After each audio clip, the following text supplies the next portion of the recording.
Hello, everyone. Today I tell you a very interesting story about the first love between a man and a woman. And surprisingly, this innocent love slowly turns into a very intimate relationship. The story takes place in the modern world. One day, our girl goes to visit her friends during her second year of high school. She thinks they will just hang out and watch a normal movie. But turns out the girls choose an adult movie instead. The scenes are so provocative that everyone reacts with shock and surprise. Meanwhile, our girl feels extremely confused by what she sees on the screen. Everything looks strange and unnatural to her. She cannot even understand what is really happening. But one moment suddenly catches her attention. On the screen, the two actors share a simple kiss. Surprisingly, the kiss looks very beautiful and gentle. Our girl likes the moment so much that her face slowly turns red. The thought of kissing someone she loves suddenly appears in her mind. That thought embarrasses her immediately, so she quickly covers her face with her hands. A few years later, the story moves to the present. Our girl is now at a lingerie store with her friends. She calmly looks around as if nothing unusual ever happened in her past. Unlike her friends, she never shows much curiosity about relationships. She simply listens while her friends talk about love and dating. Turns out one of them is planning a special trip with her boyfriend. The friend happily explains that the trip will include an overnight stay, and because of that, something might finally happen between them. Our girl looks completely confused by the strange hint. Another friend then makes an indecent gesture. Only then does she finally understand the real meaning. Realizing it, our girl becomes extremely embarrassed. The friend proudly reveals that she and her boyfriend are already holding hands. She then adds something even more surprising. Turns out she recently noticed that his hand is almost the size of her face. Because of that, she says she is looking forward to what might happen next. Hearing this strange theory about hand size, our girl becomes completely shocked, and when she realizes everyone is staring at her reaction, she quickly looks away in embarrassment. Her friend laughs and points out something interesting. Even though she studies at a normal university, she still reacts like someone who grew up in an all-girls school. Soon, another girl changes the topic. She suggests setting up a blind date for someone. Curious, our girl asks how handsome the guy actually is. She even jokingly asks if he is as handsome as Jay's boyfriend from high school. But the friend immediately reacts with surprise. She says comparing anyone to him is almost impossible. Then the girl mentions another name. She says there is someone even more famous at their university. That person is Kim Mole from the management faculty. Hearing that name surprises our girl, but she tries not to show it. Her friends continue praising him like a celebrity. They say he is incredibly handsome and very popular, but our girl secretly smirks. To her, this famous guy looks more like a troublemaker than a charming prince. But before she can finish her sentence, something unexpected happens. Suddenly, a guy sneaks up behind her. This scumbag immediately grabs her cheeks. Our girl quickly turns around and complains angrily. She asks how he dares to do something like that. But the guy casually fires back and asks if she owns the road she is walking on. The girls behind them are completely shocked. They cannot believe how boldly she talks to the very guy they were discussing earlier. One of them does not understand what is happening at all. Turns out she studies in another faculty, so she never heard the rumors about them. Surprisingly, these two are actually childhood friends. They have known each other for more than 20 years. Their mothers even gave birth in the same hospital on the same day. Because of that strange coincidence, their families became close. Their houses were also located near each other, so the two children constantly grew up together. Since then, they spend almost their entire lives side by side. They go to the same kindergarten, then they continue studying at the same elementary school. Their friendship continues for years, but their relationship is far from peaceful. These two constantly tease and insult each other.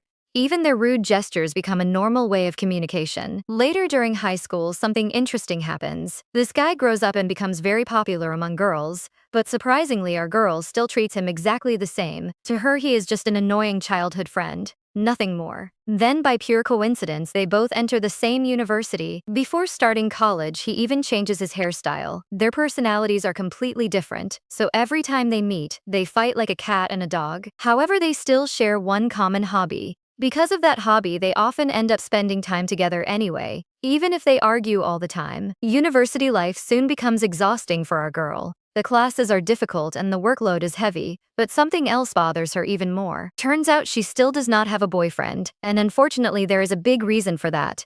Many guys are too scared to approach her, because this bully-like childhood friend is always around. Luckily, university life keeps them busy in different departments, so they start spending less time together. One day, she meets a friendly classmate on campus. He smiles and invites her to have dinner together.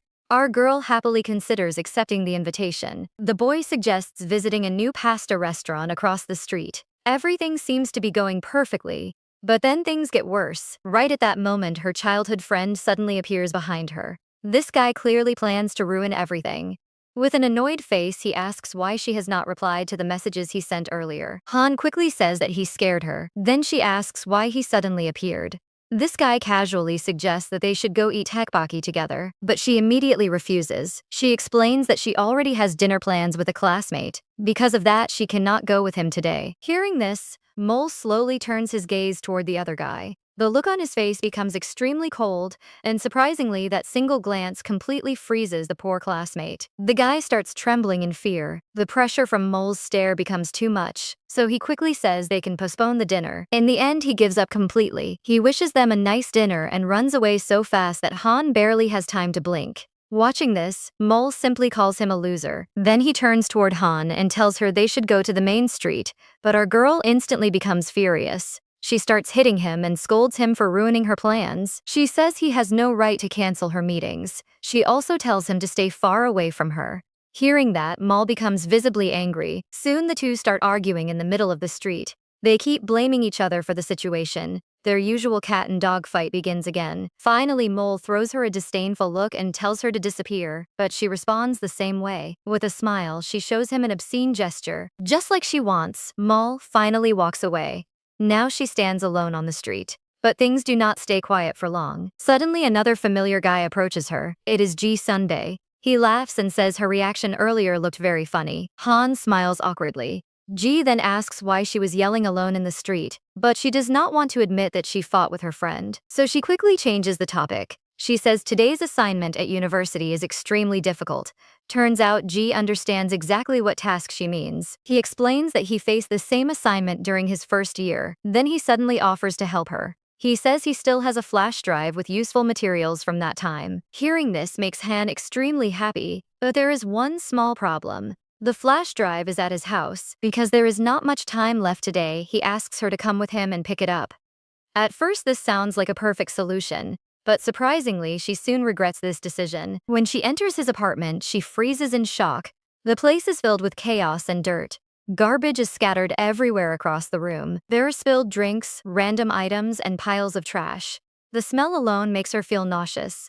Meanwhile, Ji acts like nothing is wrong. He casually tells her to come inside and sit down, but Han does not even know where she can step safely. Everything around her looks like a disaster. After a few minutes that feel like eternity, Ji finally finds the flash drive. He happily announces his success. Then he apologizes for making her wait. He hands her a mug of juice. Han is already so tired that she does not even want to drink it, but she still accepts it politely. While holding the mug, something catches her attention.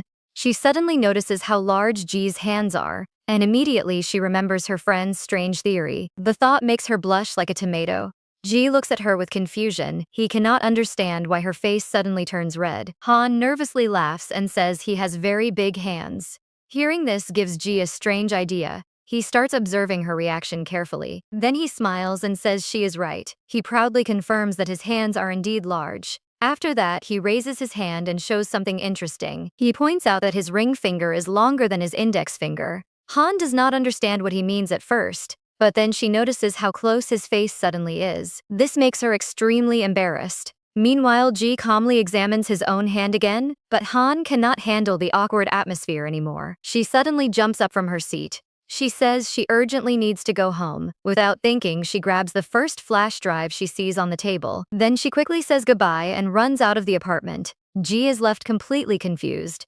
Meanwhile, Han walks down the street with her head full of questions. She keeps thinking about the strange finger explanation. The meaning behind it bothers her mind, so she decides to ask someone who might understand. Without hesitation, she rushes to Mole's room, but what she sees inside shocks her instantly. For several seconds, she cannot even speak. Mole is sitting in front of his monitor in a very compromising situation. The scene completely freezes her in place. She slowly looks from the screen to him. Han tries to calm herself down, but embarrassment quickly fills her mind, and things get even worse. On the screen, along with the obscene video, her own photo is visible. Seeing that makes everything feel even more shocking. Meanwhile, Mole quickly pulls up his pants. He tries to stop her from leaving, but she already turns around and walks away. As she leaves, she calls him a disgusting pervert. Mole shouts after her. He says she is misunderstanding everything. According to him, the situation is not what it looks like. And surprisingly, he is actually telling the truth. He would never intentionally use her photo like that. In fact, the door was supposed to be locked. About 20 minutes earlier, Mol had just come home. He was still angry about the argument with Han. Then suddenly a message from a friend appears on his phone. The friend says he found a video that Mole would definitely enjoy. At first, Mole does not believe him. But when he opens the video, he becomes extremely surprised. He is so focused on the screen that he does not realize something important. The door lock is actually broken, and Mol has no idea about it. Right at that moment, Han enters the room. Meanwhile, Mol's phone starts receiving messages from her. He quickly turns off the notification sound. While trying to close the chat, something catches his eye. Han has changed her profile picture. In that photo, she is wearing unusual clothes. The sight distracts him for a moment, then he quickly returns to the video, and that is exactly when everything goes wrong. After hearing his explanation, Han becomes even more flustered. She quickly says she needs to leave immediately. She does not want to hear anything more. She suggests they talk later and tries to escape, but Mole feels extremely hurt. The disgust on her face breaks his heart. Without realizing it, tears begin to appear in his eyes. He asks why she does not believe him. Seeing this suddenly shocks Han. She stares at him silently, but in the end she still leaves without saying a word. Mole is left alone with his thoughts. Outside on the street, Han suddenly stops walking. She tries to calm herself and process what just happened. Her mind fills with mixed emotions. There is embarrassment, confusion, and even disgust. But one question keeps bothering her. Why did Mole start crying? A few days later, everything looks normal again. Our girl returns to her usual university routine, but deep inside, she is still thinking about what happened. Throughout the weekend, Mole never contacts her. She understands why and feels even more uneasy. After all, she has not seen him cry since high school. Lost in her thoughts, she does not notice her friend approaching. The friend asks why she has been acting strange and ignoring everyone.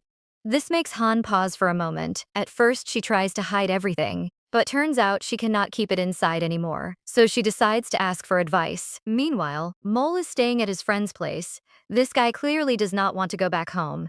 His friend starts getting annoyed and tells him to leave. Mole looks uneasy and keeps making excuses. When his friend mentions his girlfriend from the English department, he suddenly panics. He runs around the room and then drops onto the bed. He starts muttering about the door lock. He even regrets giving someone the password. Turns out he is overthinking everything that happened. In frustration, he even grabs his friend. He blames him for sending that video in the first place. After calming down, he sits quietly with his phone. He opens Han's profile, but something has changed. Their old photo together is gone. Now there is only her single picture. Seeing this makes him feel strangely sad, especially when he remembers how happy she looked before. Meanwhile, Han finally tells her story, but she explains it as if it happened to a friend. Still, her friend quickly figures out the truth. She immediately realizes that the guy is Mole, and hearing that he was almost naked shocks her. She even scolds Han for overreacting. Then she says something simple. Turns out Han could have just searched the answer online. Hearing this, Han freezes in embarrassment. She realizes she did not even think properly. Because of that, everything turned into a mess. She drops onto a bench feeling completely defeated. Now she blames herself for everything. Her friend tries to calm her down. She suggests that one of them should take the first step. Hearing this gives Han some hope. She decides to fix things. Breaking the silence now feels necessary. Right at that moment, her friend spots someone in the distance. It is Mole. Seeing him shocks Han instantly. Without wasting time, she jumps up. She quickly says goodbye and runs after him. She knows she has to apologize. Our girl believes this is just a misunderstanding. She thinks if she talks to him, everything will go back to normal. But things are about to get worse. As she follows him, she has no idea what is coming. This moment will completely change their relationship. A simple encounter is about to turn everything upside down. Han runs as fast as she can. Soon, Mole notices her chasing him. Surprisingly, this guy immediately starts running away. He clearly wants to avoid her, but Han does not give up. She keeps shouting his name and tells him to stop. Even though he refuses to talk, she continues chasing him. But suddenly, something unexpected happens. She crashes into a random guy. Because of the collision, his coffee spills all over her white shirt. The stain spreads instantly. Now things get even more awkward. Han quickly apologizes, but the situation becomes worse for her. Her shirt is now completely soaked. The stranger politely says it is also his fault. He offers to pay for dry cleaning, but Han is more worried about Mole running away. Just when things feel out of control, Mole suddenly returns. Without saying much, he covers her with a bag. Then he grabs her hand. Before she can react, he pulls her away. The stranger tries to stop them, but Mole gives him such a cold look that he backs off immediately. After a few minutes, they reach a club room. Mole starts searching for a clean shirt. Meanwhile, Han feels awkward and confused. She says she could have just gone back to the dorm, but Mole ignores that idea. Instead, he finds a shirt and hands it to her. He tells her to change and leave after that. Han quietly thanks him for helping. Han looks down at her shirt with disgust. It is wet, sticky, and almost transparent, so she realizes she needs to take it off before it dries. Without thinking much, she almost removes it. But to her, this does not feel strange. After all, this kind of thing is normal between them. Meanwhile, Mole suddenly hears voices outside. Other students are coming closer. Hearing this, Han immediately panics. A guy outside asks Mole what he is doing here. Then he suggests going out for a drink together, but Mole coldly tells him to go without him. The guy tries to step inside to grab his things, but Mole firmly stops him. His tone is so serious that the guy backs off instantly. After making sure everyone leaves, Mole goes back inside. What he sees next surprises him. Han is awkwardly stuck inside one of the lockers. Her face is completely red. When he asks why she is still there, she says she cannot get out. Seeing this, Mole cannot hold back his laughter. He teases her like usual and calls her funny, but then something unexpected happens. His eyes accidentally glance downward. He instantly shuts his eyes and turns away. Then he tells her to get out quickly, but she repeats that she is stuck. So Mole decides to help her. He grabs her arms and tries to pull her out. At first, it works, but things suddenly go wrong. Before she can balance herself, Han falls straight onto him. Now both of them freeze. She is right above him, staring directly into his eyes. The silence between them becomes extremely awkward. Suddenly, someone tries to open the door again. The loud noise startles her. The same student is trying to come back inside. Out of fear, Han clings tightly to Mole. Meanwhile, the guy keeps banging on the door. The tension keeps rising. In that moment, Han does not even realize what she is doing. She presses too close without noticing. Mole freezes completely. He tries to stay calm. Luckily, after a while, the noise outside stops. The student finally leaves. Back in high school, things were always different. People often asked about their relationship, but both of them always denied anything serious. Mole never saw her as a girl. He always treated her like just a friend. Han also felt the same way back then. They even made extreme jokes about it. He once said he would never see her differently, and she said the same in return. But now things feel completely different. The situation becomes too real. It takes Han a moment to come back to her senses. Mole awkwardly tells her to move. He tries to explain the situation calmly, but both of them are clearly flustered. Han suddenly realizes what just happened. Her face turns bright red again. She quickly moves away and apologizes. While stepping back, she accidentally hits a cabinet. Books fall down with a loud noise. This snaps Mole back to reality. His expression suddenly turns serious. He throws a shirt toward her. Then he stands up and tries to regain control of himself. After a moment, he turns and asks what she wanted. But before he can process anything, Han walks up to him. She apologizes for running away earlier. Then she casually pats his head like she always does. It feels just like before. She says her body will hurt after everything today. Then, without waiting, she quickly leaves. Just like that, she disappears again. Later that night, Han struggles with her assignment. She cannot focus at all. Her mind keeps drifting away. Her teammates continue working late, but she feels distracted. Even though she is good at drawing, she cannot concentrate. Suddenly, her face turns red again. She remembers what happened earlier. That moment keeps replaying in her mind. Trying to calm herself, she gets up and goes to the bathroom. Alone there, she lightly slaps her cheeks. She wants to clear her thoughts, but it does not work. She still cannot stop thinking about him. This makes her feel even more confused. She keeps reminding herself that this is just Mole, nothing more. But her feelings are no longer the same. Meanwhile, Mole is lying alone in his room. Just like her, he cannot stop thinking about what happened. The memory keeps replaying again and again. This guy suddenly slaps his own face. He feels embarrassed that he is reacting like this. Even he starts thinking something is wrong with him. He tries to calm himself down. He tells himself this is just normal.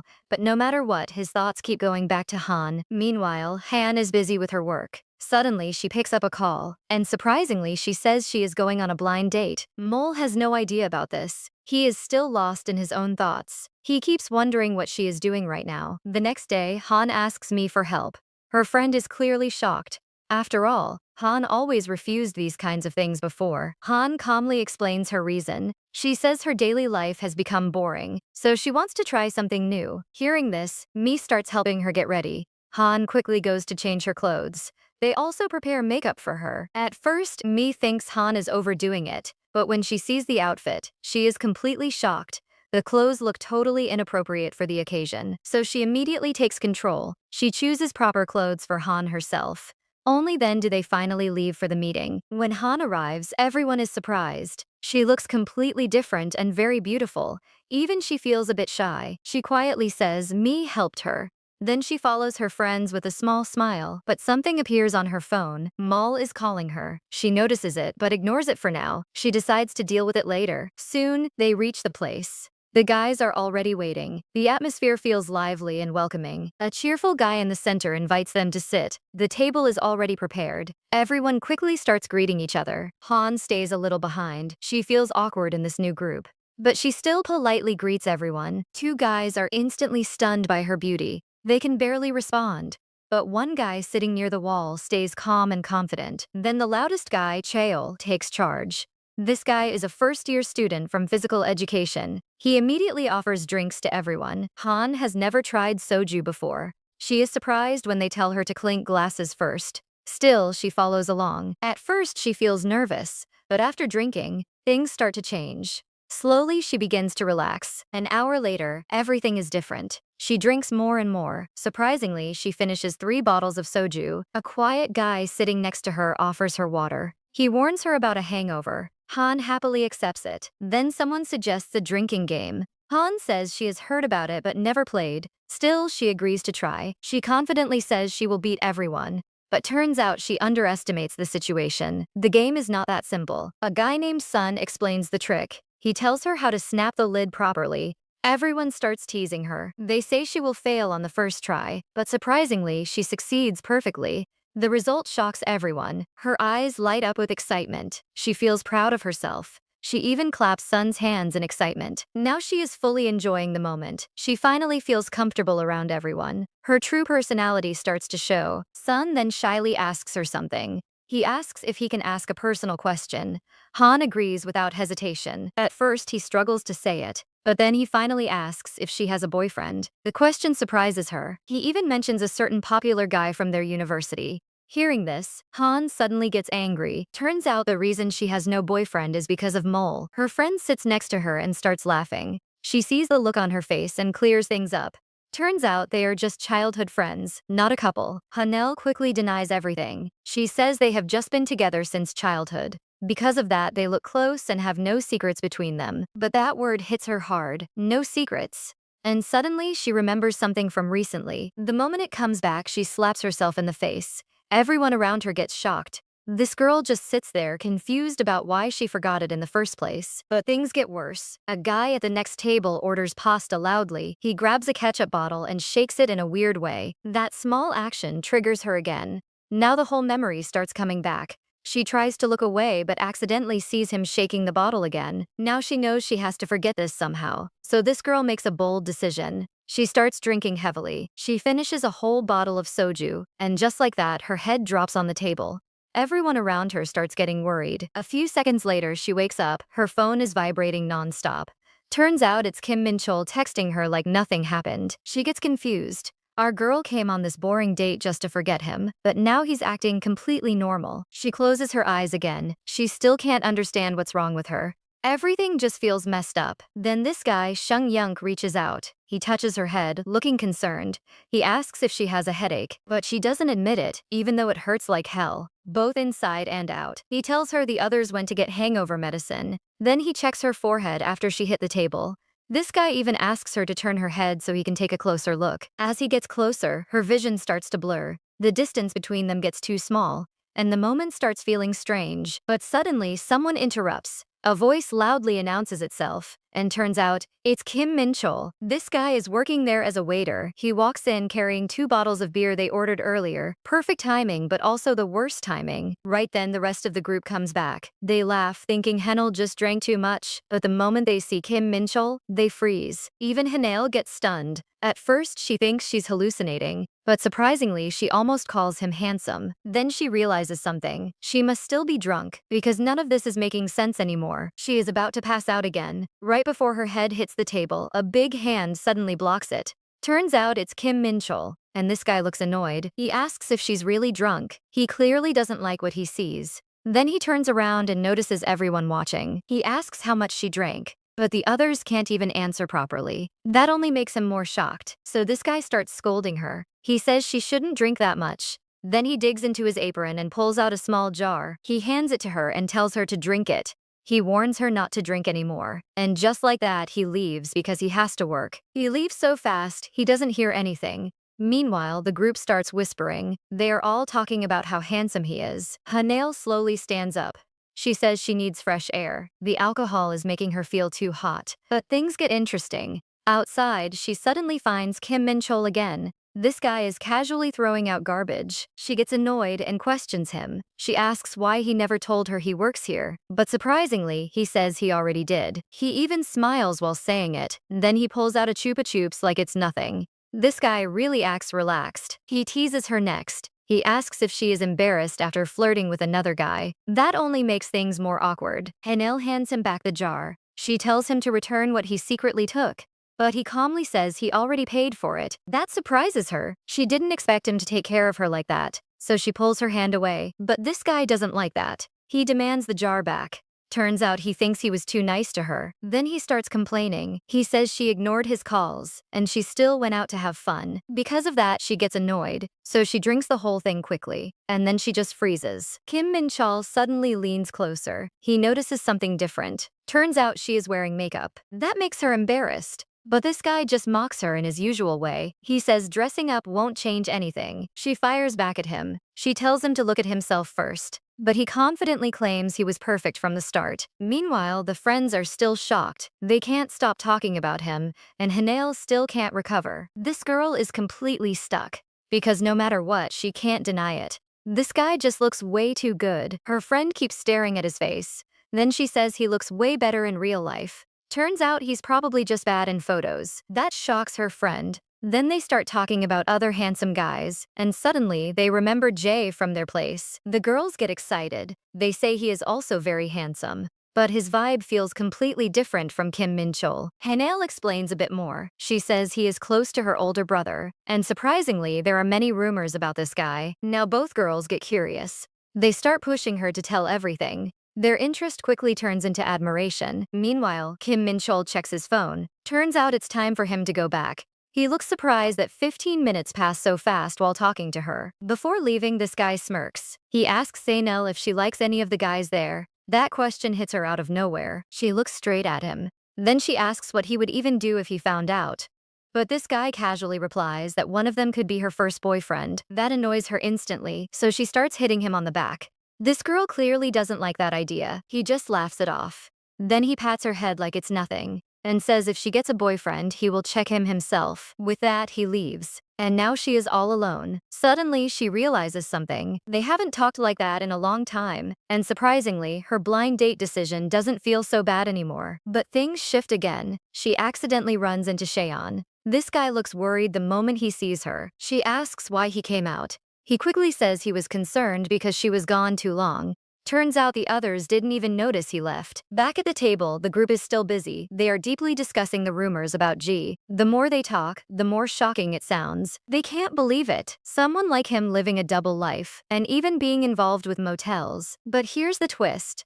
Right now, Jay is actually at a motel, and this guy is spending time with a girl who clearly likes him, but something feels off. He looks distracted the whole time. Even when she talks to him, he barely reacts. He just stays lost in his thoughts. Then he gently strokes her head and says he feels like he forgot something. The girl gets confused. She asks why he can't focus on her and wonders if something is different today. This guy is still lost in his thoughts. Then he suddenly says he forgot something important, and right after that it hits him. His face turns pale. He realizes he has to submit homework by midnight. Now he panics. The girl with him can't believe it. He's really about to leave just like that.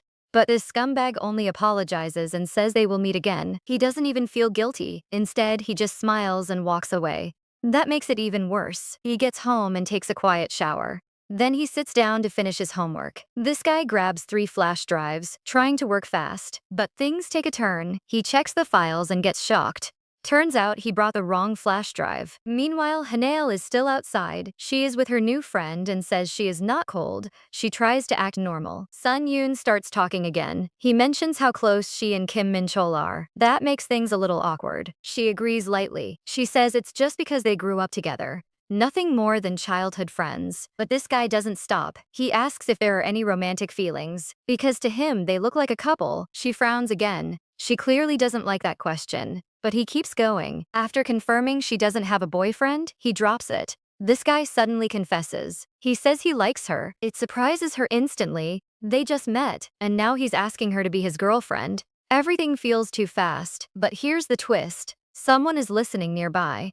Turns out it's Kim Min Chol. This guy hears everything, and he clearly didn't expect her to move on this fast. That hits him quietly. The next day, he looks tired. He is sitting on a train, barely awake. Then he suddenly runs into Minnie. She says she is visiting her parents. Then she asks why he is alone and why Hanael isn't with him. He casually replies, he says she is probably out with her boyfriend, like it's no big deal. At first, Minnie stays calm, but then she processes what he said, and suddenly she gets shocked. She repeats the question loudly, since when does Hanael have a boyfriend?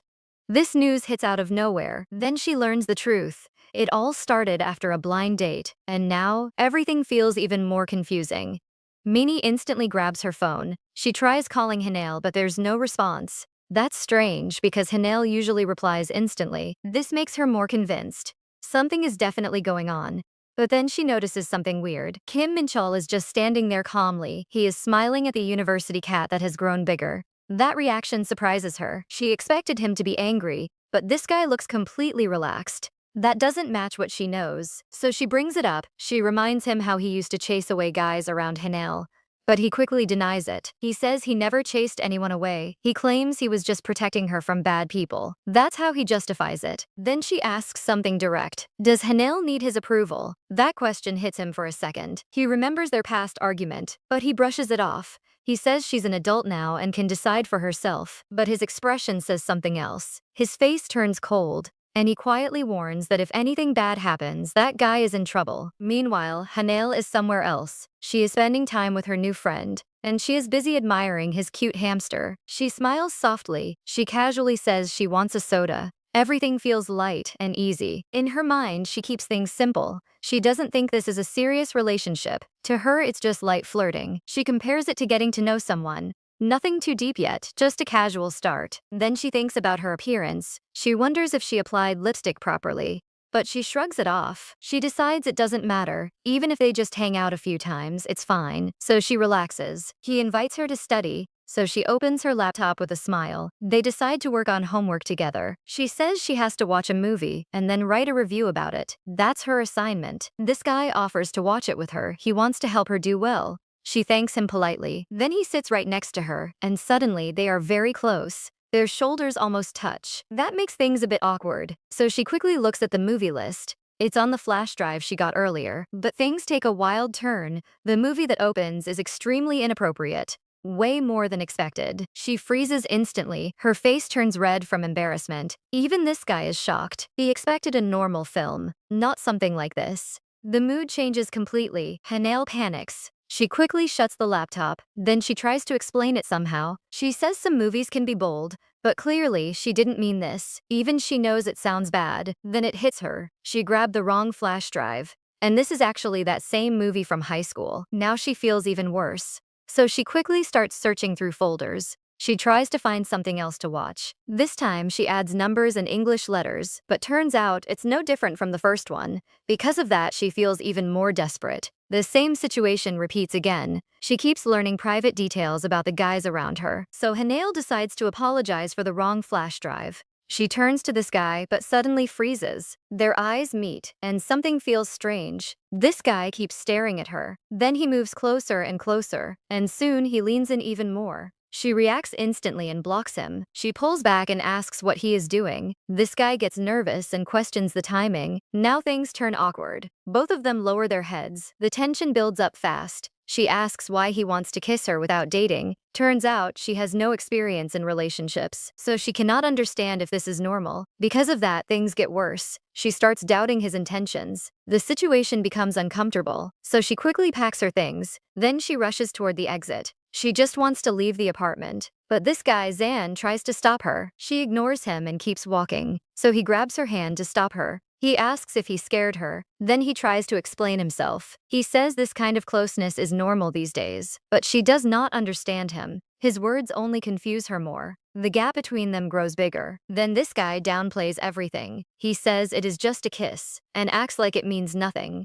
Because of that, they start arguing. Their voices rise quickly. The situation turns heated. Suddenly, a loud slap echoes behind them. Both of them turn around in shock. They try to figure out what just happened. Surprisingly, the one who got slapped is someone they know. It's none other than GSBE. Even after that hit, this guy just smiles. He notices Hanale right away. Then he walks straight toward them and casually says he did not expect to see her outside. She runs into him near the university. This guy immediately asks what she is doing here, but she gets so shocked that she asks the same thing back. He almost answers her question, but then he notices something strange. Sunun is still tightly holding her hand. This guy senses something is off. He grins and watches them carefully. The tension starts building again. Sunun suddenly speaks up. He claims she is his girlfriend and tells him to leave them alone. But things get worse for her. She immediately pulls back and questions him. She tries to break free from his grip. Instead, this guy squeezes her hand even harder.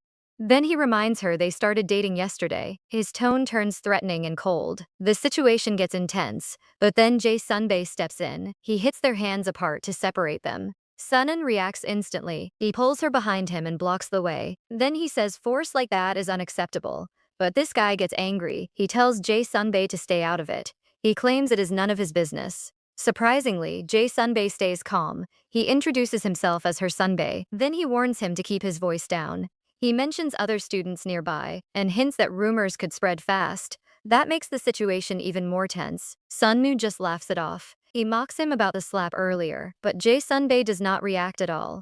Instead, he smirks quietly. Turns out he already has a plan. He waits for the right moment. Then he suddenly points at a nearby building. He says someone is watching them. Sunun quickly looks around in confusion, but there is no one there. And while he gets distracted, they move. Hanale and Jae Sunbi run away fast. They stop after gaining distance. This guy grins and explains his trick. Turns out it works perfectly on loud people. Then he looks at Hanale. He asks if she is okay, but she looks really sick. She struggles to hold it in. Her body starts giving up, and she says she has weak endurance. He apologizes and steps closer. He tries to help her gently, but things get worse again. As soon as he comes near, she reacts. The smell of his perfume hits her hard, and she suddenly throws up.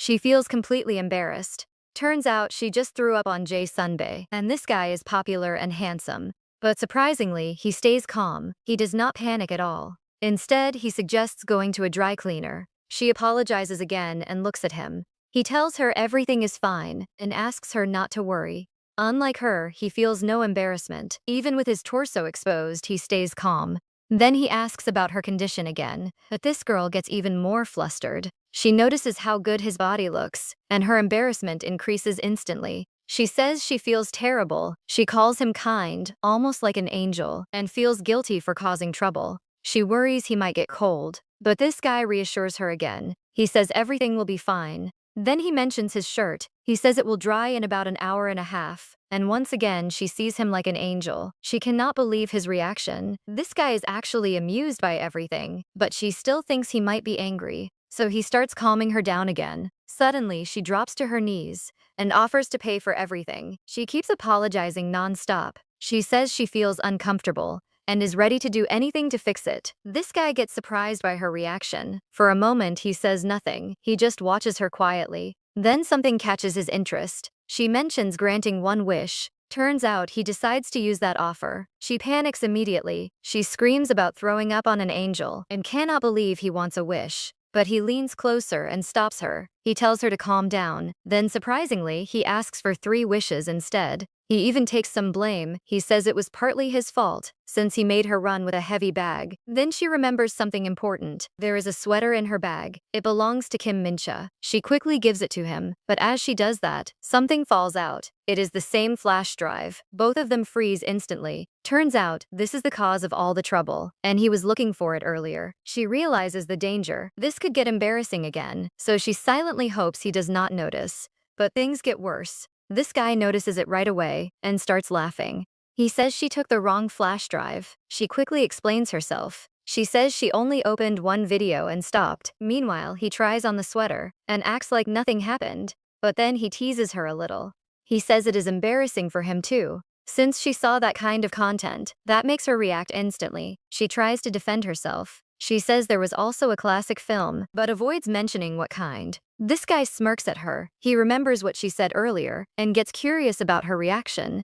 He points out something strange. She remembers the video too well. That makes her nervous immediately. She tries to explain quickly. She mentions watching a similar film in high school and accidentally reveals something more. Turns out, that film gave her a dream, and that is why she recognized it. Now this guy gets even more interested. He focuses on that one detail and wants to know more about her dream, but she gets too embarrassed to continue. Instead of stopping, he gets more curious. He smiles in a suspicious way, and the tension rises again.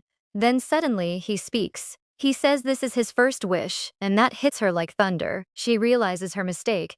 Things are getting risky now, because this angel might not be so innocent. She asks him not to laugh. Then she finally explains herself. She talks about a kiss scene she liked. She says she wants the same thing, just a simple kiss like in that film. Nothing more than that. This guy gets stunned. Turns out her wish is completely innocent. She just wants a genuine moment. Meanwhile, the scene shifts. Kim Min-cho arrives at his house. He goes to visit his mother, but the moment he steps inside, something flies at him. His mother starts yelling immediately. She calls him a slacker and a scumbag. This guy gets hit again. Then she questions where he has been, since he was supposed to visit every weekend. He tries to explain himself, but she does not listen. She scolds him for disappearing for 3 weeks. After hours of helping at home, things calm down. Then he finally asks her something. He wonders if that was the only reason she waited for him. She says that is the least he can do. After all, she found him a house, even if it was his grandmother's empty place. Then she points at a pile of snacks. She tells him to take everything and deliver it to Hanel. This guy gets surprised.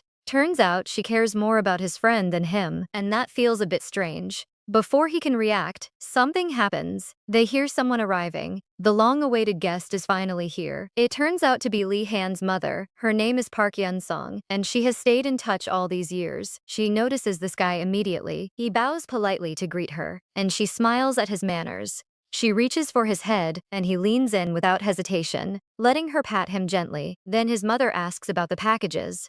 Park Yun-sung smiles and explains. She brought snacks and alcohol for a gathering. Suddenly, she invites him too, and that surprises everyone. But things take a turn. She asks him to stay longer, but this guy refuses politely. He lies and says he is in a hurry. Even then, he takes the heavy package. He agrees to deliver it to Hanel and prepares to leave. Before he goes, his mother speaks again. She asks him to take care of her daughter, since they are always together. He agrees calmly, then lowers his head again, letting her pat him once more. After a long bus ride, things get tiring. His neck starts hurting badly, and he tries to stretch it out. He looks at the heavy packages and starts thinking seriously. How is he going to give all this to her? Turns out he assumes something. He thinks she is with her boyfriend now. So he decides not to interfere. Instead, he sends her a message. He tells her to pick it up from his house. That seems like the easiest way. Meanwhile, the scene shifts back. Hanel is still with Jae Sunbi, and things are getting awkward again. Even though he promised not to laugh, this guy cannot hold it in. He starts laughing again and again. He repeats her dream out loud and keeps laughing non-stop. That only makes things worse. She tries to stop him, but he asks her to wait because he cannot control his laughter. Finally, he calms down a bit. Then surprisingly, he calls her dream cute. and compares her to a schoolgirl. He casually touches her shoulder and says something bold. The one who takes her first kiss will be honored. That shocks her immediately. She calls him nastier than she thought, especially compared to earlier. But this guy just laughs again. Turns out his charm tricks fail here. Hanel is not affected at all. Luckily, things move forward. Her t-shirt finally gets cleaned, so they can leave the dry cleaners. He tells her something before leaving. He will return her sweater after washing it. Then he asks for her number. Turns out he wants to stay in contact, so he pulls out his phone and prepares to save her number. This guy is about to leave, but suddenly he stops and whispers in her ear. He promises to be nicer next time. Hanel reacts instantly. She tells him not to whisper like that again, because it actually scares her, but this guy just laughs it off. Then he leaves her alone, like nothing happened. She stands there quietly, then rubs her ear slowly, trying to process everything, but suddenly her stomach growls. She realizes she has not eaten since lunch and has nothing prepared at home. Then her phone lights up. Turns out, it's Mitchell's message, and she gets excited immediately. After some time, she reaches his place. She walks in without hesitation and demands her snacks right away. This guy is not ready for this. He did not expect her this late, so he shows up in a very awkward state. Hanel freezes for a second, then rubs her eyes in disbelief because this guy is completely naked. She instantly questions him. She demands an explanation, but he acts like it is normal. Turns out he just finished washing and sees no problem with it, so he stays calm. Then he tells her to wait. He goes to change his clothes and promises to bring her snacks. She agrees and waits quietly. Meanwhile, she looks around the house, observing everything carefully. After a few minutes, he returns. This guy heads to the fridge and starts taking things out. She asks what is inside. He says it is all her favorite, then hands her the bag. She gets excited instantly, but suddenly notices something strange. There is a bottle of whiskey inside. This guy realizes the mistake. Turns out his mother mixed the bags. That explains why it was so heavy. He quickly tries to stop her. He tells her to put it back, since it was given by mistake. But things get interesting. A spark appears in her eyes. She suggests trying just a little. He tries to refuse, but she insists again, saying she will explain it later. She even mentions things she read online about his taste and preferences.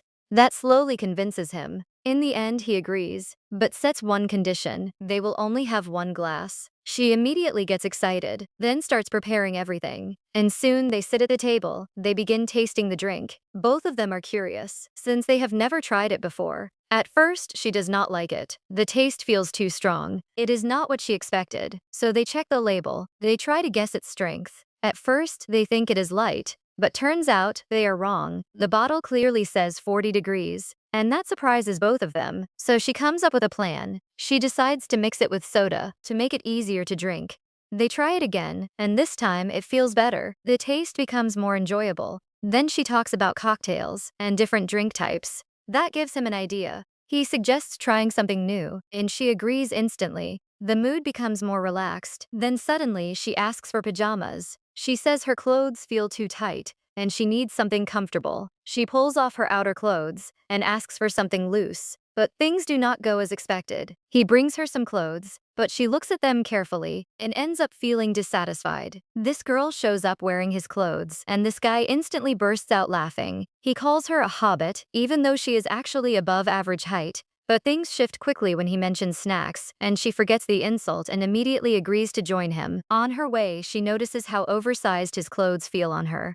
Turns out that small detail sticks in her mind for a moment. Suddenly, she feels a strange itch in her stomach, so she decides to fix it the worst way possible and starts drinking alcohol. Not long after, she gets completely drunk, but this girl still insists she is perfectly sober. Meanwhile, our boy tries to convince her she is drunk, but things get worse because he is so out of it, he starts talking to a wall. They both realize what is happening, and just like that, they collapse on the floor laughing. After a moment, this guy gently touches her hair, then asks about her situation with other guys. Surprisingly, she calmly says no one has ever confessed to her. That answer instantly amuses him, and he starts teasing her without holding back.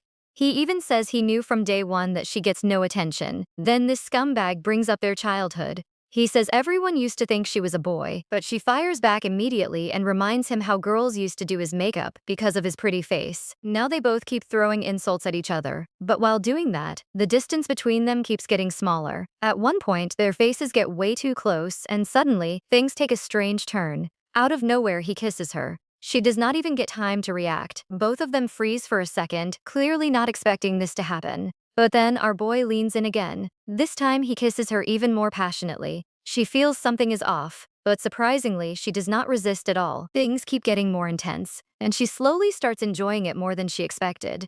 But just when she gets lost in the moment, he suddenly pulls away, and that shift confuses her instantly. Then this guy asks something completely unexpected. He blurts out a weird question about her body. She casually responds without hesitation and even shows him a bit to prove her point. And just like that, his nose starts bleeding. Turns out he cannot handle what he sees. She laughs at him like he is a kid, then tries to help him stop the bleeding. But things get worse again. He loses balance and falls backward awkwardly. Now he is clearly embarrassed, but surprisingly, she moves closer without hesitation. She starts examining him closely, and her hand slips under his shirt. Our boy gets even more flustered, but her curiosity only keeps growing. She keeps exploring his body without stopping. Then she asks him to tense his muscles for a minute. Our boy instantly turns red like a tomato, but she keeps insisting, making things even more awkward. He finally snaps and grabs her hand. Then he pulls her away and tells her to stop. He sits her down next to him, but surprisingly, he says he wants to touch her too. His hand starts moving up slowly, and she immediately looks away, feeling embarrassed. She tells him not to do it, but things get weird because she starts touching him again anyway. Now he gets frustrated, so he grabs her with both hands and calls her out. Before she can react, he starts tickling her, and turns out he is trying to teach her a lesson. She struggles and almost begs him to stop, but this guy keeps going while holding her hands above her head. In the end, she gets completely exhausted, and she loudly demands him to stop. He finally lets go, then starts observing her half-messed appearance carefully. Things get intense again as he slowly studies her reactions with his hands. Even he feels like he is losing control, but still, he leans down and continues in a different way. She feels a strange mix of sensations, and then she asks him to stop and look up. But things get worse again because his nose suddenly starts bleeding once more. She gets worried and questions him, but he quickly denies everything.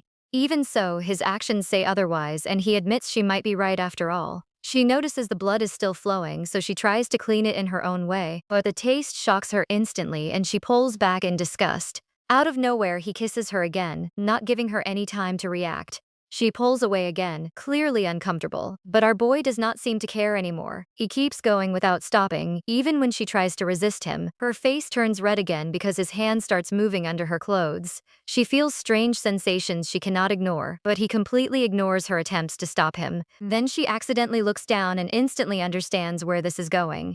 That realization hits her hard, and she cannot believe how far things have gone. Meanwhile, this guy is completely lost in the moment, but still asks her what she is thinking. She drifts into her thoughts and realizes how much that kiss affected her. She slowly comes to one conclusion, and turns out, he is way better than she imagined. That thought leads her somewhere unexpected, and she suddenly asks if there is protection. But right at that moment, everything breaks, and she suddenly wakes up from sleep. Now she is confused and shaken, grabbing her hair to figure out if it was real. Then it hits her all at once, and she remembers everything from last night. And surprisingly, nothing is missing, even though she was completely drunk. That makes things even worse because now she cannot forget anything. She panics and runs to her room, then jumps on the bed, trying to escape it all. She cannot even imagine facing him again after everything that happened in one night. While thinking about him, she hears an alarm, and just like that, it is time for class. Meanwhile, our boy reaches the university. But something feels off about him. His friends start asking questions, but he cannot even answer properly. Turns out, his mind is still stuck on last night, and he looks completely lost. They try to snap him out of it and invite him to hang out and drink later. At first, he refuses because of work, but they plan it right after his shift. Now he cannot escape, and he finally agrees to join them. His friends get excited instantly, but this guy is still distracted. Every time he tries to focus, memories come back and his face turns red again. That only confuses his friends more because his behavior is completely unusual. Meanwhile, she finishes her classes and finally lets out a long breath. But things are not normal for her either, and her mood keeps changing constantly. She cannot focus at all because her mind keeps going back to last night. Now she feels desperate and even snaps at her classmate for laughing. Her friend gets surprised, then shows her something on her phone. It turns out to be a popular adult comic, and she recommends it without hesitation. That suggestion catches her attention, even though she acts like she is not interested. Later that evening, our boy goes to the event, but he looks completely uninterested. Girls try to talk to him as usual, and they keep trying to get his attention, but this guy shuts them down coldly and clearly has no interest in any of them. Then one girl mentions they ran out of beer, and suddenly, he sees an opportunity. Without wasting a second, he stands up and volunteers to go buy it alone. Before leaving, he pauses for a moment because those memories hit him again. Our boy checks his phone again and notices there is still no message from her. Meanwhile, she is completely lost in a webtoon, and turns out she cannot stop reading it all day. She keeps trying to unlock the next chapter, but her cookies run out, and that becomes a problem. So she rushes to the store, but even there, she keeps reading without stopping. Because of that, she accidentally ends up in an adult section, and suddenly she just freezes in place. She wants to walk away, but something inside her does not let her move. Her mind goes back to last night, and she starts thinking about what could have happened. Now her imagination runs wild, and the comic only makes it worse. Her face slowly turns red because she realizes what she wants to try. And then one name pops into her head, and it is him without a doubt. She starts wondering if he feels the same and builds all kinds of assumptions. But things get crazy fast because this guy suddenly walks into the store. Now they both stand there, and this becomes the perfect moment to talk. Neither of them has texted each other at all, and both feel extremely nervous. But surprisingly, she feels a bit happy inside because of what happened between them. Then he notices what she is holding and instantly realizes what it means. He tries to bring it up carefully, and she gets excited for a second. But things take a sharp turn as he says they should pretend nothing happened. He blames it all on being drunk and calls it a mistake. That hits her hard, and her whole mood drops instantly. Our boy notices her reaction and starts feeling nervous himself. She feels embarrassed now because she realizes he never meant it that way, so she forces herself to smile and tells him to forget everything. She even tries to act friendly and pats him like nothing happened, but he does not respond well and the awkwardness only grows. She jokes to lighten the mood, but he suddenly calls her a pig. Things get even more awkward when their bodies accidentally get too close. She grabs onto him without thinking, and both of them freeze again. Then they instantly jump apart, realizing what just happened. They both decide to keep distance, but their bodies do not listen. She tries to leave quickly, saying the dorm curfew is near, but things get worse again as she stumbles and almost falls. At the last second, he catches her and holds her firmly in place. That contact makes everything worse because now they are even more aware of each other. Both of them stay silent, completely overwhelmed by the moment, and once again, their thoughts start running wild. She suddenly wants to hug him. This guy Mel is shocked when she asks to stay with him today. Because of that, they rush straight to his house. As soon as they enter, things escalate fast. He pushes her to the floor as his emotions take over, but surprisingly, he pulls himself back for a moment. Turns out his bedroom is upstairs, so he grabs her arms and tells her to hold his neck. Next thing, he lifts her and carries her to his room. In just seconds, she is back on his bed. Both of them freeze, staring at each other.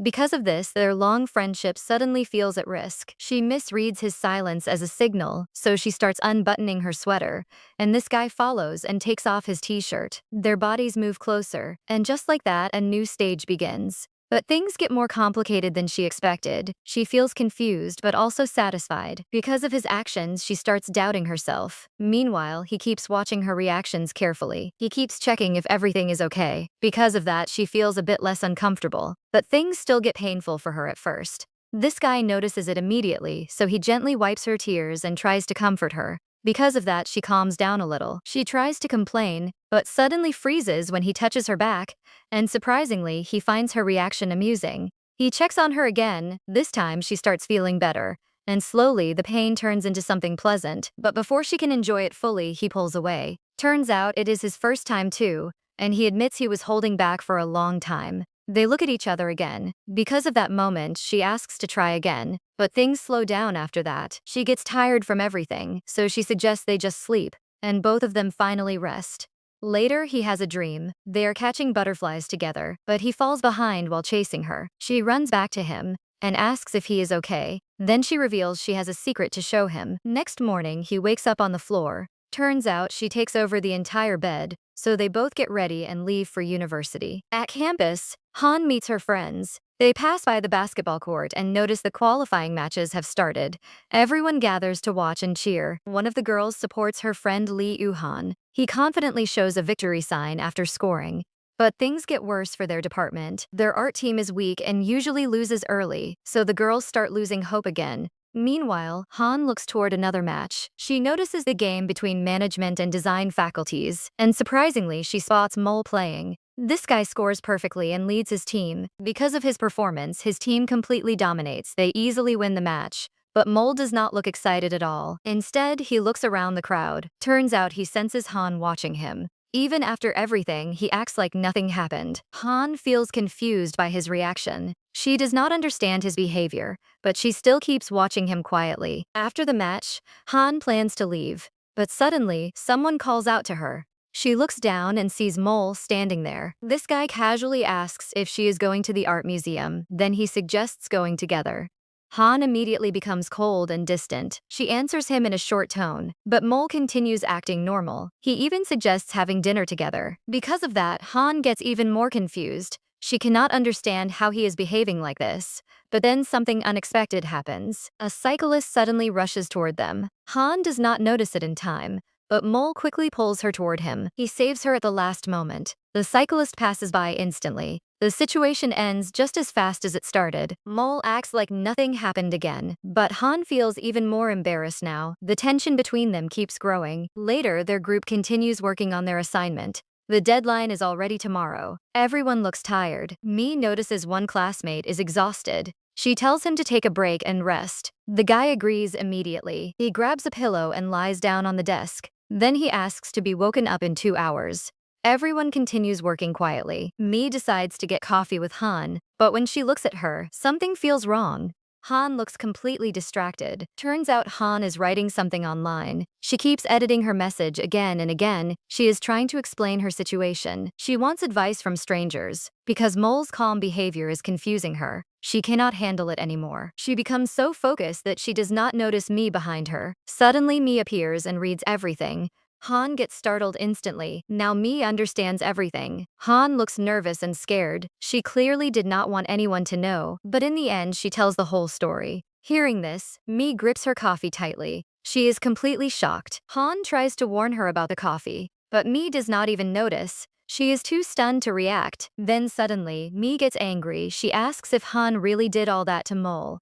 The question shocks Han. She quickly asks her to be quiet. Then she becomes extremely embarrassed. She tries to hide her face. Finally, she admits everything. Seeing this, Mi calms down slightly. Then she asks something serious. She wants to know why Han hid this. And most importantly, she asks if they are actually dating. As soon as Mi hears they are not dating, she gets angry. This girl instantly blames Mole for everything. Even though she knows Han also wanted it, she is still mad at him. Then she asks Han what she is really worried about.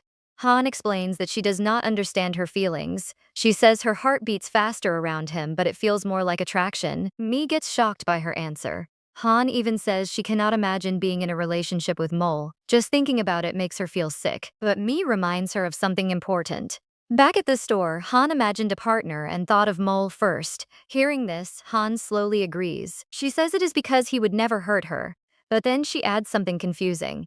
She says Mole is acting normal now, like nothing ever happened. Mi immediately points this out. She reminds Han that she called it nothing special before. Then she suggests something bold. She tells Han to test him. That way she can understand his real feelings.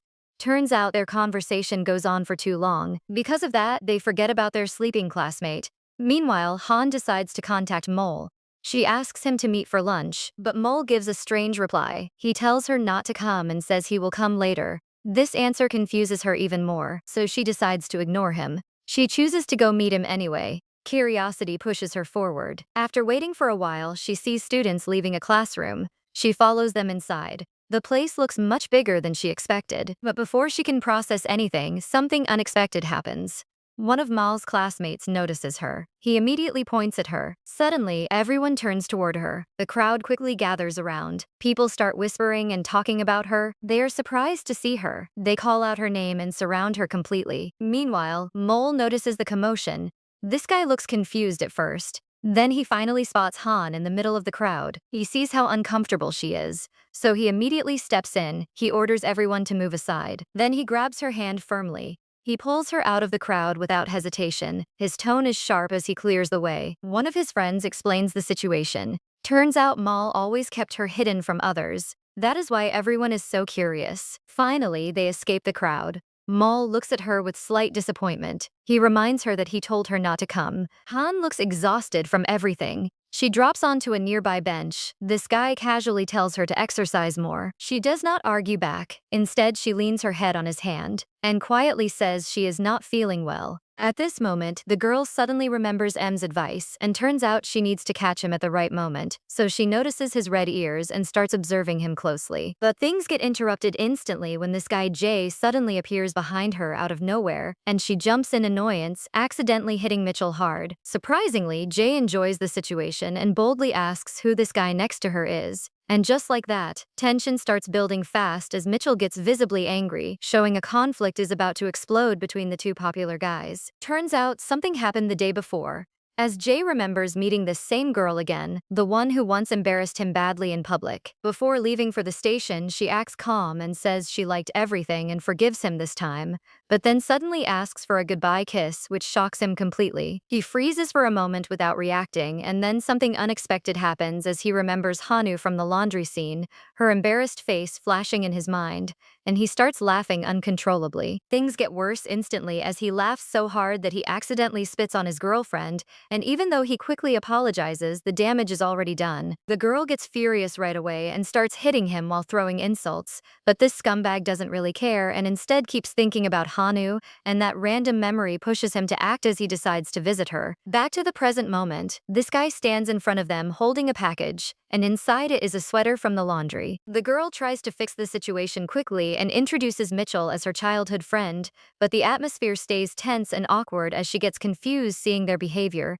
and turns out they never even greeted each other before. She holds Mitchell back and steps forward, then directly asks Jay why he came here, but he doesn't answer immediately and instead looks away with a grin. This guy clearly enjoys the situation and pretends Mitchell isn't even there, casually asking if something had to happen for them to meet, and turns out he likes that she isn't affected by him, which makes him even more interested. She plays along and says yes, so he pretends it was all a joke and says he just came to return the sweater. He claims he was about to call her but surprisingly saw them together instead, and that's how this awkward meeting happens, until Mitchell looks inside the bag and instantly notices his own sweater, which makes things even more complicated. Jay suddenly laughs again and casually asks for forgiveness, but clearly the tension is far from over. This guy then drops a shocking statement, saying he had no choice because Hanu undressed him on the street, and turns out he was forced to wear that sweater, which instantly changes Mitchell's expression as his gaze becomes sharp and the tension rises even more. The girl tries to explain the situation quickly, but things don't go as planned as Jay suddenly leaves, ending the moment abruptly. He leaves behind an awkward silence and she is forced to act like nothing happened while trying to cover everything up.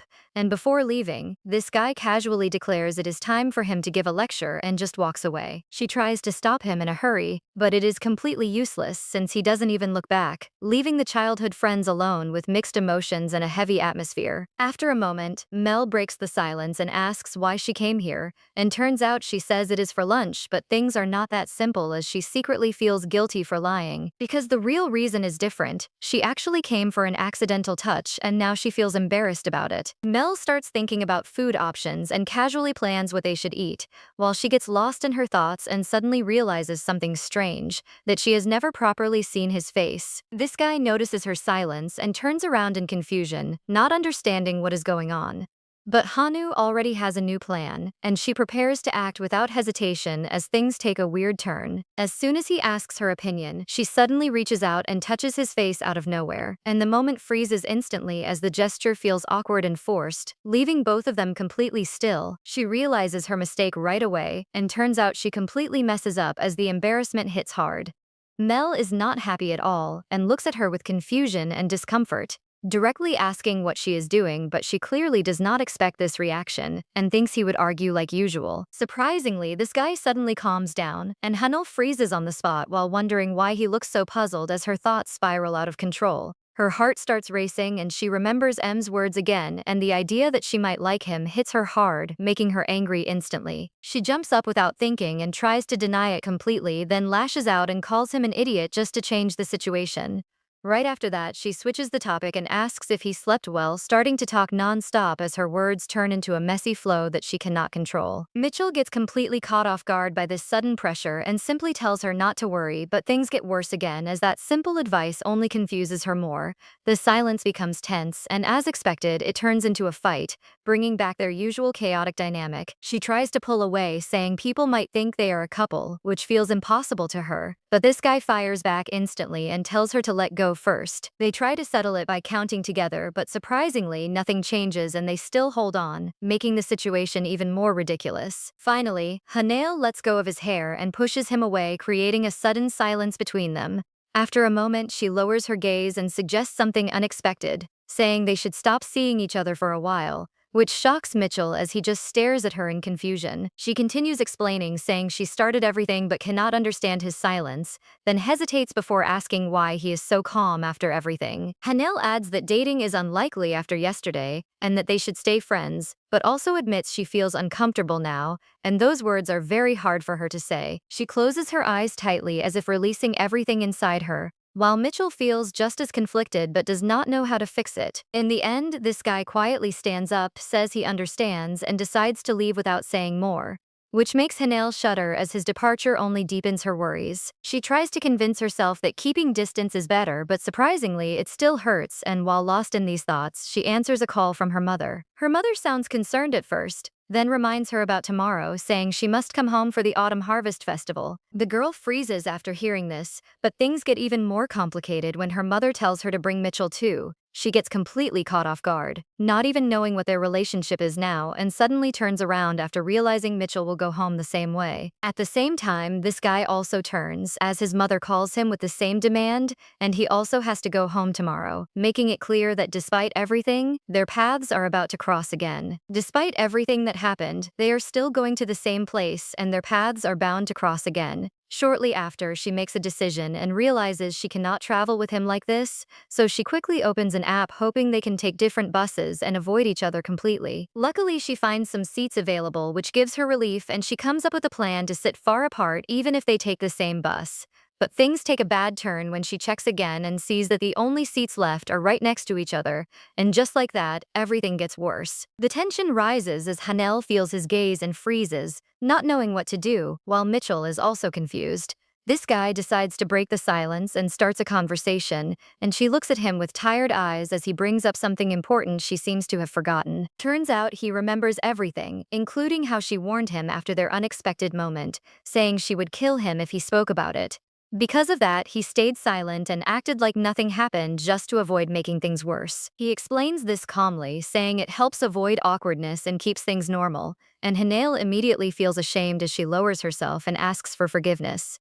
Seeing this, he softens and says he also wants things to feel normal and not uncomfortable between them. After a long journey, they finally arrive in their hometown, and the mood begins to shift as Hanel happily meets her mother and runs to her with excitement. At the same time, she greets her aunt with the same warmth, showing how close they are. As usual, something feels funny because Mel's mother ignores her son and gives all attention to the girl instead. Mitchell tries to ask about the rest of the family, but hears they are busy with preparations while Hanu continues enjoying time with her mother. But things suddenly get awkward when her mother brings up that day and asks about their drinking, catching them both off guard. Because they remember what happened after, they cannot hide their nervousness, and Hanel quickly explains they only tasted a little and stopped. Before things go further, Mel's mother interrupts and calls them to eat, asking for help in the kitchen. Soon they sit at a table full of delicious food, and although Hanel loves her aunt's cooking, something feels off and even the food starts to feel tasteless. She realizes they have to spend the whole day together, so she decides to pretend nothing happened and just get through it. But then she comes up with another plan, thinking she can escape by pretending to feel sick. To make it believable, she starts eating fast, trying to overload herself. But things do not go as planned as her body handles the food just fine. She fails again and keeps searching for a way out, but nothing seems to work. Meanwhile, this guy helps his mother in the kitchen, preparing dessert and cutting fruit, while his mother starts a new conversation. She asks Hanel about cartoons, and the girl lights up, saying a new one just came out yesterday. Then things take another turn as his mother mentions a cinema gift certificate and suggests a plan. She says she will go to a cafe, while the two of them should go to the cinema together, leaving them both stuck in another awkward situation. They both freeze immediately as the plan feels awkward because of their situation, but the mother smiles warmly and thinks it is the best option, not knowing anything about their tension. Hanel tries to fix it quickly by suggesting a cafe instead, but things don't go her way as the temptation of the new cartoon wins and they end up going together anyway. At the cinema, this guy steps away as Mitchell goes to get popcorn, leaving her alone for a moment, and she looks uneasy while wondering about herself and feeling overwhelmed. Soon the movie begins and the long-awaited moment arrives, and although she feels unsure at first, the cartoon surprisingly pulls her in and fills her with emotions. At first, Mitchell feels skeptical and does not take it seriously, but things slowly change as even this guy starts tearing up quietly while trying to hide it. But Hanel cannot hold back and her tears flow non-stop. And when Mitchell points out her age, things get funny because his eyes are just as wet despite his denial. They start arguing again as their usual pattern returns even inside the cinema, but then something catches her eye as she notices a photo booth and remembers old times. Without hesitation, she pulls him along to take pictures, and surprisingly, he agrees, standing beside her while she happily captures the moment. But even here, they keep arguing as their chaotic bond shows in every photo, and after getting them, she gets excited again and invites him to play slot machines. Mitchell cannot refuse since games were always their thing, and they spend hours playing and enjoying themselves without noticing time. Still, nothing really changes as she even argues with some school kids, keeping the chaos alive. And soon evening arrives as the sky turns dark. She notices how fast autumn has come and suddenly says she wants to drink beer. And although Mitchell agrees at first, they both instantly remember what happened last time. Because of that memory, they stop and decide to head home instead, but while walking, something unexpected happens as a familiar voice calls out to her. They turn around and see a guy who looks familiar, and after a moment it clicks that he is their old classmate from school. This guy once teased them about having something more, and now they decide to hang out and go to a restaurant, continuing their reunion. He casually says they are still best friends, which makes Mitchell a bit suspicious, but Hanu keeps the conversation going to avoid awkwardness. They talk about the past and realize it has been 4 years since they last met after graduation, and during the meal she starts cutting her food, but then something unexpected happens as Mitchell takes her plate and helps her, surprising everyone and even freezing for a moment himself as the mood shifts again. Their former classmate suddenly makes a joke and asks if they shaved their heads and lost their minds, leaving Hanel confused at first. Turns out she does not understand the hint until he reminds them of their old promise that if they ever fell in love, they would shave their heads and ruin their image. She freezes instantly as that memory hits hard and her embarrassment becomes obvious, while the guy beside her stays silent and the tension rises again. Then she reacts suddenly, pointing at him and questioning everything, asking why he would think she likes him. She quickly changes the topic and says she once made a different promise to remain single forever, and both of them start denying everything. They reject any idea of romance completely, trying their best to shut it down. But things don't stop there as their classmate keeps insisting, saying there is clear chemistry between them, which shocks Hanel again and makes the situation even more awkward. Then he suddenly brings up alcohol, saying he forgot to order drinks and offers them some right away, but Hanel reacts carefully and makes an excuse, saying she does not like the taste to avoid drinking again. But things don't go her way as this guy suggests fruit beer with a sweet taste, making it sound very appealing, and she gets curious since she has never tried it before. Her resistance starts fading, and even though Mitchell tries to stop her, he holds himself back to avoid suspicion, and in the end she gives in and starts drinking without thinking. Soon she finishes one glass, then another, and even reaches the third without noticing, happily commenting on how sweet and delicious it is, which only annoys Mitchell more. Despite everything, they relax a bit as the mood lightens and they start talking about old times, recalling their chaotic school memories and laughing together. They remember playing tug of war and even bathing in a fountain, which got them scolded later, but then something suddenly shifts as that memory triggers something else. Her expression changes instantly as she recalls seeing blood on her hands during that moment, and the mood turns serious again. Without saying much, she quietly stands up, tells them not to continue without her, and walks away from the table. She is in the toilet for a while. During that time, this guy starts talking to Mitchell. He casually asks if the sports season has started. He assumes Mitchell studies in physical education. Surprisingly, Mitchell says he studies management. Turns out he used to love sports back in school. Mel frowns and joins in. He says he quit training in his first year of high school. Then he fills his glass and shrugs it off. He admits he doesn't know much now, since they all went to different schools. Then he offers a drink to lighten the mood. This guy looks shocked at him, because back then, Mel was seen as a rising star, but now he just empties his glass in one go. Mel winces and calls the drink trash. But surprisingly, the alcohol eases the tension, so they decide to go to karaoke. Soon, Hanel joins them there, and she immediately starts performing a song. Turns out she hasn't changed at all. The guys start talking about music. They say they grew up on their mother's taste, which is very different from modern songs, but Hanel doesn't care at all. She just enjoys the moment fully, and her bright smile lights up the room. She sings with full energy, even though the song is simple, and this makes everyone laugh. Their classmate teases her badly, saying her voice sounds harsh. But things get interesting. Even Mel agrees with him, yet his eyes show real admiration. And something feels different now. Turns out their feelings are still there, even if they try to ignore it. The moment quietly proves that Hanel gets tired from singing. She doesn't even notice her score is 0. Then she slowly walks out. She says she is going to the vending machine, and asks if anyone wants something, but she forgets her jacket. Mel notices this instantly, so he gets up right away. Their friend thinks he just wants to sing. But no, this guy goes after her, and a few minutes later he reaches outside and finds her sitting there. Turns out she changes her mind, grabs ice cream instead of a drink, and just sits quietly. She quickly makes an excuse, saying she suddenly wants ice cream and blaming it on the alcohol. But this guy doesn't argue and gently puts his jacket on her like someone worried she might get sick. He buttons it fully and warns her about the cold, then calmly asks who will take care of her. Hanel gets surprised by this because despite his cold attitude, he shows real care. Suddenly, she moves closer and this shocks him instantly because he doesn't expect it at all. This guy gets flustered and blushes, asking what she is doing, but she struggles to explain it. In the end, she just admits she wanted to do it, and that alone shakes him. Mitchell freezes for a moment, not knowing how to react, but turns out he can't resist. He grabs her sleeves and pulls her aside away from everyone, and they kiss. The tension between them explodes, making the moment even stronger. Even though he is more sober, this guy kisses her greedily like he doesn't want to stop. Hanel feels the same, and the alcohol only makes it stronger as she gives in completely, but after a while he pulls back as if he finally realizes everything. She doesn't want to stop and moves closer again, trying to kiss him once more, but things take a weird turn. Cold ice cream drips onto his fingers and forces him to stop, breaking the moment instantly, but surprisingly she focuses on it, her eyes locking onto his hand. Then things get even stranger as she grabs his hand and pulls it toward her mouth. This guy freezes completely while she licks the ice cream off his fingers, acting like it's normal. Mitchell snaps back to reality and quickly covers her face, shocked by what she just did. He asks what she is doing, still unable to process it, and bluntly questions her actions. But she doesn't care at all, and suddenly laughs, saying something random about his hands being big.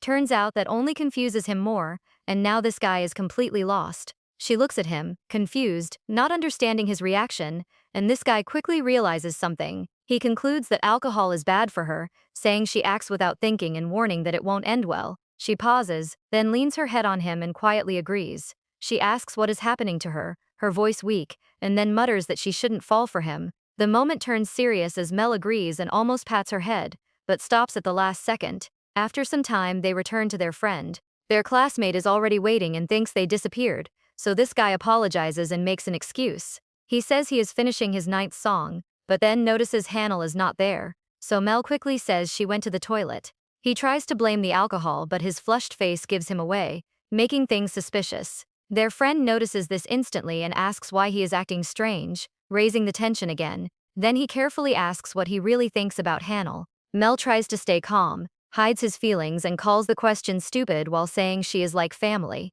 But that only makes things worse because he remembers the kiss, and instant regret hits him. Realizing what he did, his thoughts start spiraling. This guy suddenly covers his face and mutters something shocking, saying they shouldn't have done it but gave in anyway. Now he feels guilty, and their friend gets stunned, not knowing how to react. After a moment, he tries to calm him down. He says his feelings are not wrong and wanting her is normal, but Mel just looks down and answers sadly.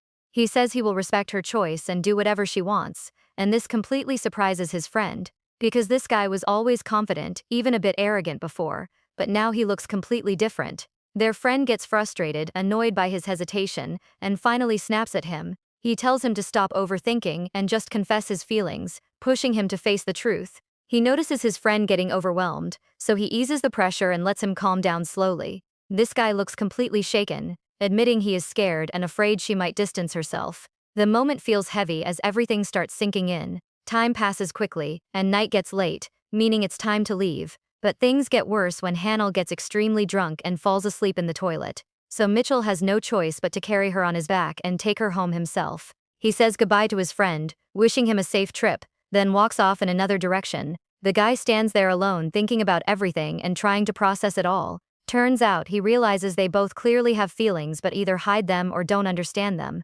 At the same time, he hesitates because their history is complicated since they've been friends forever. The situation feels messy and nothing seems simple anymore. This realization stays with him as the night ends. The next morning arrives, and Hanel wakes up suddenly because of her cat's loud meow. Her head is pounding badly, the hangover hits hard and she can barely move. She begs the cat to move, feeling sick, but nothing works. After a while she gets up and slowly walks out, still looking exhausted. Her mother greets her warmly and hands her water, trying to help her recover. Hanel drinks it quietly and then asks what happened last night. But the answer shocks her, because turns out Mitchell carried her home since she was too drunk. This instantly wakes her up and she grabs her phone, wanting to text him right away. She repeats what her mother said and asks if he remembers anything. She pretends to forget, saying she remembers nothing after singing and acting like everything was normal. Mitchell responds calmly, saying she didn't do anything unusual and avoids the truth. The tension stays hidden between them. She thanks him politely, wishes him a happy holiday, and says they'll meet at university. Then she tosses her phone away and lies on the bed, still looking completely drained. But turns out she remembers everything, including the kiss they shared. She knows this changes everything, and the situation between them gets even more complicated. She can't ignore it anymore. Even if she tries to act normal, the weight of it starts to sink in. She feels confused inside, because in daily life, and even on social media, she behaves the same. But deep down, she feels uneasy, questioning what they really are, and whether this is still just friendship. The doubt keeps growing. Turns out Mitchell feels the same, just as confused and unsure about what's happening. Then he looks at old photos from their childhood and realizes something important. The past starts giving him answers he didn't expect. She has always been like this, curious and unpredictable, and that explains a lot. He convinces himself that she is just acting on curiosity, wanting to understand new feelings. This guy starts to calm down, believing everything will go back to normal because he knows her too well. He even smirks to himself, thinking she will apologize later and act like nothing happened. But things are not that simple, and he rubs his head in frustration, still confused about his own feelings. He doesn't want to lose whatever this is between them, and that thought scares him. His face shows sadness, because pretending is getting harder, and he can't keep it up forever. The next day arrives quickly, and Hanel goes to university like nothing ever happened.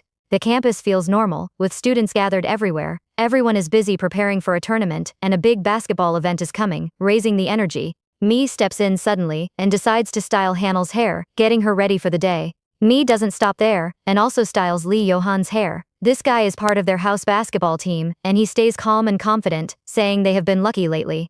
The girls cheer for his victory, and turns out their faculty has done something big.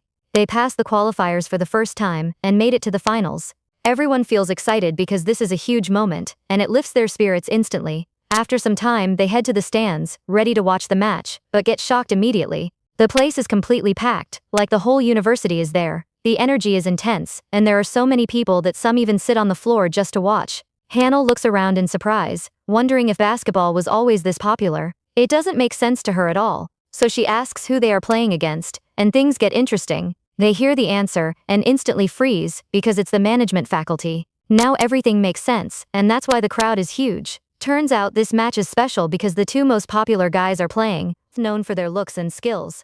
Even though their team is strong, Lee Yoan doesn't feel confident, and thinks they will definitely lose. But surprisingly, Jae just smiles calmly and questions his playing style right away, saying he mistook him for an idol. Then he turns back calmly and says they will see who wins in the end, but this guy keeps his eyes on Mol. He hears that Mol is good at basketball and starts observing him closely, while the tension begins to rise. The girls already feel defeated and imagine a heavy loss, slowly losing all fighting spirit. Mi notices something strange as her friend stays completely silent, just staring straight ahead. She asks a simple question, but the girl suddenly flinches, clearly caught off guard. Hanel hides behind her crossed arms and just hopes everything goes well without anyone getting hurt. After some time, the game begins and things move fast on the court. Mol starts showing top-level skills and goes for a clean shot, but suddenly, this guy blocks him as Jae-song steps right in front. Mel gets serious instantly and tells him to move aside, but surprisingly, it only amuses him. This guy smiles at his politeness and tells him to call him something else, clearly trying to provoke him. Then things get personal as he asks about his bond with Hanu, trying to dig deeper. He keeps staring at him and directly questions his interest in her. The tension gets even worse. This guy smirks slightly and admits he might be interested, and that's when things change. Suddenly, Mel gets angry and rushes toward the basket, taking full control of the play. In the next moment, he strikes and uses the opening perfectly, shooting straight into the hoop. The shot is clean and precise, and even this guy gets stunned for a second. Turns out, it's a perfect three-pointer, and the crowd reacts instantly. Mel stays calm and tells him to try harder next time, clearly not impressed at all. This guy just smiles and admits the provocation failed, backing off slightly. But things don't end well as the final score shows a huge gap. The video design team loses badly, and everyone feels disappointed as their mood drops instantly. To make things worse, the girls' dodgeball team also fails and doesn't even pass selection. Meanwhile, Hanel does something unexpected and keeps eating the whole time, surprising everyone around her. Her friends notice this quickly since they thought she only cared about food, but now they feel confused. Then they spot this guy again as Jae-song gets surrounded by people since he rarely joins events. Hanel looks at the scene and suggests something, clearly planning her next move. Later, they finally meet him again, greet him casually, and head straight to the pretzel van. Meanwhile, this guy looks tired as other students keep talking to him nonstop, and it clearly drains him. Something suddenly catches his attention, and he looks up without thinking, spotting Hanel in the distance. Everyone around her is amused as she keeps eating while walking like a hamster, not caring at all. But this moment hits differently as he remembers Mel's sharp gaze earlier, especially when they talked about his girlfriend. After some time, things get surprising as Hanale finishes all the food and suggests going to a cafe. Her friends get confused and start thinking, but then Lee Uhan suggests going back to watch basketball again. But Hanale clearly dislikes the idea and does not want to watch Manol again, and her reaction shows it immediately. Then things take a sudden turn as Hesu calls her out of nowhere and drops shocking news. Turns out their friend went to the police station just before this and everyone gets caught off guard. Meanwhile, Mel runs into someone and bumps into this guy unexpectedly, as Jung Bi is just sitting there calmly. Mel greets him directly even after trying to provoke him earlier, but things feel tense again. Despite the rude tone, this guy just smiles calmly, almost like he enjoys it. He brings up the same topic again and asks if he was serious before, trying to push him further. Mel looks confused at first, so this guy repeats the question and asks if he really likes Hanu. There is a brief pause as Jang hesitates for a second, but then answers mockingly, saying she is cute enough. But that only makes things worse as Mel freezes instantly and pushes the question further, asking if that is the real reason. This hits him hard and for a moment he has no answer, his mind going completely blank. After a few seconds, he tries to recover and asks what he really means. Turns out, this guy got what he wanted and quickly brushes it off as nothing, saying it was just a thought. Then he leaves immediately, not giving Mel time to respond, and even wishes him luck for the next match. As if timed perfectly, Menchel gets distracted as his friend pulls him away. They suggest getting some snacks, since they still have time, trying to lighten the mood. But his friend notices something as Mel looks unusually gloomy and tries to ignore it. Then they talk about the next match, and turns out it is the final one against the physical education faculty. Mel starts thinking seriously since this match will decide everything and the pressure builds up. They find a quiet corner, somewhere shaded and calm, a perfect place to rest and eat. His friend shares some news that people are already placing bets and trying to predict the winner. Opinions are split everywhere, some trusting Mel's skills while others believe in the opponent's reputation. But this guy thinks differently, calling sports meaningless and only caring about winning. Suddenly, something happens as his friend freezes in place after hearing voices nearby. Turns out it is the rivals right behind the wall, and things are about to get serious. He hesitates for a moment after hearing their harsh words about victory, but still chooses to support Menchel. Suddenly, a big guy joins them, sits down heavily, and starts complaining loudly. He feels insulted by the comparison, and his tone sounds intimidating, changing the atmosphere instantly. Menchel's friend gets scared and slowly slides down the wall while the rivals keep talking. They discuss Menchel's skills seriously and even admit he is good, but Scene agrees and calls their main rival just an amateur. That catches attention instantly as Mole hears a familiar voice and starts listening carefully. He remembers how people think height means skill, and it annoys him a bit. Then the big guy asks directly who this popular guy even is, judging him by his appearance. Mel's friend gets nervous and tries to pull him away, but surprisingly, this guy stays and seems amused instead. Meanwhile, the insults continue as the big man blames him, saying guys like him stay lonely and cannot find girlfriends. Then the topic shifts to a recent blind date and everyone reacts differently. Seun suddenly freezes when the third guy brings it up, clearly caught off guard, but then he smirks and admits the girl was attractive, almost proud of it. That's when things turn serious as he reveals she is Kim Menchel's childhood friend. Mel freezes instantly after hearing this and realizes who they are talking about. Another guy adds that she is very popular, so attention around her is normal, but things get uncomfortable fast as they ask something inappropriate about her body. The big guy looks confused at first, but then it gets clarified and they start exaggerating things about Haenel. Mel's expression changes as they keep talking and cross the line. Seun adds even more, recalling how he once invited her over using homework as an excuse. He calls her naive, saying she agreed too easily but ran away, which annoyed him at first. That becomes the final straw. Mel stands up immediately as they keep insulting her, calling her not worth the effort and easily accessible. His classmate senses danger instantly as Mel slowly walks toward them, his steps cold and threatening. The mood turns heavy and the guys get shocked seeing who approaches them, but Sean has no idea as he still sits with his back turned, completely unaware of the situation, and keeps talking casually. In the next moment, it happens as his shirt gets grabbed suddenly and this guy looms over him. Mel looks terrifying, like an evil spirit, and Sean finally realizes what is going on. He tries to react quickly, but it is already too late as a punch lands straight on his face. Everything escalates instantly and the situation gets out of control, leading to a serious incident. As soon as Hanel hears this, she starts running immediately toward the police station. Her mind fills with worry as she thinks someone hurt him badly and she rushes even faster. Then she gets more information and learns that Lim Swan is involved too, the same guy from the blind date. Her friend explains everything, saying Soon talked badly about her and crossed the line completely. That becomes the breaking point as she realizes the real reason and runs even faster. She bursts into the station, opening the door loudly, and everyone looks at her. Her friend looks shocked, not expecting her to show up, and freezes for a moment. She notices his face first, sees the scratches and bruises, and immediately grabs his head. She starts scolding him loudly for not defending himself properly, and her voice fills the room. Even the policeman reacts, telling her to calm down and pointing somewhere else. That's when things flip as she looks in that direction and sees something unexpected. Sun Yoon sits there beaten, his face swollen and almost unrecognizable. Hanel freezes instantly, realizing she misunderstood everything, and the room goes silent. The silence feels heavy and makes everyone uncomfortable, even Hanel herself. Then she suddenly speaks and asks if they can all leave since it was a mutual fight. But Sun Yoon gets furious, protests loudly, and says he was attacked. He demands punishment and even talks about suing, but things take a turn. Before he finishes, Hanel raises her hand and strikes him hard on the back of his head, shocking everyone. He bites his tongue, completely confused and unable to understand her actions. But she does not stop as another wave of hits follows and the tension rises again. He tries to question her and demand an explanation, but she shuts him down immediately. She tells him that if he had any conscience, he would stay quiet. That shocks him deeply as he realizes she knows everything about what he said earlier. Hanel gives a clear warning that if he goes to court, she will countersue him for harassment. That word hits hard, and this guy finally breaks, lowering his head silently. She then turns to Mel, grabs his shirt slightly, and calls him out too for not speaking up earlier and spreading rumors.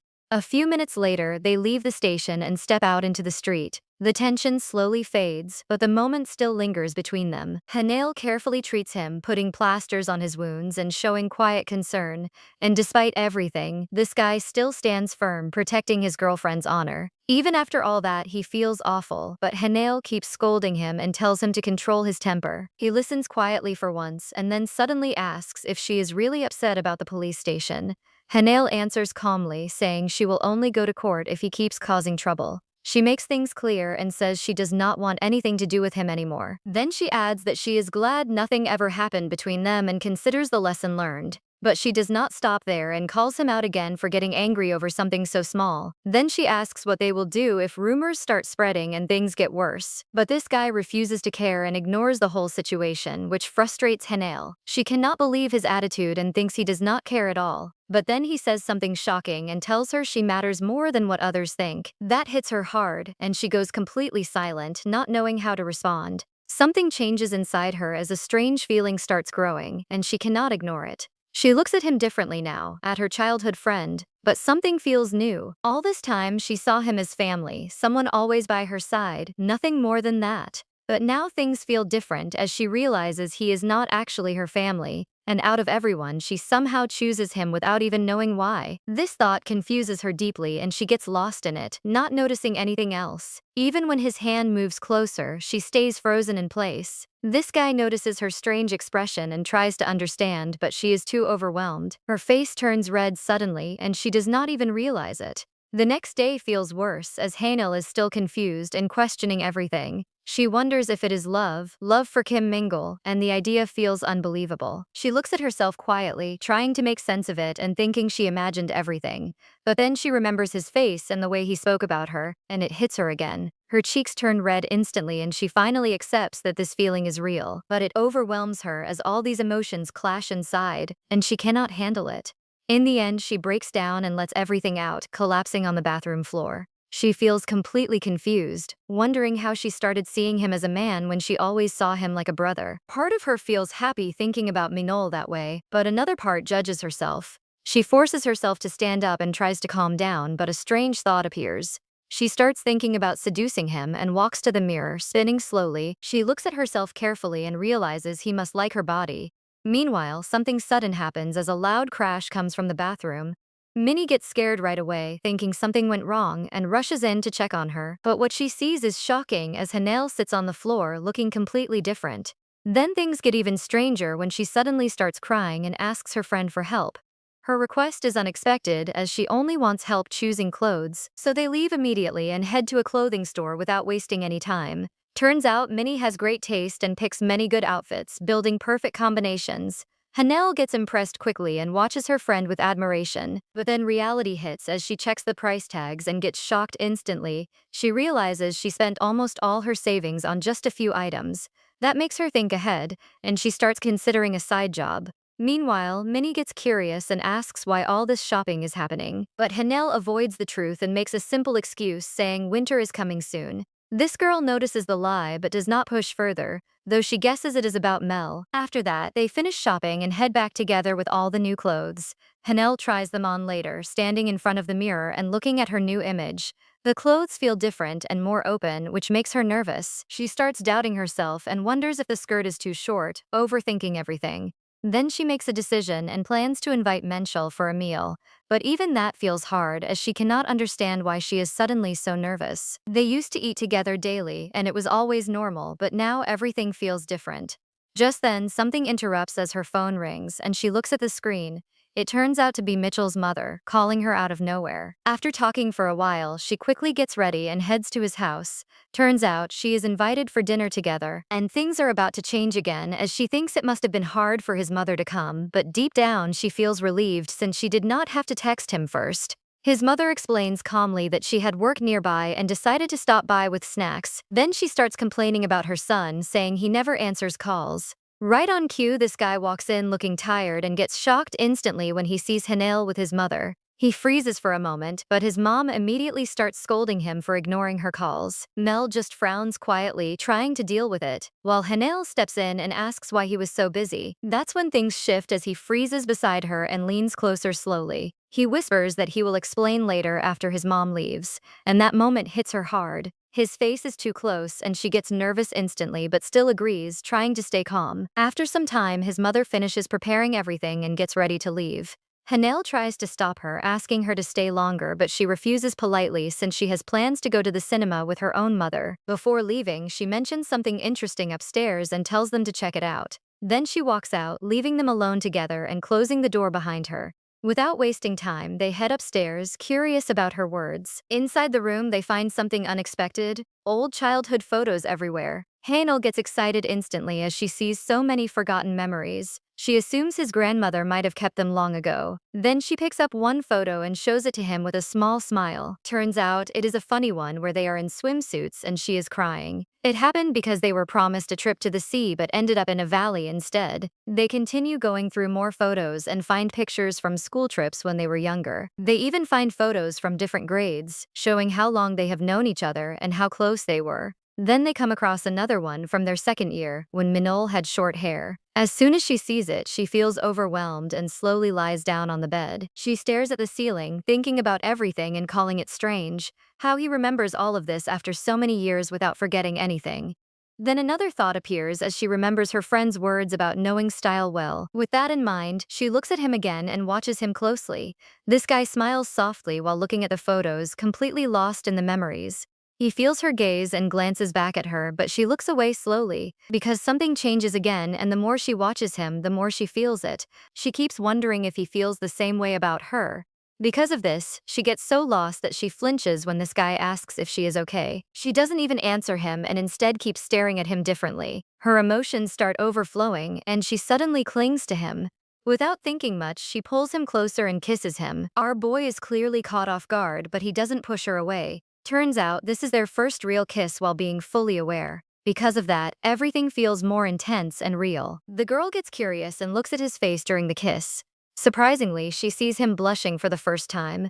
This makes things even more awkward, and she quickly realizes what she just did. But things don't stop there. She leans into him again and kisses him once more. Seeing that he doesn't resist, they keep going, pulling away only to look at each other before diving back in. It feels like both of them wanted this for a long time. They just never had the courage to take the first step. But now that it happens, everything starts moving too fast. Even then, this guy still feels confused. He manages to pull away and tells her not to rush things. He wants to understand why she suddenly acts like this, but the girl doesn't want to stop. She keeps moving closer and presses against him again. Her actions make it hard for him to stay calm, but he still tries to stay serious. He awkwardly asks if she is really sure about all this.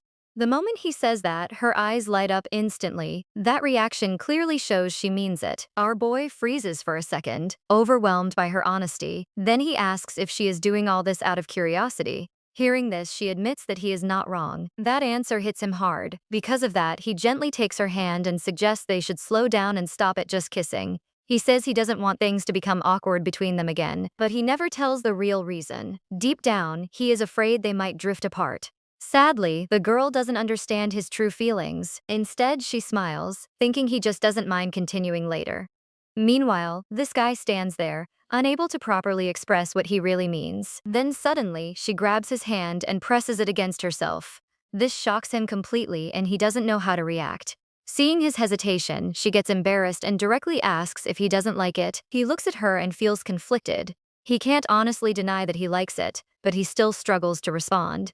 Despite that, things keep moving forward. After some time, they finally cross the line and end up in his room. Both of them get closer, and their connection deepens as emotions take over. At first, things feel confusing and overwhelming. The girl realizes it's not as simple as she imagined. Even our boy feels both nervous and amazed at the same time. But slowly, they start adjusting. He tries to help her relax, and she asks him to stay close. Because of that, their connection becomes stronger. This moment creates completely new feelings for both of them. He finally stops holding back and follows his emotions. Because of that, everything starts to feel more natural. As time passes, the tension slowly turns into comfort. The girl manages to relax, and the initial discomfort fades away. What replaces it is a new kind of closeness between them. In the end, they stay together like that for a long time. Eventually, both of them fall asleep side by side. After some time, the girl wakes up alone in bed. She feels a bit tired and messy from the night before, but then she notices a nice smell coming from outside. That smell instantly wakes her up. She quickly gets out of bed and heads toward the kitchen. There, she finds this guy calmly cooking. He looks at her and casually asks if she wants some ramen. Hearing that, she immediately agrees since she loves food. A few minutes later, a hot bowl of ramen is ready. Steam rises from it as he hands it to her. Compared to her, he looks much more composed. He even gives her a hair tie so she can fix herself. She quietly takes it and ties her hair, trying to act normal. Then they finally sit down to eat together. But suddenly, she loses focus again. Seeing how good he looks right now, she feels shy all over again. Because of that, she gets a little uncomfortable. Still, she tries to stay calm and starts eating. At the same time, she keeps wondering what he truly feels about her. Han suddenly changes the topic. She asks why he ignored his mother's call. This guy calmly explains what happened. Turns out he got scolded by the faculty president. It was because of a lost basketball match and trouble with the police. Han gets surprised and calls it stupid, and he agrees. Then she points at something in his house. She tells him to fix it. but Mal says he cannot afford it right now. He explains that he needs to save money. Even though he works a lot, it is still not enough. But he refuses to say what he is saving for. Han tries to push him for an answer. She mimics him playfully, but this guy still does not reveal anything. Because of that, she gets an idea. She decides to find a part-time job. Turns out she wants to prepare something special for his birthday. Thinking about it makes her excited. Her mood suddenly becomes bright. Mole notices this change immediately. This guy asks what happened. Han smiles and says she will get a job. Her answer surprises him, but she has another plan. She decides not to confess her feelings directly. Instead, she chooses to slowly flirt with him. To her, this idea feels perfect. She believes this way he will get used to her, and things will move forward naturally. She does not waste time. A week later, she starts working at a coffee shop. It is her first job. She tries to be friendly with everyone, but her new colleague is cold toward her. This girl clearly does not like her. The colleague steps closer and studies her carefully. Turns out she feels like she has seen Han before. Later that night, Han stays at Mole's place again. She falls asleep peacefully on his bed. Meanwhile, this guy quietly covers her with a blanket. Mole quietly watches her sleep. This guy smiles when he sees her moving funny in her sleep. Then he gently fixes her hair so he does not wake her. But suddenly, something catches his eye. He notices the wristband on her hand hiding a scar. This detail instantly changes his mood. He becomes serious and silent. Turns out he knows something about it. Because of that, he stays awake all night beside her. Meanwhile, another scene begins.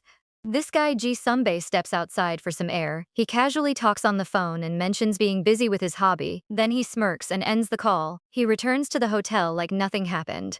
But things get worse when we see what is waiting inside. A girl is lying there in a bad state, but Ji acts completely normal. He calmly approaches her and checks on her. The girl reacts weakly when she hears his voice. But this guy shows no concern. Instead, he continues acting in a controlled and cold way. She asks him to remove her mask. He does it without hesitation. Her condition looks poor, but he simply praises her patience. Then suddenly she hugs him. She asks for a reward. Without hesitation, this guy kisses her. He treats everything like a game. His actions stay calm and controlled. The situation becomes uncomfortable and tense. After some time, everything settles down. They separate and go to clean up. Then the girl returns to the bed. She notices him using his phone. Curious, she looks at the screen. Turns out he is texting Han. This immediately bothers her. She complains about how often he talks to her. But Ji quickly hides his phone. Even though they are not in a proper relationship, the tension between them rises. The girl keeps asking Ji about his new interest. This guy answers calmly as if nothing happened. Then he shifts the topic and points out her swollen eyes. Because of that, her mood slightly improves. She hides under the blanket and tells him not to pretend he cares. But surprisingly, he says he actually does care about her tears. That moment reminds him of something. He suddenly remembers another tearful face. Turns out Han appears in his thoughts again. His expression becomes dark. This guy admits he even likes seeing tears. Because of that, things start to feel unsettling. Meanwhile, Han continues working at the cafe. Her colleague keeps staring at her strangely. The tension between them slowly grows. Han politely introduces herself. She tries to be friendly and calm, but surprisingly, the colleague shows no kindness at all. Turns out she realizes something important. Han is the same girl this guy has been texting. Because of that, her attitude becomes even colder. She immediately starts criticizing Han. She treats her like she knows nothing, but Han still stays polite. Even so, Han cannot ignore something. This girl looks extremely beautiful and elegant, almost like a cat. But at the same time, she feels familiar. Han cannot figure out why. That strange feeling keeps bothering her. Soon, customers start arriving. Han begins working under pressure. But things get worse very quickly. She keeps making mistakes again and again. She even almost burns food in the oven. Her first day becomes a complete disaster. Then she prepares iced coffee, but it turns out terrible. Now her colleague completely loses patience. She directly calls Han incompetent. Hearing that, Han lowers her head. She honestly admits it is her first job. She apologizes sincerely. Even though the colleague is harsh, she still listens. Han promises to improve quickly, but the criticism does not stop. The colleague continues blaming her. She even mentions that Han was hired through an ad. Then suddenly, something clicks. Han looks at her face carefully, and in that moment she remembers something shocking. Turns out this girl looks exactly like someone she has seen before. She is the same girl connected to Ji Sunbae. Suddenly, Han screams in excitement. Her loud reaction shocks everyone around her. The brunette girl freezes in surprise. Turns out Han recognizes her. She is the same girl who slapped Ji Sunbae before. Because of that, Han immediately gets curious. She smiles and asks if she is Ji's girlfriend, but things get awkward instantly. The brunette does not give a clear answer. She starts mumbling and hesitating. This makes Han even more confused. She cannot understand their relationship at all, but slowly it becomes clear. Turns out they are not exactly together, yet they are also more than just strangers. Han's expression suddenly changes. She realizes something important. This girl is stuck in one-sided love. Because of that, Han feels sympathy for her. She suddenly grabs her hand. Then she confidently says everything will work out. This bold reaction surprises the brunette. She cannot understand why Han is acting like this, especially after being treated harshly before, so she pulls away and tells Han to get back to work. Right after that, a wave of customers arrives. Both of them get busy immediately. After the rush, they feel completely exhausted. But surprisingly, Han still looks full of energy. Her colleague notices this instantly. She remembers that Han is only 20. Then she asks why Han took this part-time job. Han answers shyly. She says she wants to buy something, but she hesitates to explain more. Her face turns red. Turns out she likes a guy, and she wants to buy him a gift. Hearing this, the colleague reacts calmly. She thinks Han is still innocent, so she does not say much. Meanwhile, Han gets even more embarrassed. She quickly explains they are not dating yet. Then she adds something important. They have known each other since childhood. Because of that, she never thought of him that way before. But now things have changed. She recently started seeing him as a man. Hearing this, the colleague suddenly laughs. The girl suddenly freezes. She asks Han how she even met Ji. After all, they study at different universities. Han explains the story. Turns out they met at a party with friends. Even back then, this guy clearly said he did not want a relationship, but she still kept her feelings. Because of that, they ended up in a strange situation. They became something like friends with benefits. Hearing this, Han stands up suddenly. She says it is easier when people start as friends. Then she talks about her own case. She explains they have been friends since birth. This surprises the girl a lot. She did not expect something like that. While cleaning the table, she thinks about it. Childhood friendships like that are very rare. Because of that, she feels impressed, but she also points out a problem. Turns out long friendships can make things harder. Starting a relationship becomes more complicated. Han looks a bit sad hearing this, so the girl quickly adds something. She says you never know what might happen. Then she shares her own story. She once had a childhood friend living next door. They used to play together all the time, but now everything is different. So much time has passed that she does not even know how he looks anymore. That makes her point clear. Just then, the cafe door opens loudly. A group of students enters. Turns out they are Han's friends. They came to support her. Han gets happy seeing them. She quickly runs to greet them. One friend asks why she chose such a far workplace. Meanwhile, her colleague watches them closely. She seems annoyed by the noise. Han smiles and explains she just started working here. She jokes that they should not expect special treatment. But things take a surprising turn. Turns out the manager allows staff to treat their friends. Hearing this, her friends get excited. They cannot believe it. While Han chooses a cake, she starts serving others. One guy tries to approach her. He uses a typical trick to start a conversation, but Han shuts him down immediately. She calls out his approach without hesitation. The guy laughs and walks away. Then another customer steps forward. This guy just stares at her silently. His gaze feels intense and strange. Han tries to joke about it. She asks if he is also trying a trick. But things get awkward fast. This guy suddenly responds coldly. He says he is just looking at the menu. Then he questions her attitude. Han gets embarrassed instantly. Turns out she misjudged the situation. And just like that, the moment becomes awkward. Han lowers her gaze and focuses on the monitor. She quickly prepares a strawberry smoothie. Then she proudly presents it on a tray. She says she made it herself. Her friends react with surprise. Meanwhile, Mi suddenly brings up something important. Turns out there is a group chat. It is about a high school reunion at the end of the year. Surprisingly, Han knows nothing about it. She has been too busy with work. Because of that, she missed the invitation. Meanwhile, Mol is at university. A friend approaches him.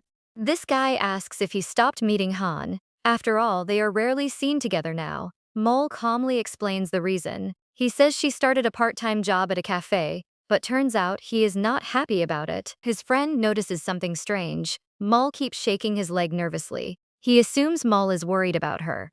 Mol starts listing random worries. He says she might break something or get hurt. His thoughts begin to spiral, but suddenly his phone vibrates. He checks the message. Turns out it is about a high school reunion. An old acquaintance invites him. Everyone wants to see him there, but they are not the only ones planning something. Meanwhile, another girl appears. She scrolls through old classmates' profiles. Then she suddenly stops at Han. Turns out she always envied her. She was jealous of her friendship with Mole, and now she starts forming a plan. A dangerous idea crosses her mind. She wants to create conflict between them. Her intentions are clearly bad. The next day, Mole goes to the train station. Han had invited him there. She greets him loudly and excitedly, but this guy stays calm and distant. He barely reacts to her energy. This already starts to upset her. She shows him her new outfit. She usually never dresses like this, but surprisingly, he shows no reaction at all. Han tries to change the topic. She notices he arrived earlier than her, but Mole simply turns away and starts walking. Soon the train arrives. They both get on, but the atmosphere between them feels strange. Mole keeps his distance. He stands quietly and avoids her. Meanwhile, Han looks out the window. She hums softly and forgets her earlier sadness. Mole notices this and looks out the window too. Finally, Mole decides to break the silence. This guy asks about her part-time job at the cafe. Han reacts instantly. She gets defensive when he asks if she broke anything. She quickly says everything is fine, but turns out, she hides the small mistakes she made. Then she mentions something interesting. She says something happened at the cafe recently. This makes Mole pay attention. She starts talking about a guy named Johan. At first, Mole does not recognize the name, but things quickly become surprising. Turns out Johan came to the cafe. He immediately approached her colleague, Mi. At that moment, she did not realize who he was. But then something clicks. She notices a familiar detail. The scar on his eyebrow reveals everything. Because of that, she recognizes him. He is her childhood friend Johan, someone she has not seen for years. Han watches everything carefully. She does not fully understand what is happening, but the situation becomes emotional. Mi is shocked by how much he has changed. He looks taller and completely different. Meanwhile, Johan stands frozen for a moment, but suddenly he hugs her tightly. This guy holds her so firmly that she cannot even move. His reaction surprises everyone. Mi tries to push him away. She tells him to stop, but he does not listen at all. Instead, he hugs her even tighter. Turns out he is afraid of losing her again, just like in the past. Han watches this with shining eyes. She finds the whole reunion fascinating. But Mole does not seem interested at all. Han keeps talking about it excitedly, but suddenly the situation changes. A crowd rushes into the train station. People fill the train quickly. Because of that, Han gets pushed close to Mole. The distance between them disappears. They stand extremely close. Both of them start blushing. The atmosphere becomes awkward again. Han remembers her friend's advice. She looks at Mole to check his reaction, but surprisingly, his face shows nothing. This makes her feel disappointed. She thinks he feels nothing, but things are not that simple. Meanwhile, Mole is distracted. This guy is thinking about something else. He tries to avoid the situation in his own way. After some time, they finally reach their destination. They get off the train together. The next place surprises Mole. Han chooses a different type of restaurant. Usually they go to normal cafes, but this place is unusual. She does not tell him the real reason. She simply says the food here is good.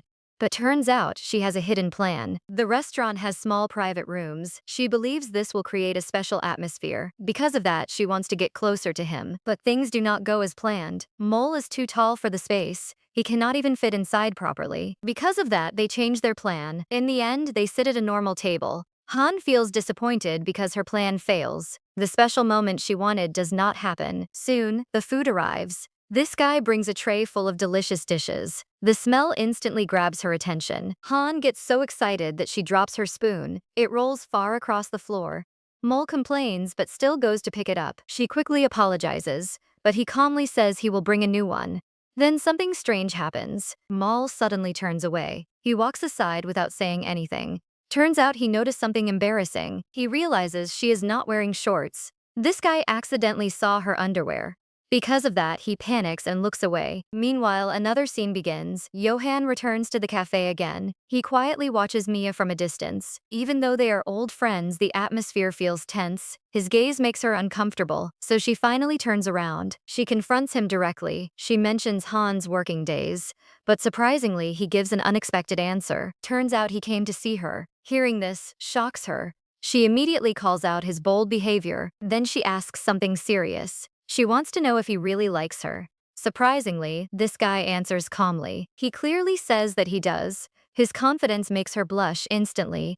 The situation becomes awkward. Then Johan grabs her hand. His fingers tremble as he holds her. It feels like he is expressing everything through that touch. He repeats his feelings again. This time, he shows no doubt at all. Mi becomes even more embarrassed. Meanwhile, back at the restaurant, Han waits for her food. She looks excited and hungry, but things take a small turn. Mol returns with something unexpected. Instead of just a spoon, he brings a blanket. He gives it to her and says it is cold. Han gets surprised but accepts it. She thanks him sincerely. Meanwhile, this guy feels relieved inside. After that, they finally start eating. They enjoy the delicious food together. The atmosphere becomes calm again. Later, they move on to something relaxing. They start reading comics they picked earlier. And just like that, the moment slows down. Mole quietly watches her reactions. This guy notices how fast her emotions change while reading. He even gets amused seeing her cry over the story. Han suddenly gets up. Her face is full of tears, so she goes to the restroom. But things click for her at that moment. She realizes she forgot to wear shorts. Turns out Mole saw everything earlier. That explains why he acted so strange. After a while, she comes back carefully. She moves slowly to avoid exposing herself again. Then she sits down at the table. Now she understands something else. The blanket was not random. This guy gave it to cover her. This realization makes her embarrassed. She still cannot fully understand his behavior. So she decides to get his attention. Han touches his leg with her foot. This suddenly surprises him. He immediately reacts and questions her actions, but she gives no clear answer. Instead, she keeps teasing him. She continues touching his leg again and again. Finally, Mole reacts. He grabs her foot and squeezes it firmly. This causes her to flinch instantly. She complains about it. She says the fight is unfair because of his size. But this guy shows no reaction at all. He calmly goes back to reading, as if nothing happened. This only makes the situation more intense. After a while, he notices something. Han keeps staring at him. Because of that, he finally looks back. Now a silent battle begins. They stare at each other without saying anything. The tension between them rises. Mole directly asks what is wrong, but she still hesitates and says nothing. Her behavior confuses him. Even though he looks calm, he cannot handle it. This guy starts losing his composure. His heart begins to race. Meanwhile, Han notices something. He starts avoiding her gaze, and surprisingly, the same thought crosses both their minds. At that moment, both of them realize something. They start thinking about each other's feelings. But neither of them can say it out loud. Han almost gathers the courage to ask. But suddenly, the bell rings. This breaks the moment instantly. Mole uses this chance to stand up. This guy goes to bring more food. Turns out he thinks she did not eat enough. Soon he returns with another tray. It is full of different delicious dishes. Han looks at it carefully. She notices something surprising. All the food is her favorite.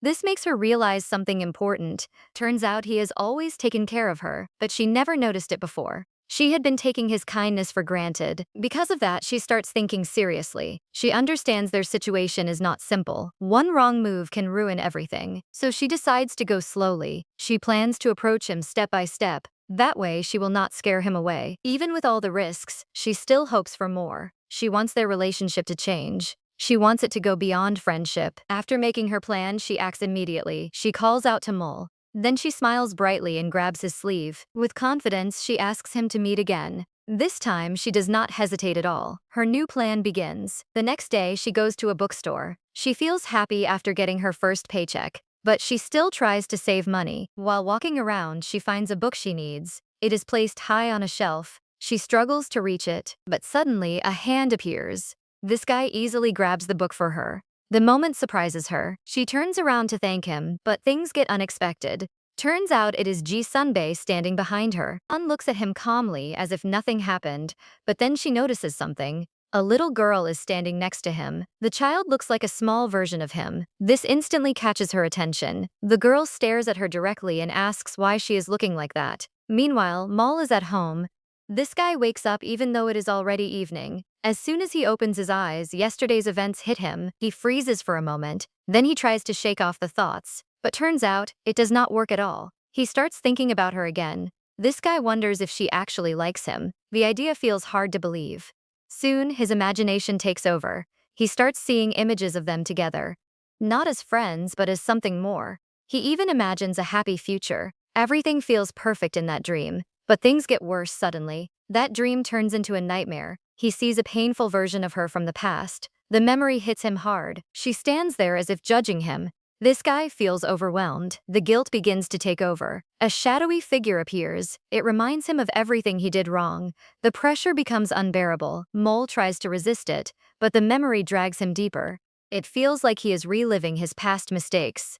Suddenly he wakes up. The nightmare ends, but the feeling stays. This guy is clearly shaken. Meanwhile, Han is still at the bookstore. She has no idea what he is going through. Her focus is somewhere else. She looks at the little girl again. Curiosity takes over. She carefully examines both of them. Soon, the truth comes out. Turns out the child is not his daughter. She is his niece. Han gets surprised and happy. The little girl shyly greets her, but things turn a bit chaotic. The child suddenly grabs her hair. Han gets shocked, but this guy quickly reacts. He tells the girl not to do that. Then he gently redirects her. He even offers himself instead. He explains the situation calmly. Turns out he is taking care of her because his sister is busy, and he seems comfortable with it. The little girl suddenly grabs his shirt. She says she is hungry. Because of that, the situation changes quickly. Han tries to leave politely. She says she has things to do, but before she can go, the girl grabs her hoodie. This catches her off guard. Then, surprisingly, she invites Han to eat with them. Han feels embarrassed but still agrees. Ji Sunbae thanks her politely. He assumes she had other plans, but Han calmly says she was going to eat anyway. Soon they head to eat together. This guy jokes that they should order more.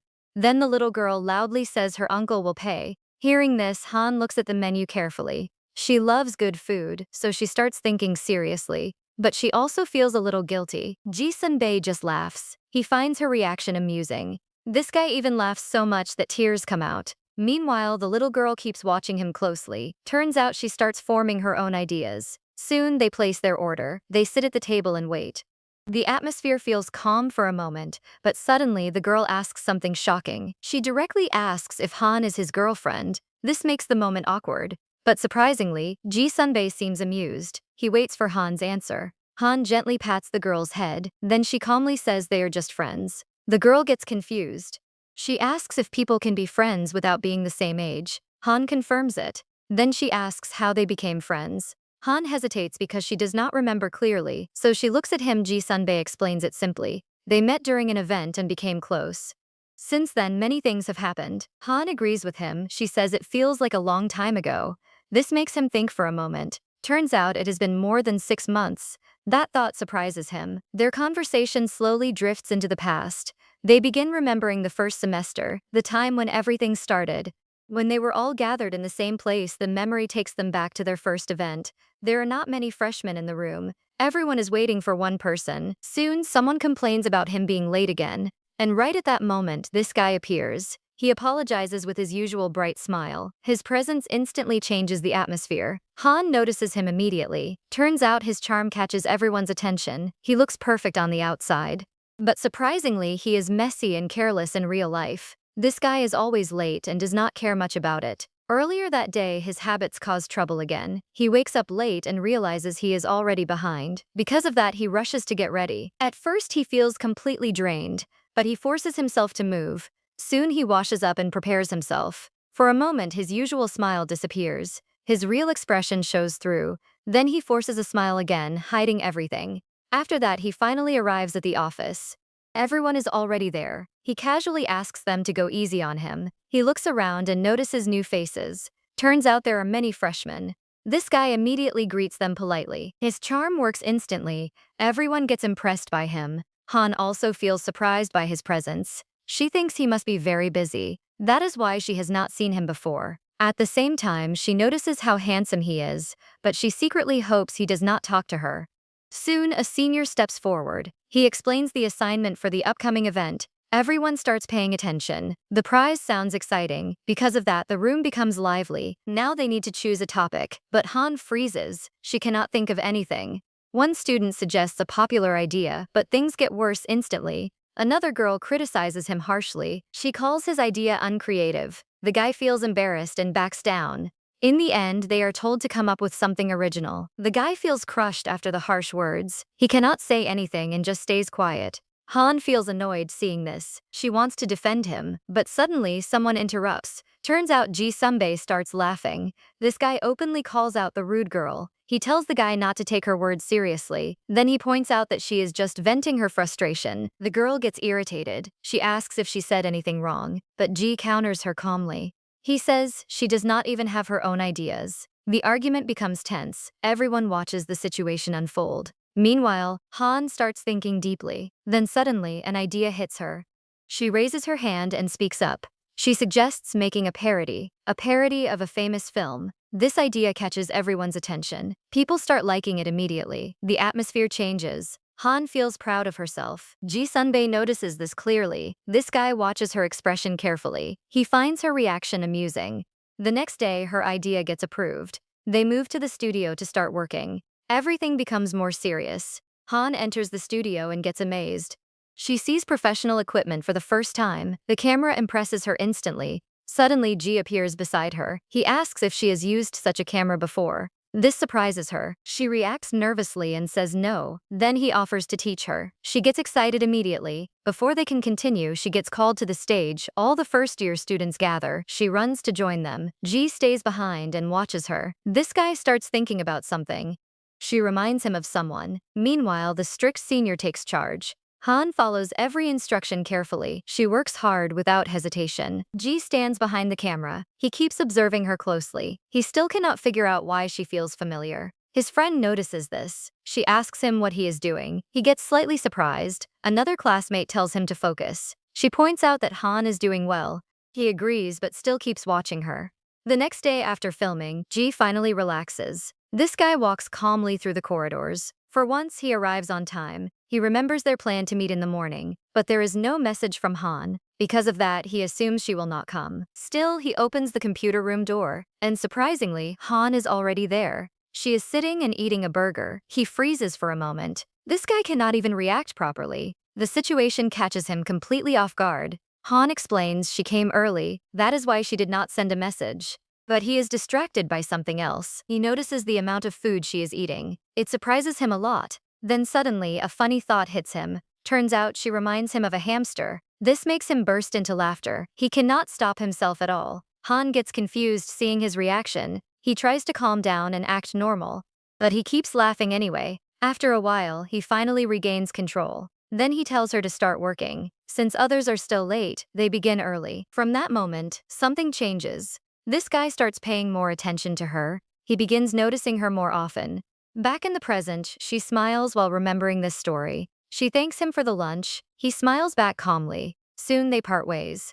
They say goodbye and go in different directions, but he keeps watching her as she walks away. Then his niece suddenly calls him. This guy turns back with a smile. But her question surprises him. She asks if he likes Han. He tries to brush it off casually. He says he likes her just as a person.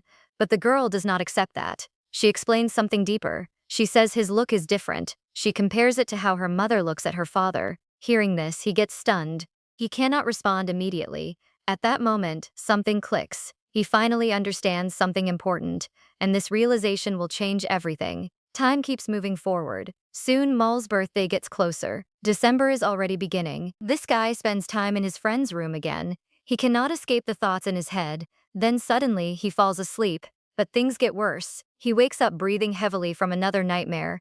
The tension does not leave him. Mole complains about it. He even asks his friend to wake him up if he sleeps again. His friend immediately mocks him. This guy jokes about him being scared of ghosts. The atmosphere becomes lighter for a moment, but then something interrupts them. The doorbell rings. Mole remembers something important. A friend invited them for drinks after a breakup. He starts thinking about whether to go. The decision makes him hesitate. Meanwhile, another scene unfolds. Han's friends gather at the cafe. They sit together and talk about daily life. Everyone notices Mi's scarf. Turns out winter has arrived. Soon, they start discussing their project. They need to choose a location for filming. One idea is an old house, but they cannot find a suitable one. This creates a problem for the group. Mi suggests changing the location, but that would ruin the atmosphere. So they hesitate to decide. Han listens carefully, then suddenly she speaks up. Turns out she has an idea. She asks for permission to step aside. Then she makes a call. After some time, she returns happily. She announces good news. The problem is solved. She says Mole has an old house, and surprisingly, he agreed to lend it. Everyone gets excited hearing this, hugs her happily. They even realize something else. Turns out Mole will be out drinking that day. That gives them more freedom. Han feels proud of herself. Her friends praise her and Mole. For a moment, everything feels perfect, but things do not stay calm. Her colleague suddenly interrupts loudly. She reminds Han that there is still work to do. Han quickly runs to her colleague. She apologizes sincerely for her behavior. Her sudden reaction makes everyone feel awkward. The atmosphere changes instantly. Most people feel guilty, but surprisingly, Johan shows no reaction at all. Turns out her colleague's mood has a reason. Something happened the day before, and it hit her hard. She met Ji Sunbae, thinking it was a normal date. But things took a sudden turn. This guy unexpectedly ended everything. She cannot understand why. She starts questioning herself. She thinks she did something wrong, but Ji calmly denies it. He says the problem is not her, instead it is something about him. He struggles to explain, but then he reveals something shocking. Turns out he has feelings for someone else. This is something new for him. He has never felt like this before. Hearing this freezes her completely. Deep inside, she already knows the answer. That person is Han, and unfortunately, she is right. Ji admits he cannot stop thinking about that girl. His thoughts are completely filled with her. Because of that, he cannot focus on anything else. The girl stays silent. Then she asks what he plans to do next. She wonders if he will start dating her, but his answer is unclear. He says he has not decided yet. Still, something changes in his tone. This guy, who once avoided relationships, now seems open to it. That realization hurts her even more. The truth becomes unavoidable. She feels heartbroken. She questions everything. She reminds him of his past words. But Ji does not feel guilty. He simply says things can change. His calm response makes everything worse. Then he says something harsh. He reminds her they owe nothing to each other. That line hits her deeply. Now she feels both betrayed and hurt. Because of that, she pushes Han away. She tells her to go home. Han notices her strange behavior. She feels something is wrong. But the girl responds coldly. She tells Han to leave with her friends. And just like that, the distance between them grows. Han does not understand the situation, but she still listens and leaves with her friends. Before going, she asks her to call if needed. That only makes things worse. Mi feels even more down. The emptiness inside her grows stronger. She tries to distract herself with work. She continues her routine at the cafe, but her mind stays heavy. Soon, the cafe is about to close. She goes outside to throw the garbage. But after a few steps, she suddenly stops. The pain inside becomes too much. She cannot hold it anymore, so she collapses on the ground. Now she is alone. No one is watching her. Because of that, she finally lets her emotions out. She curses everything around her. She cannot understand why things always go wrong. The frustration overwhelms her. Then suddenly, someone appears. A jacket is placed gently over her. It is Johan. This guy stands calmly in front of her. He notices her crying again. She looks up at him with tear-filled eyes. Seeing him brings back memories. Turns out this is not the first time. He once found her like this before. Back then, he returned from school. He heard someone crying nearby. When he checked, it was her. She was crying alone in a corner. And now, after all these years, the same thing happens again. The situation repeats itself. Mi quickly tries to stand up. She does not want to look weak. She says he scared her. Johan explains calmly. He noticed her upset expression. That is why he came. She looks away. She realizes something important. Once again, he showed up when she needed someone, but she still resists. She says she already likes someone else. She tells him not to waste his time, but this guy does not back down. He asks if that man is the reason she is crying. The truth becomes clear. Then he offers something simple. He says they can go for a drink. He does not want to leave her alone like this. Mi does not like his offer at first. She tells him to stop joking around. Then she asks why he thinks she would share her problems. She even shows her phone. She says she has many friends, but turns out she still agrees to drink with him. Soon she starts opening up. She pours everything out. Meanwhile, this guy stays calm and listens. Johan tells her to eat something. He worries about her drinking too much, but she brushes it off and keeps talking. Then her emotions explode. She starts complaining about what happened. She cannot accept how everything ended so suddenly. She hits the table in frustration. She talks about how she prepared herself for that meeting, but things did not go as she expected. Mi gets louder. She says he had no right to treat her like that. Her anger keeps rising. Johan watches her quietly. This guy starts realizing something. She speaks so freely, as if he is not even a man to her. After a pause, he asks something direct. He asks why she cannot forget him.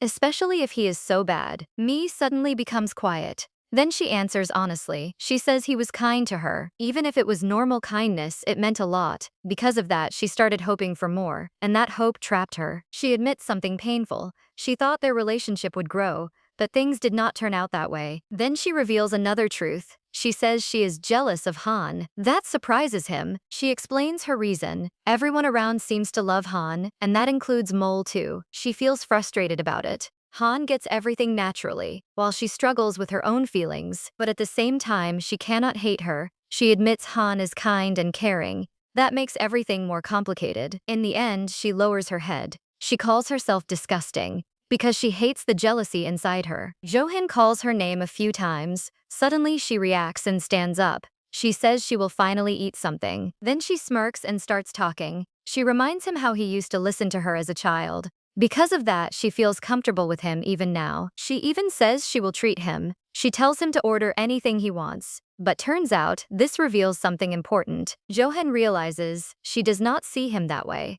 Meanwhile, she keeps drinking more and more. Soon, she becomes heavily drunk. Her words start getting messy. She begins laughing without control. Then she leans against the wall. She says something painful. Turns out she has never been first for anyone, not for family, friends, or love. Johan watches her quietly. This guy understands how drunk she is, so he tells her it is time to go home. He warns her seriously. He says she could be in danger if she stays like this, but she does not take it seriously. Instead, she touches his nose playfully. She says everything is fine because she is with him. She even trusts him completely. Johan agrees with a bitter tone. He says it feels like torture. Then he sits next to her and supports her. He tells her to lean on him. He tries to keep her steady. Meanwhile, she calls him a good person. He replies simply. He says he is only like this with her. But things take a deeper turn. Mi starts talking again. She explains how she tried to fix herself. She worked on her mindset and stayed busy, but it did not help. She admits the truth. She still feels empty when she is alone. She starts crying again. She says she just wants someone beside her. The loneliness keeps hurting her. Johan listens quietly. He feels frustrated but stays there. He does not leave her side. And then, something sad happens. She talks about wanting someone near her, but she does not even notice he is already there. Soon, her strength fades. She leans on him completely, and just like that, she falls asleep on his shoulder. Johan quietly speaks while she sleeps. This guy says he is ready to be everything for her. A friend, a boyfriend, even family. His words are soft but heavy.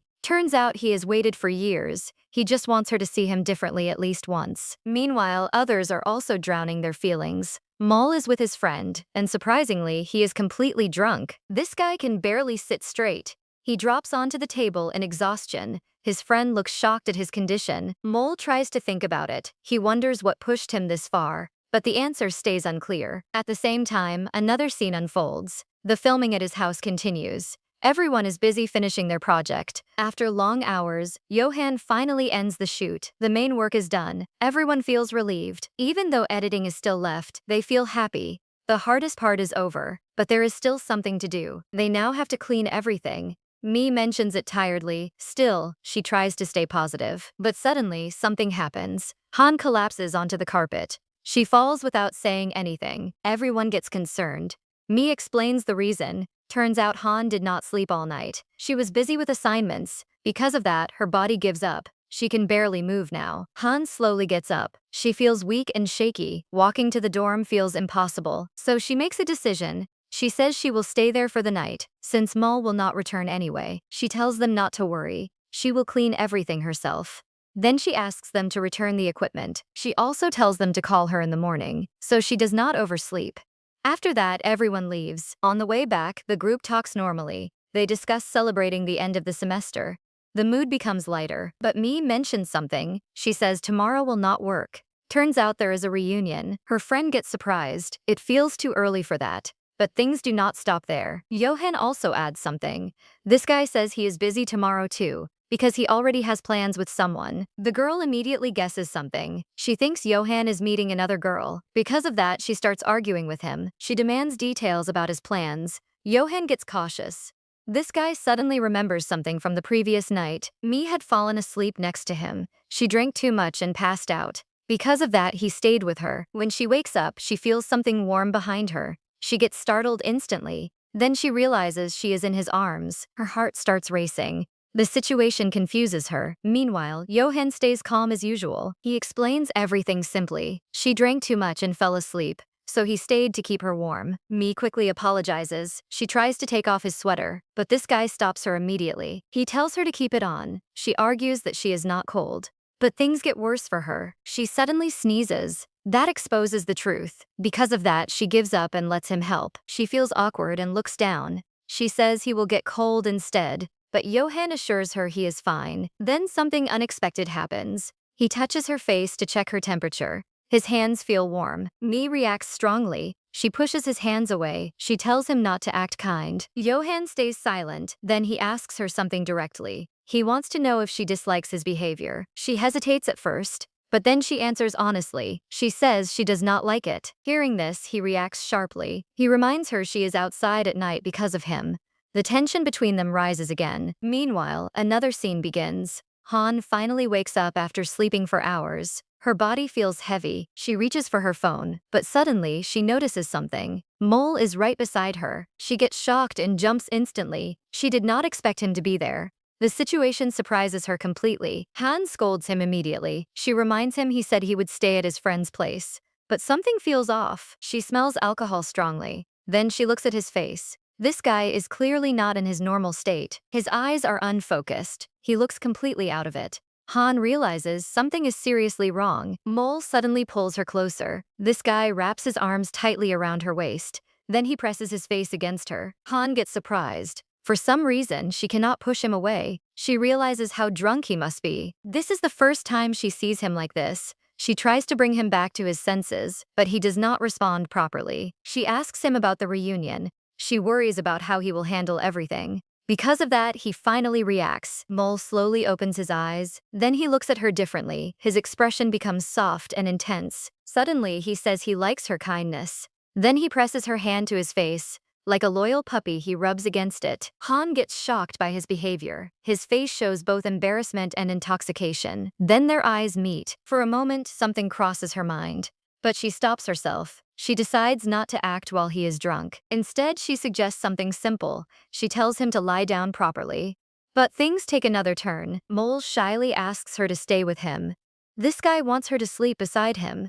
Han hesitates for a moment, but in the end, she agrees. The situation becomes quiet again. Meanwhile, another scene unfolds. Earlier that day, Mole was with his friends.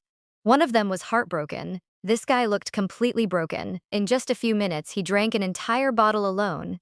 Everyone around him felt shocked. The mood became heavy. He talks about losing both love and friendship. This hits Mole in a strange way. He suddenly becomes thoughtful. The story reminds him of his own situation. He starts paying attention. Something about it feels familiar. His friend explains everything. They were close for years, but things changed after becoming a couple. Even her gaze toward him changed. That detail shocks Mole. He cannot ignore it. Then suddenly, Mole asks something unexpected. He asks if they can go back to being friends, and everyone around him gets stunned. His friends give a harsh answer. They say once things go too far, there is no going back. Hearing this, Mole falls into heavy thoughts. This guy starts worrying deeply. He fears that he and Han might become strangers. Because of that fear, he drinks until he loses control. His friend asks if he is okay. He tries to understand what caused this. But Mole says nothing and just looks ahead. Then suddenly, something clicks. As if driven by instinct, he decides to go home. He rushes out without wasting time. He leaves so fast that it shocks everyone. In just minutes, he reaches home. But because of alcohol, he soon falls asleep. After some time, he wakes up. Han is sleeping beside him. This makes him freeze for a moment. He quietly looks at her face. This guy feels something deep inside. He realizes he cannot stay away from her. Because of that, he makes a decision. He thinks it is better not to risk anything. Starting something might ruin everything between them. But then, something light breaks the mood. He notices her drooling while sleeping. That makes him laugh softly. After a while, Han wakes up. She feels someone touching her. At first, she is confused. Then she realizes what is happening. Mole is holding her tightly. His arm is wrapped around her waist. She gets embarrassed instantly. His breath brushes her neck. The situation becomes awkward. Because of that, she quickly gets up. She expresses her frustration. Her reaction surprises him. But surprisingly, this guy looks amused. He calmly asks what she is doing. That only annoys her more. She scolds him immediately, but he does not let go. Instead, he pulls her close again. He tells her to stay still. Because of that, the distance between them gets smaller. Their faces move closer without warning. The atmosphere suddenly changes. The moment becomes tense and quiet. And neither of them knows what to do next. She suddenly notices the smell of alcohol. Because of that, she scolds him again. But things take a strange turn. Mole gently rubs his cheek against her hand. This guy acts so soft that her heart skips a beat. The mood starts changing again. She quickly pulls back. Then she brings up the past. She talks about how calm and cute he used to be, but suddenly his attitude shifts. He becomes more playful.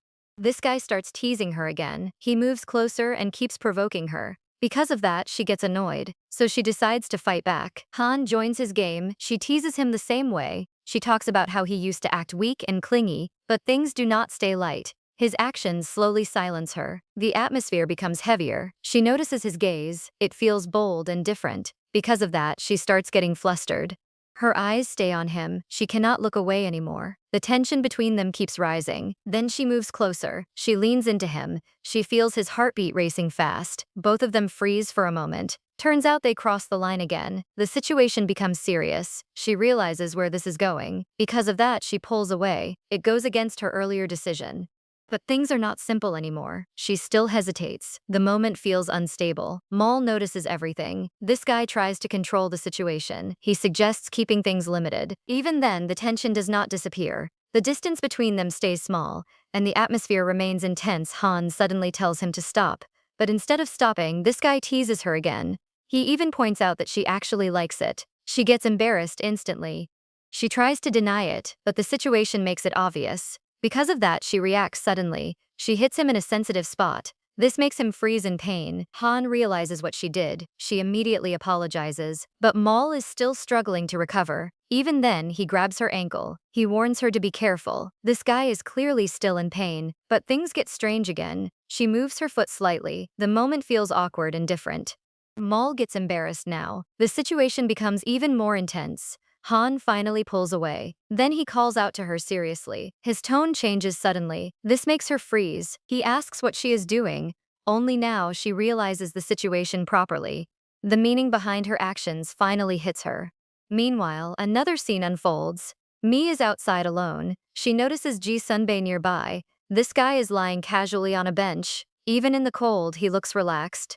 His behavior surprises her. He stands up calmly. Then he asks about Han. He notices she is not around. Mi explains that Han is asleep. She had a long and tiring day. Then something unexpected happens. Mi takes out a cigarette. Turns out she also smokes. She admits it casually. She explains that Han does not like the smell. That is why she hides it. The conversation shifts again. She asks him why he is outside at night. He pauses for a moment. This guy seems lost in his thoughts. Then suddenly he asks something unexpected. He asks what Han likes. The question catches her off guard. Mi gets confused instantly. She does not know how to answer. The moment becomes quiet and uncertain. Han continues her actions. She stays close to him. The atmosphere becomes even more intense. Mole is overwhelmed. This guy feels too many emotions at once. He tries hard to control himself. He even hints for her to stop, but things get worse. Han only becomes bolder. She enjoys his reactions. Seeing him struggle makes her more confident. A strange sense of control appears.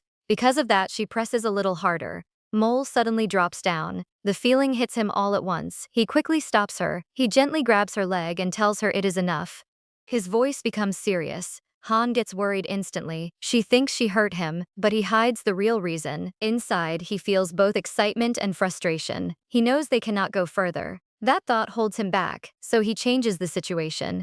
He wraps her in a blanket. This guy tries to calm everything down. He tells her curiosity will not lead to anything good. Then he asks her something. The question makes her look down. She quietly admits something to herself. Turns out she wants to continue, but she does not say it out loud. Mole lays her down beside him. He looks into her eyes for a moment, then he slowly closes his own. He says he is getting sleepy.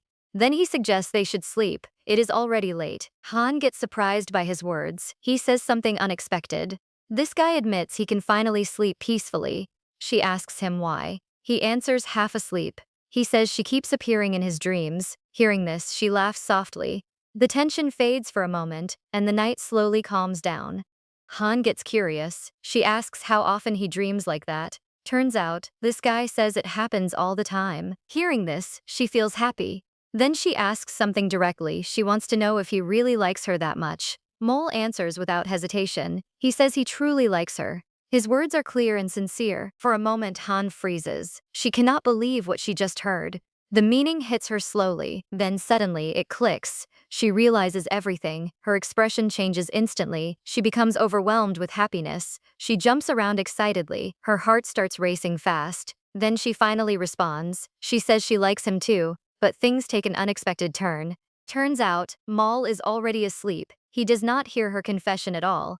This ruins the moment completely. Han gets frustrated. She tries to wake him up. She shouts and shakes him repeatedly, but nothing works. This guy stays completely unconscious, no reaction at all. She becomes more desperate. She even sits on him and keeps shaking him. She wants him to hear her, but things do not change. He still does not wake up. The situation becomes ridiculous. In the end, she gives up for the night. She sits beside him and waits. She hopes he will wake up soon.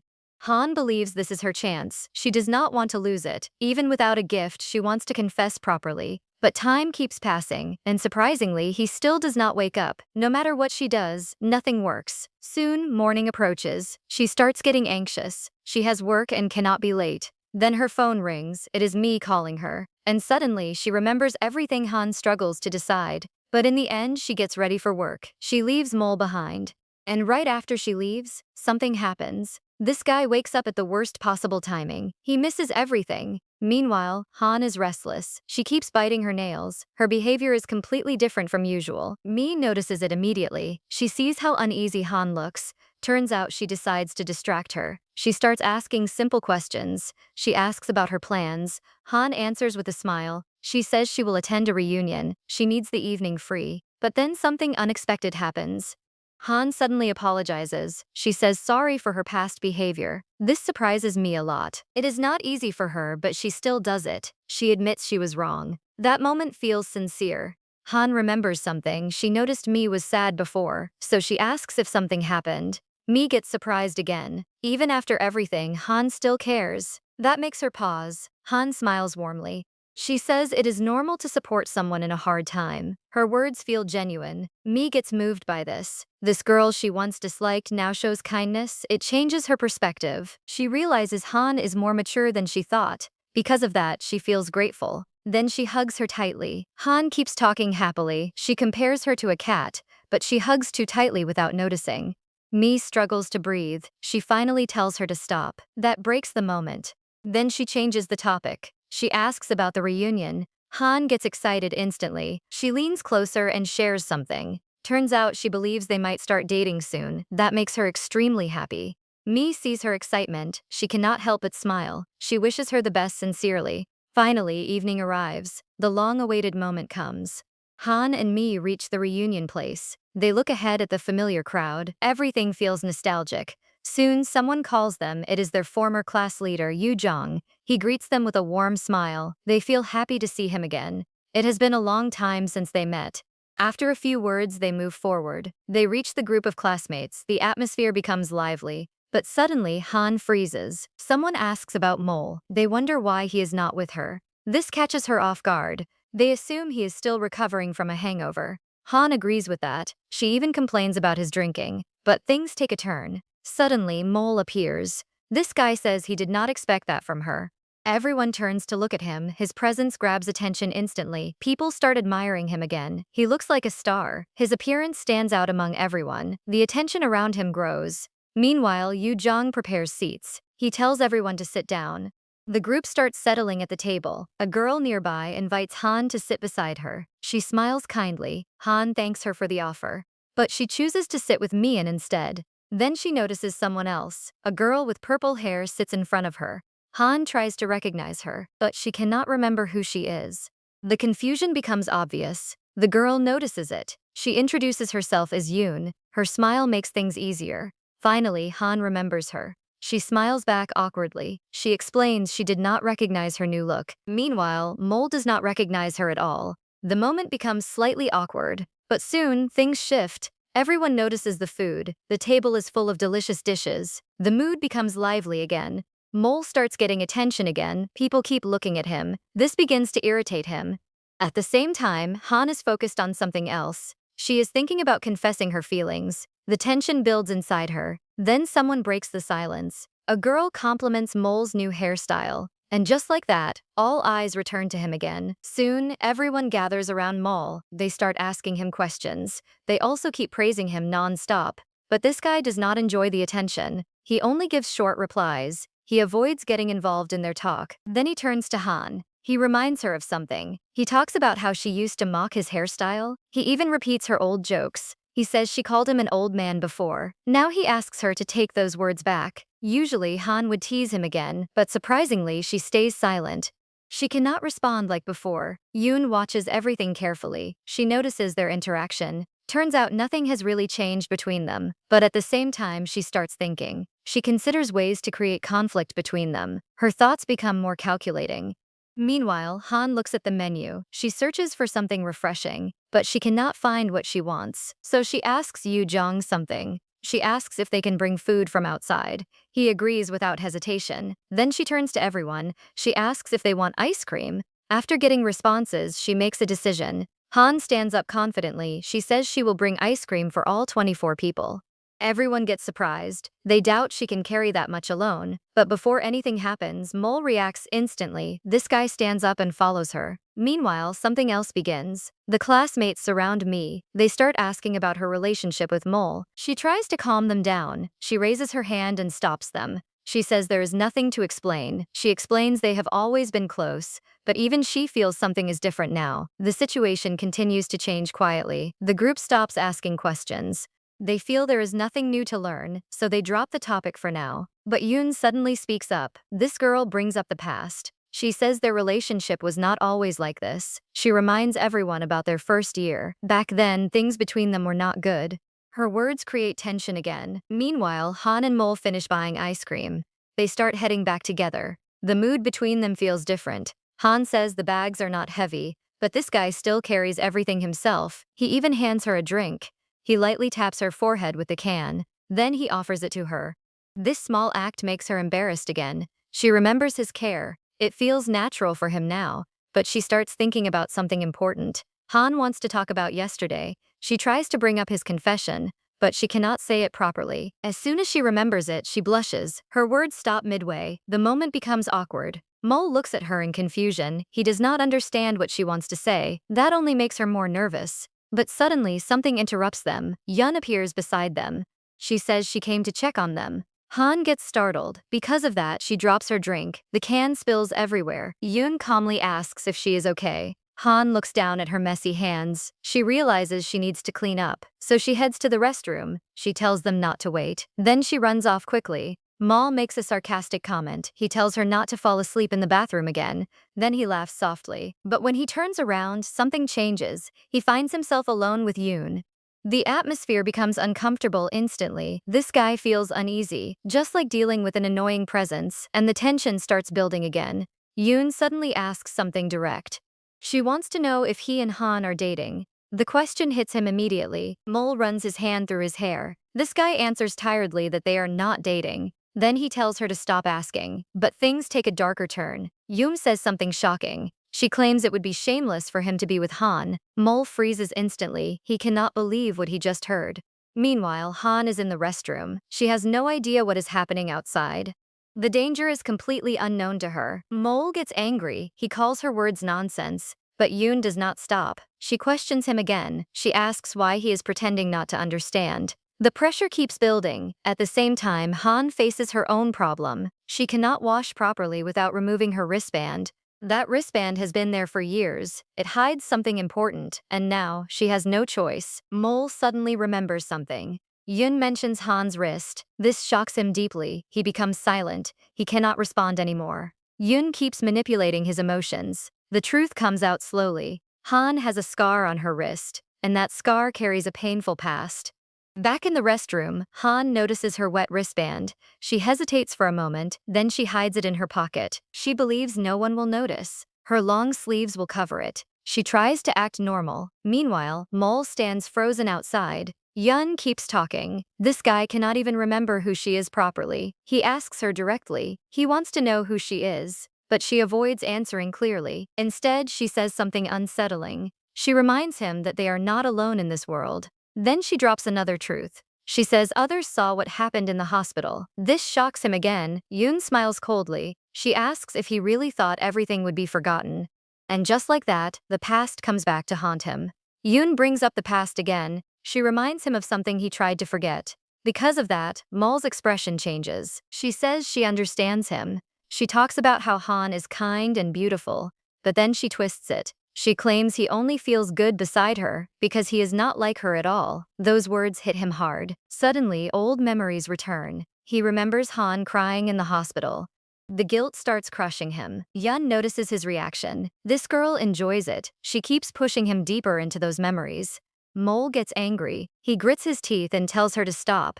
But surprisingly, she does not care at all. He acts like she controls the situation. She ignores his anger completely. Then she continues talking calmly. She says Han will still accept him, even if he is weak. Her words carry a mocking tone. She smiles coldly the whole time. Then she wishes him luck, as if she has already won. Mole feels drained. He lowers his head. This guy cannot respond anymore. But suddenly, everything changes. A familiar voice interrupts them. Han returns. She runs toward them cheerfully. She asks why they are still waiting. Her smile is as bright as always. She has no idea what just happened. But Mole feels conflicted. He cannot even speak. Yoon acts normal instantly. She says they were waiting for her, as if nothing happened. Han suggests going back together, but then she remembers something important. She stops suddenly. She asks Yoon to leave them alone. She wants a few minutes. Yoon hesitates but agrees. She takes the ice cream and walks away. Now, they are finally alone. The moment Han has been waiting for arrives. Han looks at him seriously. She gathers her courage. And finally, she prepares to confess her feelings. But this guy is lost in completely different thoughts. She pulls him to a quiet corner. She wants to talk privately. After checking that no one is around, she turns to him. Mole asks what she wants to say. Han lowers her gaze again. Then she nervously asks if he remembers yesterday. But things go wrong immediately. Turns out he either does not remember or pretends not to. He responds casually as if nothing happened. Han feels disappointed, but she does not give up. She decides to confess anyway. She tries to speak, but her voice does not come out. Her body starts trembling from nervousness. Mole notices everything. He sees how hard this is for her. The tension between them rises. Han gathers all her courage. She pushes herself to say it, but suddenly her legs give out. She almost falls, but Mole catches her just in time. This guy pulls her close without thinking. He tries to scold her, but she is not listening anymore. She is focused on something else. She looks into his eyes. The emotions overwhelm her. Her heart starts racing again. Then she hugs him tightly. Mole gets confused instantly. He asks what she is doing. But she does not stop. She looks straight at him. Then finally, she says it. She confesses that she likes him. The long-awaited moment finally happens. But things take a dark turn. Because of Yun's words, Mole cannot accept it. The guilt inside him takes over. Instead of happiness, he feels conflicted. Mole pulls away from her suddenly. This guy steps back as if he cannot handle it.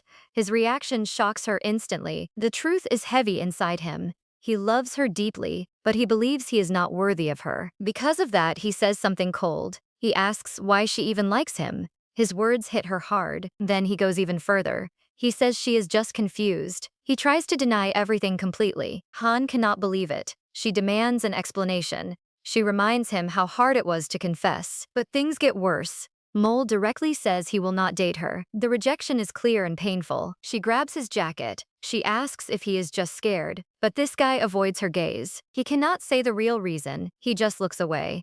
That silence hurts her even more. So she fights back. She tells him that he liked her too. She reminds him of what he said yesterday. But Mole is confused. Turns out he does not remember anything. His drunk confession means nothing to him now. Han raises her voice. She says their actions prove everything. People do not act like that without feelings. She pulls his hand away. Then she speaks clearly. She says they both tried to ignore it, but it did not work. Their feelings were real. That truth stands between them now. Mole starts panicking. This guy cannot answer her. Fear takes over his mind. Instead, he says something cruel. He claims it was all curiosity. That statement breaks her completely. Han freezes. She cannot respond at first.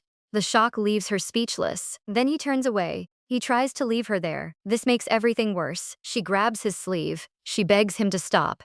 But he only wants to escape. Inside, she feels anger and pain. She calls him a coward in her mind.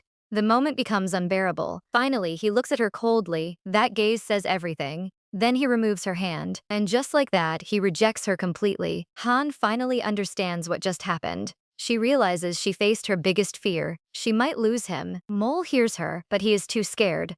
This guy cannot handle the situation, so he walks away. He tells her to stop trying to hold him, then he leaves her completely. The moment ends in silence. Han feels lost. She cannot think of anything else, so she goes back to the reunion. Mi notices something is wrong immediately. Han returns alone. That already feels strange. Han tries to act normal. She says he had something urgent, but her words do not sound convincing. Mi looks at her carefully. She does not believe it. Something clearly feels off. Then she notices something else. Mole left without his jacket. In this cold, that makes no sense. Han cannot deny it, but she still forces a smile. She hides everything behind it. Inside, she feels broken, but she convinces herself of something. She thinks he was just shocked. She believes they will talk again. She holds on to that hope. But things are not that simple. Meanwhile, someone else is watching. Yun sits nearby with a satisfied smile. Turns out she caused all of this. The next day, Han waits outside the university. She stands there, hoping to see him. Waiting becomes painful. She keeps walking back and forth. The anxiety builds up. But then she finally sees him. Mole comes down the stairs. Han immediately calls out to him. She runs toward him without hesitation. She tries to act like before. She complains about him leaving yesterday. She tries to stop him, but things get worse. This guy does not even look at her. He keeps walking forward coldly. Han feels her heart shatter again. This guy does not even look at her. He just walks away without stopping. She turns around in confusion. Everything feels unreal, like a nightmare. She cannot understand what is happening. She realizes something painful. No matter what she does, she cannot stop him. So she just watches him leave. A terrifying thought appears. What if they never meet again? She had never allowed herself to think that before. She remembers how people drift apart after confessions. She has seen it happen before, but she never thought it would happen to them. She was sure he loved her too. That belief now starts breaking. The truth feels too heavy. She wants to run after him. She wants answers, but she cannot move at all. Han understands one thing clearly. They can never go back to how things were, and that thought scares her deeply. She feels completely alone, rejected by the person she loved the most. The pain overwhelms her. Meanwhile, another scene unfolds. Ji Sunbae finishes saying goodbye to his classmates. He prepares to leave the university. As he walks, he notices Han. He smiles and waves at her as usual, but she does not respond. She is lost in her thoughts. He looks closer at her face, and suddenly he notices something shocking. Tears are falling from her eyes. For the first time, he sees her like this. The always bright girl now looks broken. He freezes in place. His hand stays raised in the air. He does not know what to do. He watches her carefully. She keeps looking in one direction. Then she lowers her head again. Seeing this, something changes inside him. His heart starts beating faster. A strange feeling takes over. Before, he did not care about her tears, but now it hurts him deeply. The difference shocks him. He tries to understand why she is crying. Then he looks ahead, and he sees Maul in the distance. At that moment, everything connects. He understands the situation, and now, he stands caught in between. This guy feels torn, because suddenly his feelings for her begin to awaken. The sun shines brightly in the sky while birds sing all around the neighborhood. Little Mikkel and Hanol sit together on the porch of the house. Our boy looks unusually sad today. Turns out he is worried about starting elementary school next year. Mikkel asks Hanol if she realizes they might end up in different classes. But this girl stays focused on her handheld console and barely reacts. She casually says that if it happens, then it happens. That answer only makes our boy feel even worse. Hanol notices his gloomy face and finally puts the game aside. She gives him a small hug and tells him not to worry so much. According to her, being apart just means they can make new friends. But surprisingly, Mikkel says he does not want any new friends at all. The girl laughs and calls him a scaredy cat. Then she pulls him down beside her on the porch. While lying there together, Hanol promises she will visit him during every break even if they end up in different classes. A sincere smile appears on her face, and Mikkel finally feels relieved again. Back in the present, Hanu hides inside her blanket while lying quietly on the bed. Mi just comes out of the shower and notices movement under the covers. She walks over and quickly realizes her friend's eyes are swollen and red. Turns out Hanu has been crying again. Hanu tries to brush it off by saying she is only yawning, but this girl clearly does not buy that excuse for a second. She runs her finger under Hanu's wet eyes and points out how much yawning she has apparently been doing. Things immediately become awkward between them. Miji asks what happened after the reunion because Hanu has been acting strange ever since. But Hanu keeps denying everything and says nothing is wrong. Miji calls her a terrible liar, but surprisingly, she decides not to push further. Instead, she reminds Hanu that she can always trust her if she ever wants to talk. After that, Miji suddenly tells her it is time to pack up. Hanu looks completely confused for a moment. Then this girl suddenly remembers they are checking out of the dorm today and she totally forgot about it. Miji starts teasing her and pinches her cheeks while saying she will help her out this time. Soon, the two girls arrive at the station together. Miji looks worried and asks if Hanu will really be okay. After all, she has only eaten 2 hamburgers the entire day. But Hanu explains that she woke up late and barely had any appetite. Miji is heading back to Daejeon for the holidays, and her train is about to arrive. She asks one last time if Hanu is sure she will not miss her bus. Even now, she still cannot stop worrying about her friend. Her friend says she already booked a 7 p.m. ticket so she can see Miji off before leaving herself. Miji gives her a serious look and tells her not to forget to text and eat properly. Otherwise, this girl says she will keep worrying about her. Soon the train finally arrives and the two girls wave goodbye. After seeing her friend leave, Han quietly sits down on a bench. The moment she is alone, thoughts of Mitchell completely take over her mind again. So much has happened between them recently. She truly believes the feelings between them are mutual. But things get worse when she remembers his cold expression. Our boy completely rejected her feelings back then. Sitting alone at the station, Han desperately tries to figure out what went wrong. She cannot understand what caused such a sudden change in him. Han keeps thinking about the next time they meet. She wonders how she is even supposed to look him in the eyes again. At the same time, she fears he might ignore her all over again. The anxiety slowly starts eating away at her. To kill some time before her bus arrives, Han starts wandering around the area. But surprisingly, no matter where she goes, thoughts of Mikkel never leave her alone. She keeps imagining what kind of face he will make when they meet again. More than anything, she worries her awkwardness will be painfully obvious. Eventually, this girl goes to a cafe to grab something to eat, but even there, her thoughts keep racing nonstop. She starts worrying about what she will say if her mom asks about Mitchell.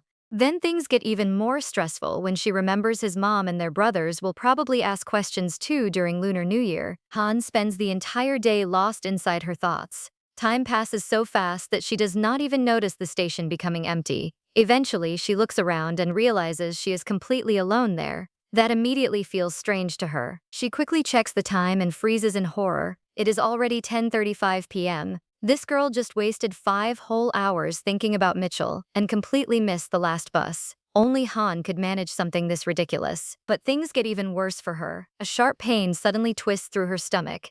Hanula immediately bends over and rushes straight to the restroom.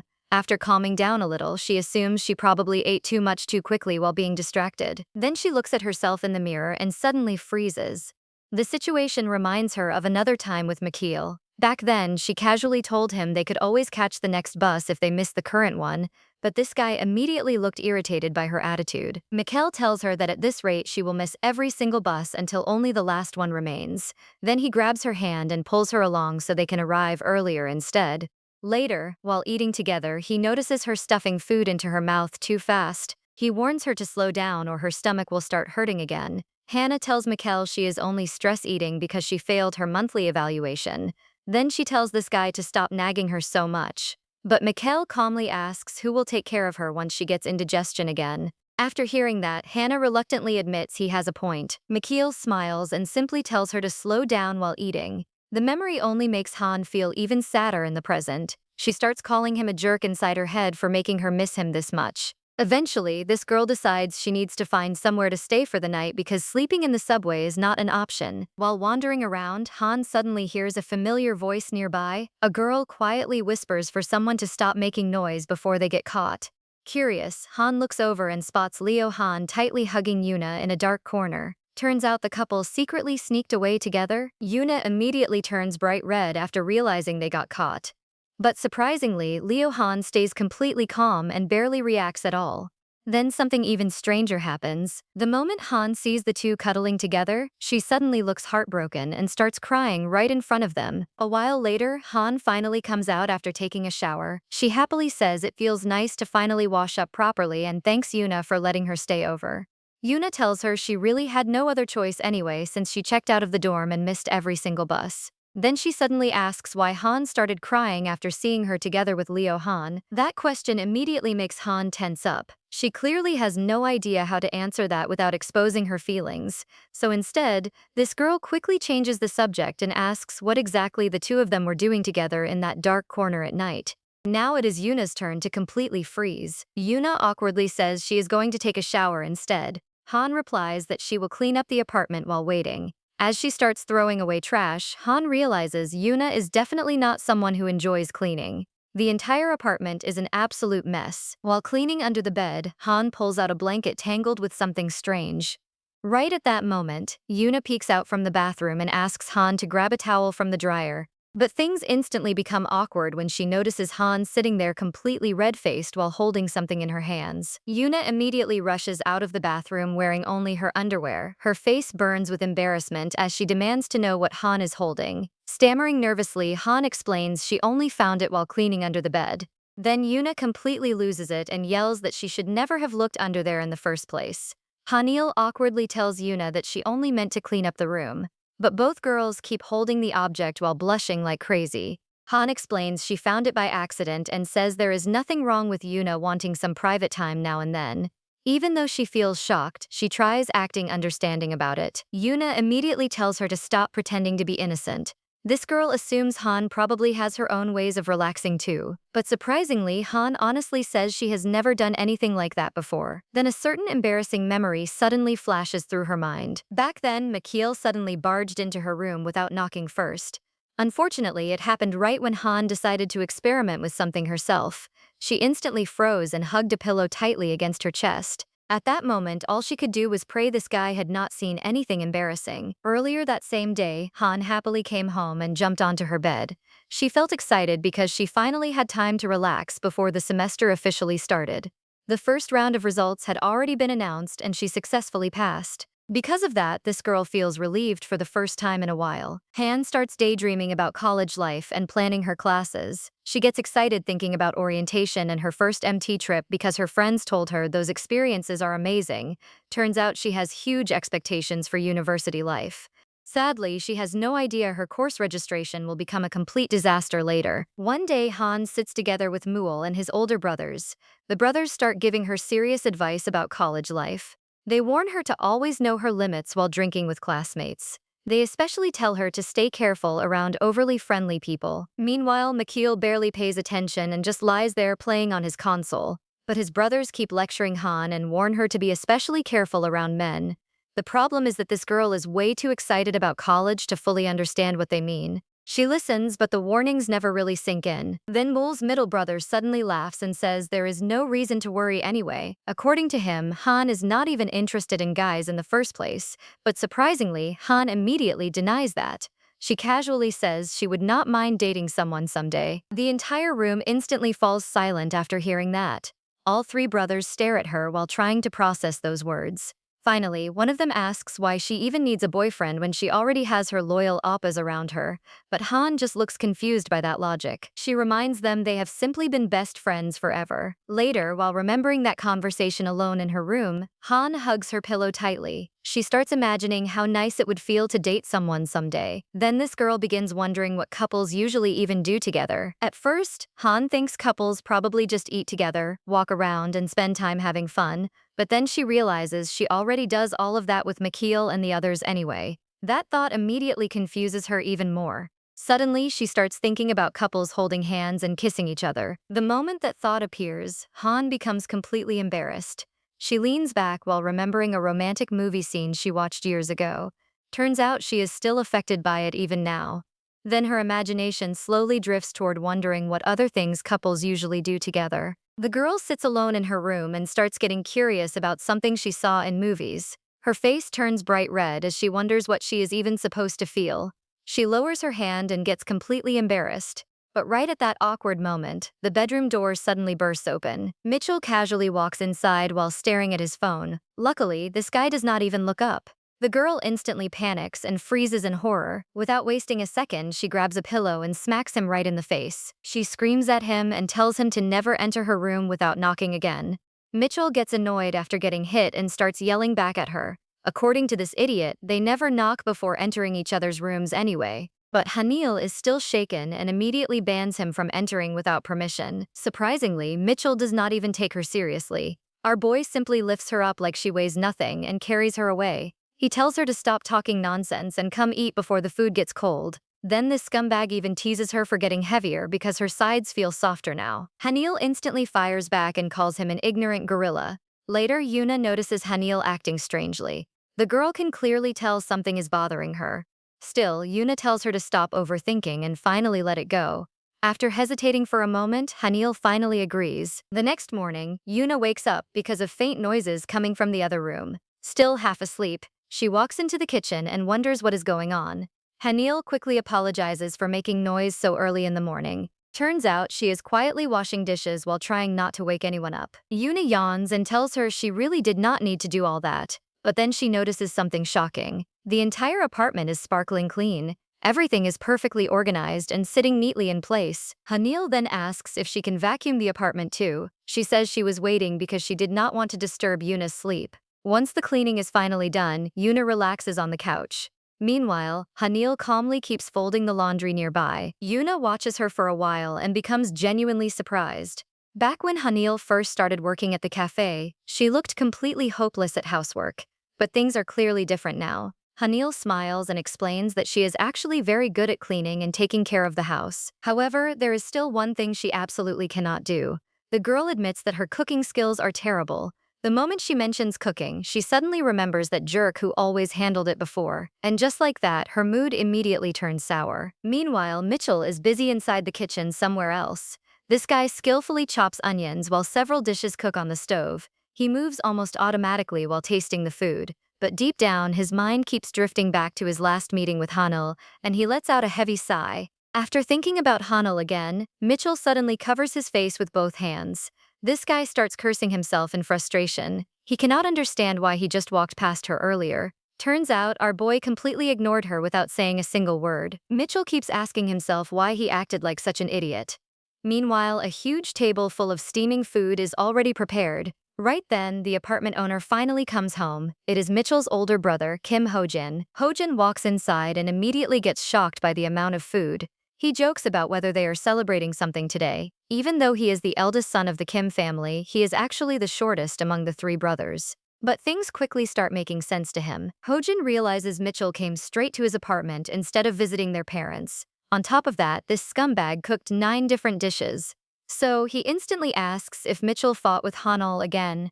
Apparently, every time Mitchell gets stressed, he cooks more food than usual. Mitchell suddenly freezes while holding a spoon. Our boy instantly realizes he got caught. Seeing that reaction, Hojan calmly says that if there really was a fight, then it was obviously Mitchell's fault. According to him, Mitchell should just apologize already. Mitchell immediately frowns and asks why everyone always blames him, but Hojin already knows he guessed correctly. Still, he tells his younger brother not to argue with him. Then he gives Mitchell a serious warning. Hojin says he will not let him hide everything again. If there is a problem, he cannot just stay silent and avoid it forever. He needs to talk things out properly. But surprisingly, Mitchell suddenly changes the topic completely. This guy casually says the zucchini tastes especially good this season. Then he tells his brother to try some because it is supposedly his favorite dish. Hojin immediately notices the truth and quietly mutters that zucchini is actually Hanil's favorite, not his. Meanwhile, Yoon So-hee is happily working on a small photo collage.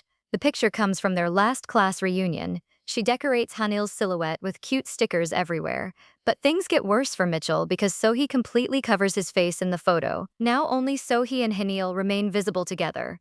Resting her head on the table, the girl proudly admires her creation. She feels incredibly happy because she finally gathered the courage to talk to Hanil.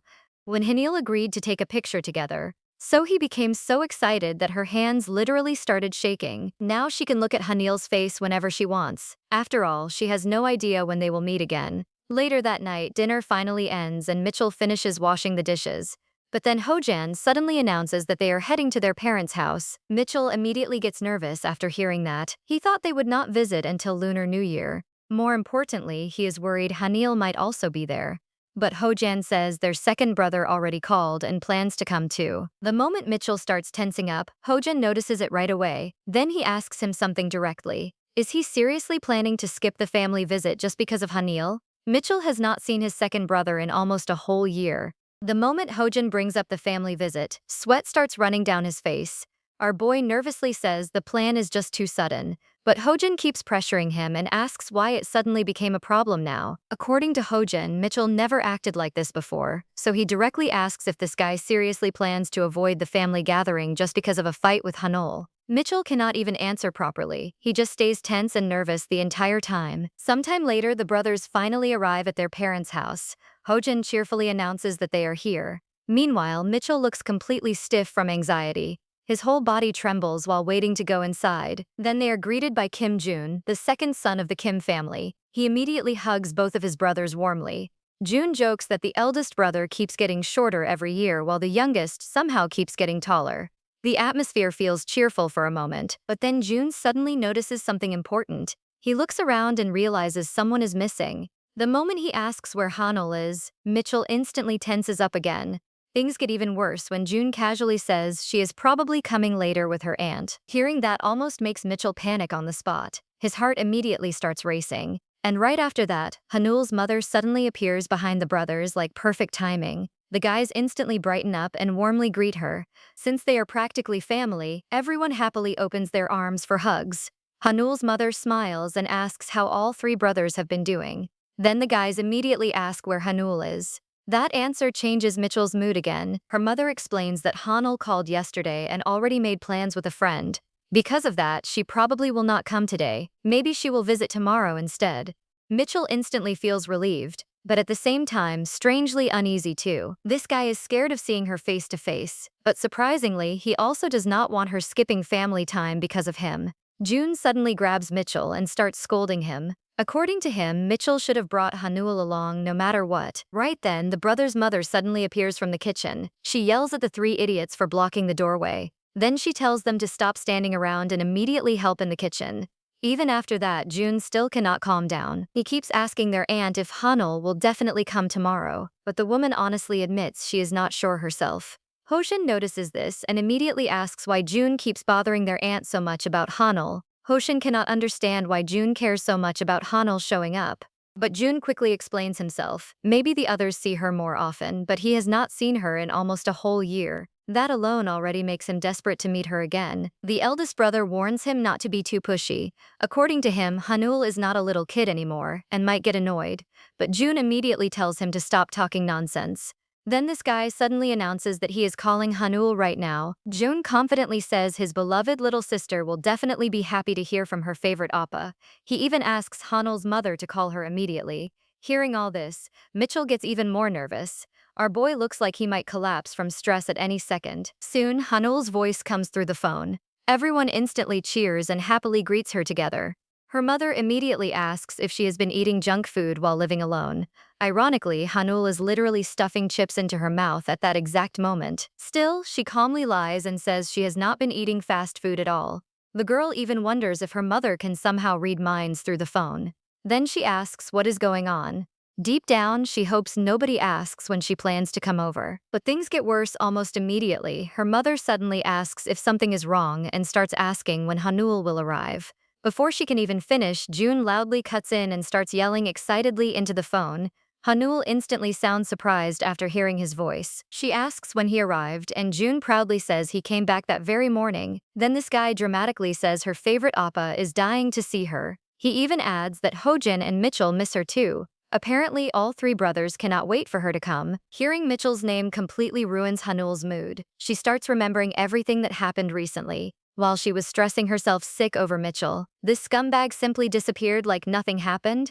Meanwhile, she suffered through missing buses, stomach pain, awkward situations, and begging Yuna for a place to stay. Finally, Hanul gathers her courage and shocks everyone. She suddenly says she is not coming at all. The entire family becomes confused and immediately asks why. Then she drops a bombshell on all of them. Hanul calmly reveals that she confessed her feelings to Mitchell, and according to her, he rejected her. The moment those words come out, both older brothers slowly turn toward the youngest brother. Mitchell instantly freezes in place near the doorway. Our boy clearly tries to escape the situation, but unfortunately for him, his brothers catch him immediately. Then both of them start yelling and scolding him non-stop like angry parents. Mitchell cannot even defend himself properly anymore. A little later, the brothers head out to play bowling together. Nearby, a girl excitedly grabs her friend and tells her to hurry over. Apparently, three insanely handsome guys just sat down close to them. Her friend cannot believe such luck even exists. According to her, meeting one attractive guy is already rare enough, but somehow there are three of them together. When the girls look over, they immediately spot Kim Ho-jun and Kim Jun-min. Those two are so handsome that it almost feels unfair. The only weird thing is the third guy. Mitchell is literally kneeling on the floor with his head hanging down. Still, the girls assume he must also be handsome because of his physique alone. Meanwhile, June confidently steps up for his bowling turn. This guy loudly cheers while throwing the ball, but surprisingly, the ball completely misses every single pin and rolls straight into the gutter. Even then, June acts completely proud of himself. He smugly claims he did it on purpose because he did not want to hurt the pins. Meanwhile, Mitchell is still trembling from the punishment his brothers forced on him earlier. Eventually, Ho-jin finally allows him to stand up again. Mitchell casually picks up the bowling ball and throws it without much effort. In one clean strike, every single pin gets wiped out instantly. Both brothers stare at him in complete shock. June cannot understand how Mitchell still manages to bowl perfectly after all those punishment exercises. Mitchell then asks if they want another round, but Ho-jin quickly decides they have already done enough for today. June loudly declares that he only lost because his lucky charm was missing today, and according to him, it is all Kim Mitchell's fault. Ho-jin immediately looks at his middle brother and says his bowling skills are terrible. Then he tells him to go practice somewhere else first. June instantly pouts after hearing that. He says it sounds pretty rude coming from the eldest brother, but Ho-jin calmly offers him a deal instead. If June wins the next game, he will buy him anything he wants from the snack bar. The moment he hears that, June suddenly gets motivated. This guy smugly announces that he is about to train seriously now. Then he immediately leaves to practice alone. As soon as he disappears, Ho-jin's expression suddenly turns serious. Turns out, he no longer believes this is just a simple fight between Mitchell and Hanul. He can tell something much deeper happened between them, so he directly asks Mitchell one important question. Does he actually not like Hanul? Mitchell immediately hesitates after hearing that. Our boy clearly struggles to answer properly. But before he can even speak, Ho-jin answers for him instead. According to him, Mitchell obviously likes Hanul. Mitchell looks completely shocked and asks how his brother figured that out. Ho-jin calmly drinks from his cup and explains everything. Every time Mitchell spends even a little time away from Hanul, he starts wandering around sadly like a lost puppy. That alone already makes the truth obvious. Ho-jin then guesses what probably happened between them. He believes Mitchell failed to properly answer Hanul's confession. Instead of speaking clearly, this guy probably mumbled something confusing and created a misunderstanding. Then he warns Mitchell about one important thing. If he keeps avoiding problems, nothing between them will ever change. But suddenly, their serious conversation gets interrupted. The same girls from nearby finally gather enough courage to approach them. One girl walks up to Ho-jun and asks for his number because he is exactly her type. Right then, June suddenly appears out of nowhere again. This guy instantly jumps into the conversation and tells the girls not to waste their time. He points at Mitchell first and announces that our boy is already in love with someone else. Then he points at Ho-jin and casually reveals he is a married man. The girls instantly become awkward and ask if he is joking. Ho-jin quickly tells June to stop messing around. Then he calmly explains that he is actually divorced instead. After that, he asks the girls if that is still a problem for them. The girls immediately panic and rush away together. While leaving, they whisper about how handsome guys always come with hidden problems. Meanwhile, Mitchell quietly lowers his head. Then he says that sometimes doing nothing is better than making things worse. According to him, he is fine with how things are now. After all, romantic relationships can always fall apart eventually. Ho-jin surprisingly agrees with part of that. He says he will respect Mitchell's decision if that is truly what he wants. Still, Ho-jin explains that rejecting someone is very different from dating them and hurting them later. He believes time will eventually fix everything, so there is no reason for Mitchell to act like the world is ending. But then something suddenly catches his attention. Ho-jin notices the guilty expression on Mitchell's face. The moment he sees it, he freezes completely. This guy instantly realizes his younger brother definitely did something terrible. Then he nervously asks if Mitchell actually did something even worse. Mitchell starts trembling immediately after hearing that. Seeing his reaction, Hojin almost loses his mind. He grabs Mitchell and practically looks ready to strangle him on the spot. Right then, June comes back and sees the chaotic scene unfolding. June quietly watches his older brother attacking the youngest one again. Then he realizes how lucky he is not to be the youngest sibling in the family. Meanwhile, Yuna is sitting alone at home trying to decide what she should do next. Suddenly, she receives a message from Lee Yeon. This guy casually asks what she is doing right now. Yuna replies that she plans to study for a while, but then Yeon suddenly asks if she wants to go on a walk and eat dinner together. Things instantly become awkward after his next message. Yeon casually says that he really misses her. The moment Yuna reads that line, her face turns completely red like a tomato. Apparently, these two suddenly started sending very embarrassing messages lately. Meanwhile, the brothers head out together to eat noodles. June happily watches while Hojin continues scolding Mitchell non-stop the entire time. Our boy just quietly suffers through it while eating beside them. Hojin feels completely disappointed in Mitchell's behavior. This guy seriously wonders if this is really how he raised his little brother. Even though he is still angry, he decides to give Mitchell some honest advice instead. According to him, people should not fear things that have not even happened yet. He also warns Mitchell not to jump to conclusions too quickly. Then he tells him to start being more honest with his feelings. Otherwise, he will deeply regret it later. Mitchell quietly listens while struggling with mixed emotions inside. Meanwhile, June lies alone on his bed staring at the ceiling. He keeps thinking about what he recently saw. He cannot understand why Hanul was standing there crying like that.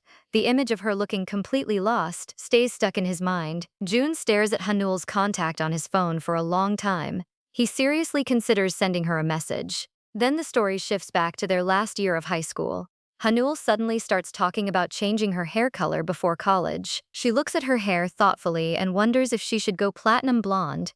Mitchell immediately says that will not be easy at all. According to him, she would need to bleach her hair multiple times to get the perfect shade.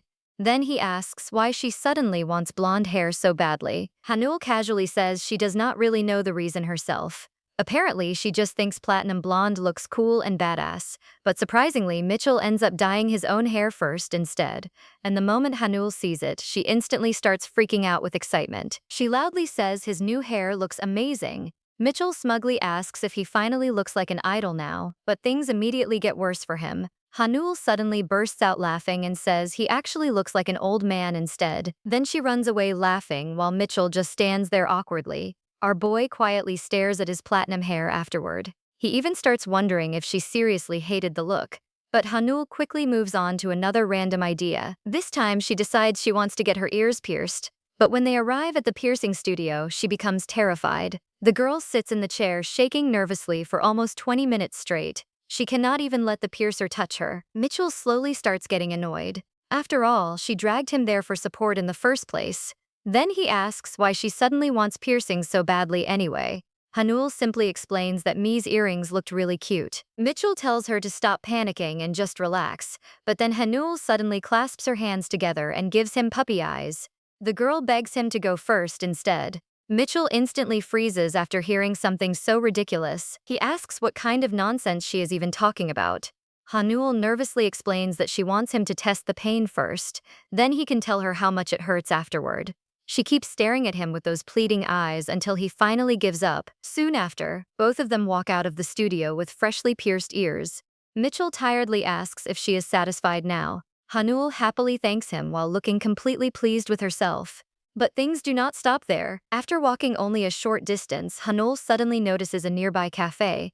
Then she casually announces that she wants to try working at a cafe someday.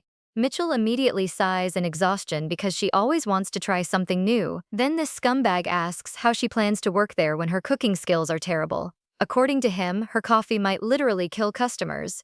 But Hanul just smiles confidently at him. She says he can make the coffee while she handles the dishes instead. Mitchell can only sigh helplessly after hearing that answer. And now, in the present, Hanul really is standing behind a cafe counter wiping glasses. While working, she quietly watches Lee Yoan talking with Yuna nearby. Yuna asks Yoan what he wants to order today. This guy casually says he wants to try something completely new instead. But Yuna nervously explains that he already tried everything on their menu before. Then Yoan suddenly brushes her hand softly with his finger. After that, he asks about her weekend plans once work ends. Yuna immediately gets flustered and pushes his hand away. Then she firmly tells him to keep his hands to himself. Yuna awkwardly says she still is not sure about her weekend plans. Maybe she will just go back home after work. But surprisingly, Lee Yoan does not look embarrassed at all. Instead, this guy suddenly grabs her finger and licks it. The moment that happens, Yuna completely freezes in shock. She stares at him like she cannot believe what just happened. Then she quickly turns around while blushing furiously. Angry and flustered, she tells him to go drink cold water instead of bothering people. Right then, Yuna accidentally bumps into a curious Hanul nearby.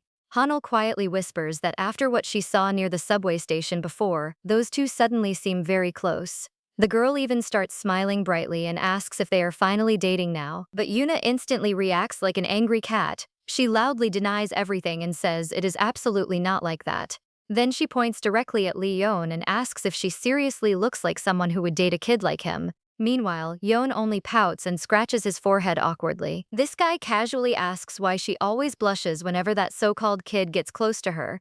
Hearing that immediately makes Yuna lose her patience. She grabs Yoen by the collar and drags him away for a private talk. Meanwhile, Hanul happily watches the two leave together. She quietly smiles to herself and thinks those two honestly look really good together. But then her thoughts slowly drift toward Mitchell instead. Suddenly, she starts wondering how long it has been since they last saw each other.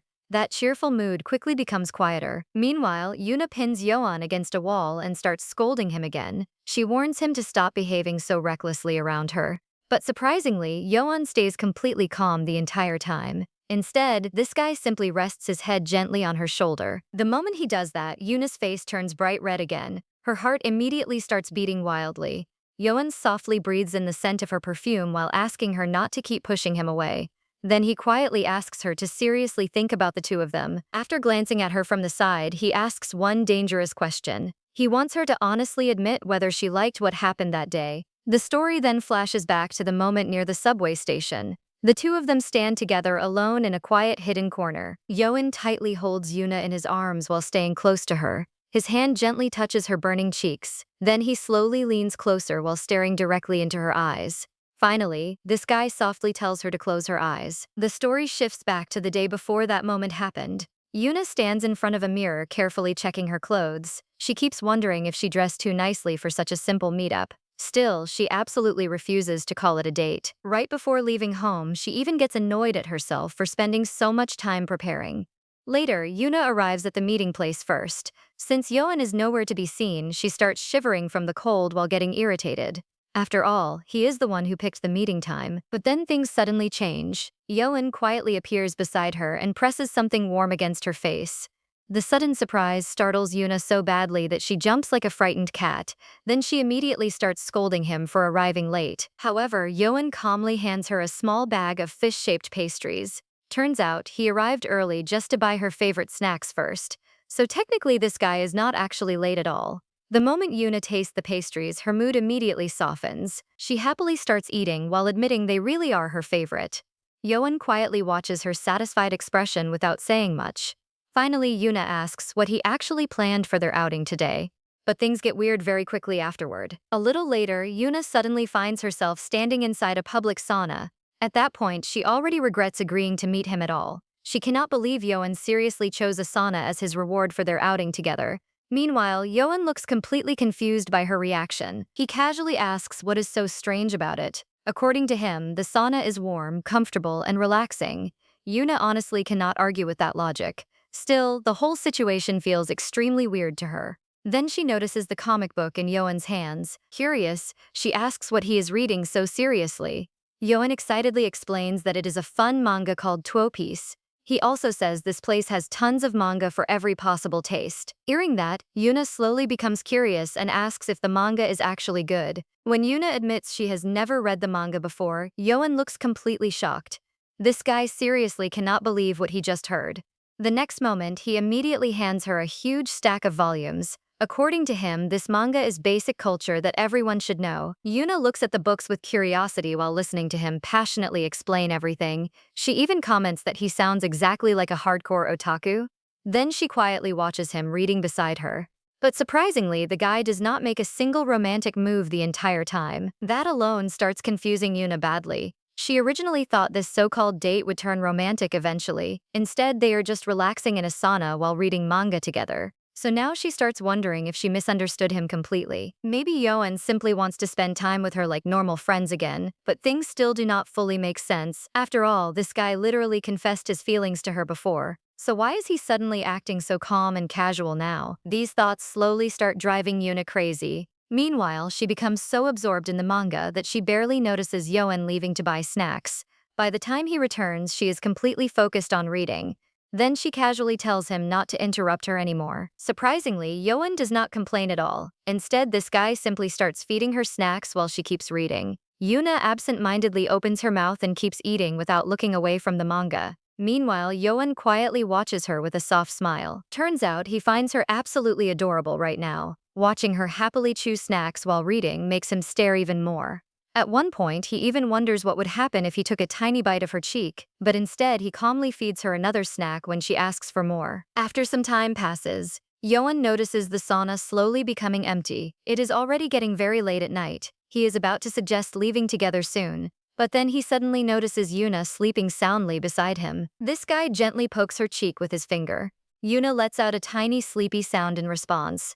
Seeing her like that somehow makes her look even cuter to him. So Yoan quietly decides not to wake her up yet. Eventually, Yuna finally wakes up and instantly panics. She realizes she probably ruined her sleep schedule completely now. Then she points out that their entire day was basically spent reading manga together. Because of that, she asks if he is really okay using his reward in such a boring way, but Yoan suddenly gives her a strange look. Then he calmly says he never actually claimed that was his reward. Hearing that immediately makes Yuna freeze in confusion. She quickly asks what he even means by that. Yoan reminds her that he only said he wanted a reward. He never explained what the reward actually was. The moment Yuna realizes that, she instantly starts trembling from nervous excitement. Turns out this guy completely tricked her from the beginning. Now she desperately wants to know what he really wants. At this point, the day is almost over already. Once midnight passes, his chance to claim a reward will disappear too. But surprisingly, Yoan calmly says he already knows that. Then he slowly steps closer toward her. Yuna looks confused while asking what exactly he wants from her. That is when Yoan finally reveals his real reward. He says he wants permission to touch her face. After saying that, he gently pulls her closer with him. Then he leads her into a quiet, secluded corner nearby. His gaze stays soft and warm the entire time. With the streetlight shining directly onto Yuna's face, he quietly stares at her clearly. At first, Yuna does not understand why he is looking at her like that, but then something inside her suddenly changes. Her heart starts fluttering wildly with nervous butterflies. Meanwhile, Yoan softly brushes his hand against her face. Then this guy quietly tells her something unexpected. According to him, she has not changed at all. Yoan quietly looks at Yuna's face while standing close to her. He says her sharp eyes and tiny nose look exactly the same as before. Then this guy slowly brushes his thumb across her lips. The moment he does that, Yuna's cheeks instantly turn bright red. But surprisingly, Yoan keeps talking calmly like nothing happened. He says even her eyelashes still look exactly the same as he remembers. Yuna immediately gets confused and asks how he could possibly remember something like that from years ago. That answer completely changes the mood. Yoan explains that he always noticed her lashes whenever she cried. Back then, he would look up at her and watch tears gather at the tips before falling. While saying that, this guy stares at her with completely captivated eyes.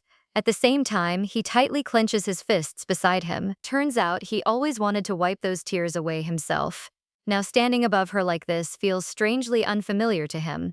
Yuna suddenly steps backward in embarrassment. But things get worse because Yoan immediately catches her hand before she can escape. Then he quietly asks what she thinks about him now. He wonders if she believes he changed a lot since those old days too. After saying that, he gently presses her hand against his face. Then this guy softly tells her she can touch him if she wants. Yuna instantly freezes after feeling the warmth of his skin. She slowly notices the shape of his cheekbones and the softness of his lips beneath her fingertips.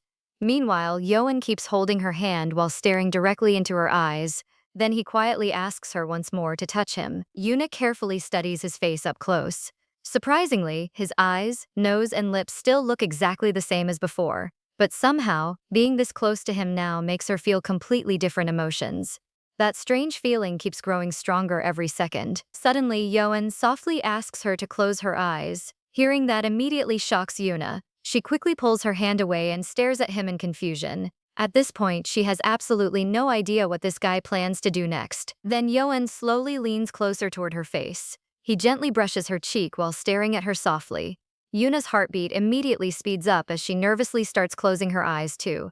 For a moment, she honestly thinks he is about to kiss her. But surprisingly, this scumbag suddenly pokes her cheek instead. Then he bursts into laughter while asking what she was imagining just now. Yoan immediately starts teasing her nonstop afterward. According to him, things like kissing only happen after people officially start dating. The mischievous look in his eyes makes everything even more embarrassing. Then this guy jokingly calls her a pervert for misunderstanding the situation. Realizing what just happened, Yuna becomes red all the way to her ears. She instantly realizes he was playing with her emotions the whole time. Yuna immediately starts angrily scolding him in embarrassment. She tries defending herself by saying he was the one who told her to close her eyes first. But Yoan just keeps laughing harder instead. He admits he never expected her to listen to him so obediently. While arguing with him, Yuna suddenly loses her balance and almost falls. But Yoan quickly catches her before she hits the ground. Then he pulls her close and quietly tells her to be more careful. The sudden closeness immediately freezes Yuna in place again. Her cheek presses directly against his chest. That is when she suddenly hears his heartbeat pounding loudly. Meanwhile, Yoan confidently wraps his arms around her waist. Even through all their thick clothes, she can still hear how fast his heart is beating. Surprisingly, Yoan still looks completely calm on the outside. Then he quietly asks if she feels surprised by his heartbeat. According to him, that reaction is normal when standing beside someone you truly like. Hearing that instantly makes Yuna blush even harder than before. That confession sounds exactly like something Lee Yoan would say. This guy casually throws out embarrassing words without hesitation. But surprisingly, he still does not stop there. Yoan directly confesses that he is in love with Yuna. He admits that she probably still sees him as a kid, but according to him, he already grew up a long time ago. That means she no longer needs to protect him the way she used to. Then Yoan gently pulls her even closer toward him. This guy quietly asks Yuna to finally look at him properly. Not casually or jokingly, but seriously this time. Right then, Yuna suddenly hears footsteps nearby. The sound instantly terrifies her because someone could easily catch them standing together like this. Now the two of them are standing extremely close again. Meanwhile, Yoan patiently waits for her answer. Deep down, Yuna knows she truly enjoyed that day with him, but things get worse because she is still too scared to admit it out loud. In the end, she quietly pushes him away instead. Then she awkwardly says she needs to return to work immediately. Yoan stays standing there alone while silently watching her leave. A sad look slowly appears in his eyes as she walks farther away. Meanwhile, Yuna keeps thinking during her walk back to the cafe. With every uncertain step Yoan takes toward her, he somehow gets even closer emotionally too. And because of that, she no longer knows what to do anymore. Surprisingly, that scares her more than anything. According to Yuna, Lee Yoan is simply too good of a person, and that alone makes her afraid she might eventually hurt him herself. When she finally returns to the cafe, she notices Hanul secretly texting someone. The girl instantly looks guilty after getting caught. Yuna jokingly scolds Hanul for using her phone during work hours. But Hanul immediately fires back with a mischievous grin. She points out that Yuna spends work hours hanging out with Lee Yoan instead. That playful comeback instantly makes the atmosphere lighter. Then Hanul explains she missed a phone call from Ji Sunbae earlier. However, when she tried calling back, nobody answered at all. Maybe something happened to his phone. But the moment Yuna hears that name, her entire expression suddenly freezes. A strange wave of discomfort immediately washes over her face. Hanul quickly notices something is wrong and asks if she feels okay. But Yuna quickly brushes it off and says everything is fine.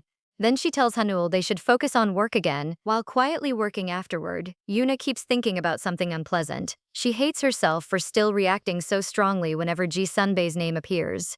Meanwhile, Hanul continues doing her own tasks nearby. Then she suddenly remembers something from the past too. Back then, Yuna used to act jealous because she thought Hanul liked Ji Sunbae. But now, Hanul realizes feelings can completely change over time.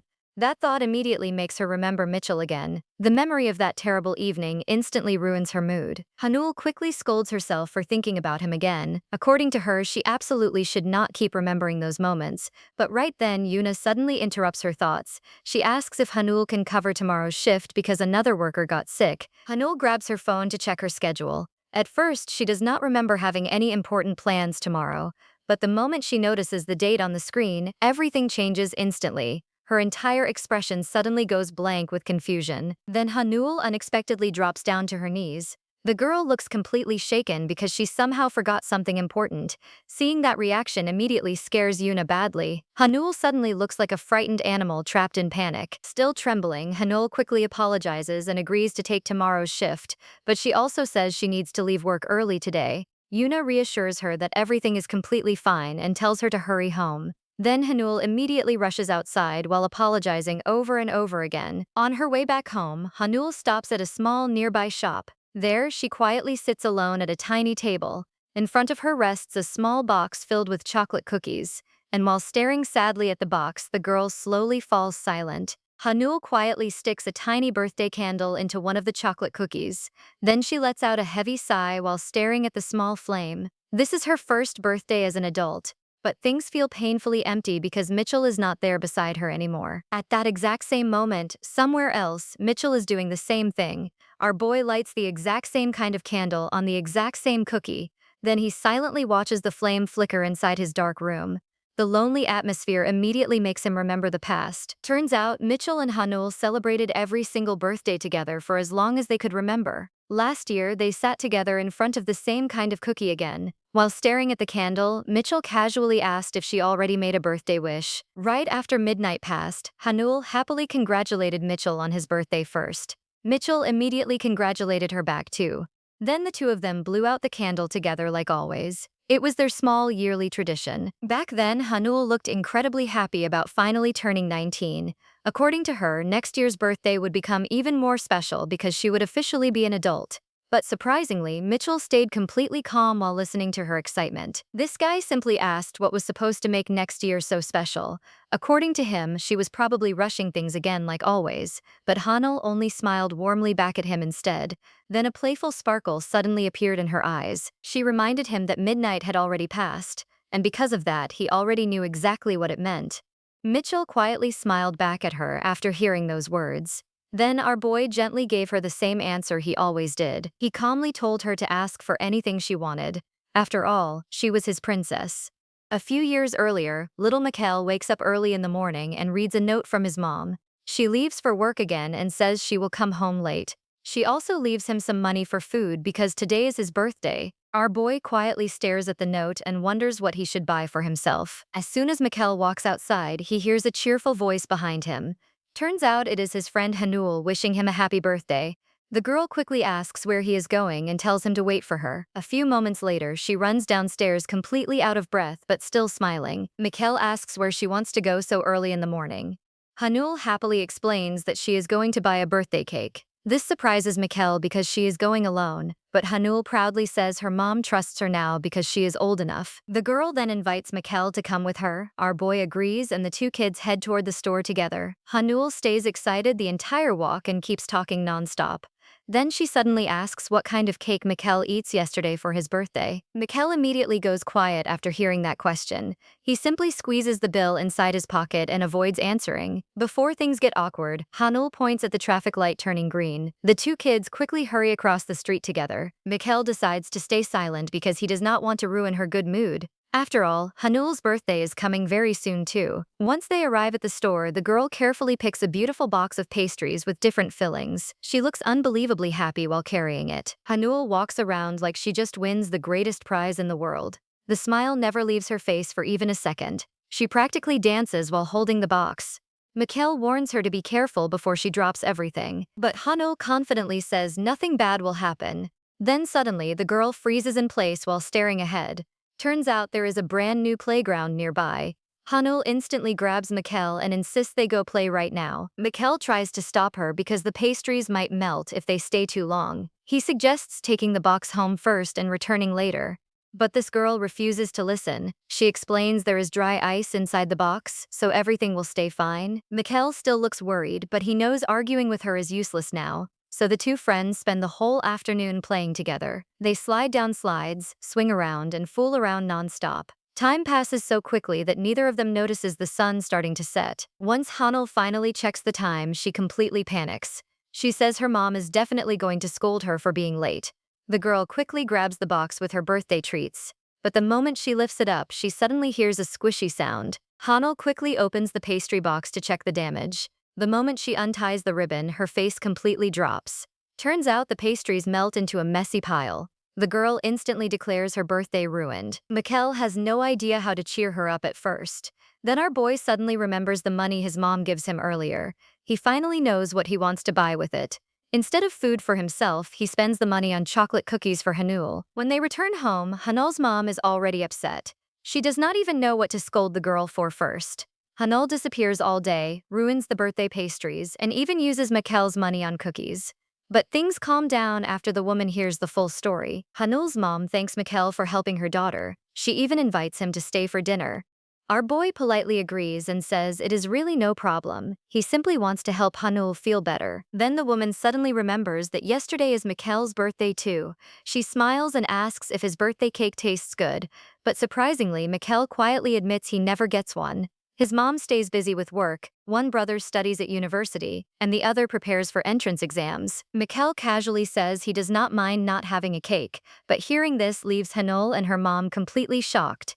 Hanul immediately asks if he at least blows out birthday candles. Turns out this guy never even gets to do that. Mikkel says it is fine and acts like birthdays are not important, but Hanul refuses to accept that answer. She tells him birthdays only happen once a year. Then she suddenly comes up with a plan. Hanul says they will celebrate together right before midnight. It will be the end of his birthday and the start of hers. The two kids will eat sweets, watch TV, and blow out candles together. Her mom happily calls Mikkel's family and asks permission for him to stay overnight. As midnight gets closer, the birthday candles burn on top of their improvised cookie cake. Hanul excitedly tells Mikkel to get ready. She asks if he already thinks of a birthday wish. Our boy smiles and quietly says he is ready. The clock keeps ticking while only a few seconds remain before midnight. Finally, the moment arrives. The two friends blow out the candles together and make their wishes side by side. Hanul's mom claps happily while congratulating both kids. The whole room fills with laughter and cheerful energy. Mikkel suddenly freezes for a moment while watching Hanul smile. Turns out he really loves celebrating birthdays this way. And from that day forward, the two friends repeat this tradition every single year. A few years later, Mikkel turns 11 years old. Our boy quickly puts on his shoes and says he will be right back. His older brother Kim Jun immediately asks where he is going.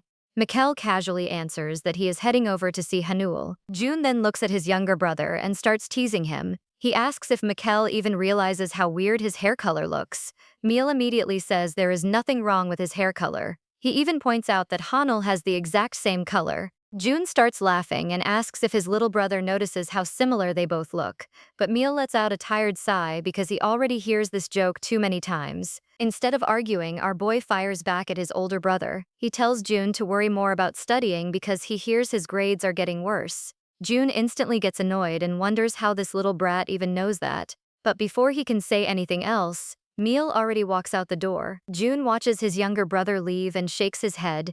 Turns out he misses the days when Miel is still cute and innocent. Now this guy becomes a complete troublemaker. Meanwhile, Miel heads straight toward Hanul's house. Once he arrives, he starts loudly knocking on the door while calling her name. The two friends are supposed to hang out today, but strangely, Hanul takes forever to answer. When she finally opens the door, Miel completely freezes. Her entire face is covered in tears. Our boy immediately gets nervous and asks what happens. Instead of answering, Hanul silently lets him inside. Then she collapses onto her bed while still crying nonstop. Miel awkwardly stands there for a while without knowing what to do. Eventually, he tells her he cannot read minds. If she keeps staying silent, he will never understand the problem or help her. After a long pause, Hanul finally lifts her head and explains everything. Turns out the problem is her mom again. Last year, her mother misses her birthday because of work, so this time she promises to spend the entire day together. She even promises an amusement park trip and a huge 2-tier birthday cake. But things get worse because her mom cancels again. Hanul completely breaks down while talking about it. Miel personally does not care much about birthdays anymore because he grows used to disappointment. Still, he knows birthdays mean everything to Hanul. Our boy tries to calm her down by saying her mom probably just has too much work. But Hanul instantly snaps at him. She asks how work can matter more than her own daughter. The girl keeps crying harder and harder. Miel quickly reminds her that they can still celebrate together like always. They can blow out candles and spend the whole day together. But surprisingly, Hanul does not believe him anymore. She points out that he barely spends time with her lately because of baseball and homework. The girl throws herself back onto the bed and starts crying even louder. Meal just sits there helplessly because he has no idea how to comfort her. This guy feels painfully awkward around crying girls, but seeing his best friend this broken hurts him badly. Hanul bitterly curses everything around her and says she hates everyone. And that is the exact moment when Meal truly panics. He never sees his cheerful friend act like this before. So without thinking, he suddenly blurts out that he will stay with her the entire day. Hanul instantly stops and looks up at him in confusion. She asks if she hears him correctly. Nervously, Meal explains that he really means it. He will spend her entire birthday with her no matter what. The girl can barely believe what she hears. She even asks if that means he will skip baseball practice and homework. Our boy blushes in embarrassment but confirms everything. Turns out he is completely serious. Then Meal suddenly jumps to his feet because he thinks of a new idea. He proudly declares that today, Hanul will become a princess. The girl finally stops crying and quietly listens to him. Seeing this, Meal realizes his plan might actually work. He explains that everyone must grant a princess's wishes, so today he will do absolutely everything she asks. Hanul can boss him around as much as she wants. Then, in a much quieter voice, he begs her to stop crying already. Hanul carefully stares at him and asks one last question. She wants to know if he truly plans to stay with her all day and obey every request. Meal shyly confirms it again while blushing like crazy. And finally, he sees her bright smile return once more. Hanul finally smiles again, and seeing that smile makes Meal completely freeze for a moment. Something warm suddenly awakens inside his chest. Our boy still does not understand what this feeling really means yet, but one thing becomes clear very quickly because he is ready to do absolutely anything for her. Meanwhile, Hanul's mom gets ready for work once again. She apologizes for missing her daughter's birthday again because of her job, but surprisingly, Hanul does not look upset anymore. In fact, the girl seems happier than ever. Her mom gets confused and asks if she is really okay. Hanul excitedly explains that everything is perfect now because Meal promises to become her servant for the whole day. Not long after that, the girl rushes outside where Meal is already waiting for her. Our boy greets her normally and says she finally decides to show up. But Hanul immediately puts her hands on her hips and gives him a mischievous look. She asks if that is really how a servant should greet his princess. Turns out this girl plans to take the game very seriously. Meal awkwardly clears his throat and finally says that Her Highness has arrived. The moment he says that, Hanul starts squealing with excitement. She proudly orders him to escort her to the sports court. Realizing he has no escape now, Meal fully commits to the role. He politely asks if he should carry her bag too. Hanul gets even more excited after hearing that. Then the two friends happily head out together while continuing their little game. And just like that, another special tradition is born between them. 4 years pass after that day. Once again, Meal stands outside Hanul's apartment on her birthday. He sends her countless texts and keeps looking around impatiently. But the girl still refuses to answer. Eventually, this guy starts banging loudly on the apartment door. He impatiently shouts for the princess to hurry up before they become late. Finally, Hanul opens the door with a proud smile on her face. She grandly announces that the princess has arrived. Meal instantly plays along like always. He announces that her servant has arrived too and tells her to hand over the bag. Turns out this becomes another yearly birthday tradition for them. The two then head off to school together. Once they arrive, their classmates immediately start teasing them again. Everyone jokes about how ridiculously close the two are. They are born almost on the same day and stay together since they are babies. To everyone else, they already look like a couple. But before the teasing goes too far, the teacher enters the classroom. Everyone quickly sits down and quiets themselves. Meanwhile, Meal can barely keep his eyes open anymore. Our boy looks completely exhausted. Hanul grumbles because the class is only self-study today. She cannot understand why he is so sleepy. But Meal simply puts on his headphones and tells her not to wake him until class ends. He also reminds her to think about what food she wants later. Almost instantly, he falls asleep at his desk. Turns out he sleeps through the entire self-study session without noticing anything. When Meal finally opens his eyes again, the classroom is completely silent. Everyone else is already gone. Confused, he wonders why Hanul never wakes him up. While rubbing his eyes, he casually asks what Her Highness wants to eat today. But when nobody answers, he removes one earbud and looks around in irritation. That is when disaster hits this guy. Hanul and the rest of the class are all standing at the back of the room staring directly at him. The entire classroom falls silent from shock. And Meal instantly realizes he completely embarrasses himself. The next day, several classmates approach Hanul with huge smiles on their faces. They ask if the rumors about her dating Meal are finally true, but Hanul immediately explodes in anger. She yells that they are absolutely not dating and that she is tired of hearing the same rumor over and over again. But the rumors only get worse after that. Hanul suddenly hears loud laughter from a group of classmates nearby. Turns out those guys rush over the moment they hear the rumor because they want to see everything themselves, and after witnessing the situation, they cannot stop laughing. The boys loudly joke that they hear Mikhail calling her princess earlier. Now they think the two are into some weird roleplay together.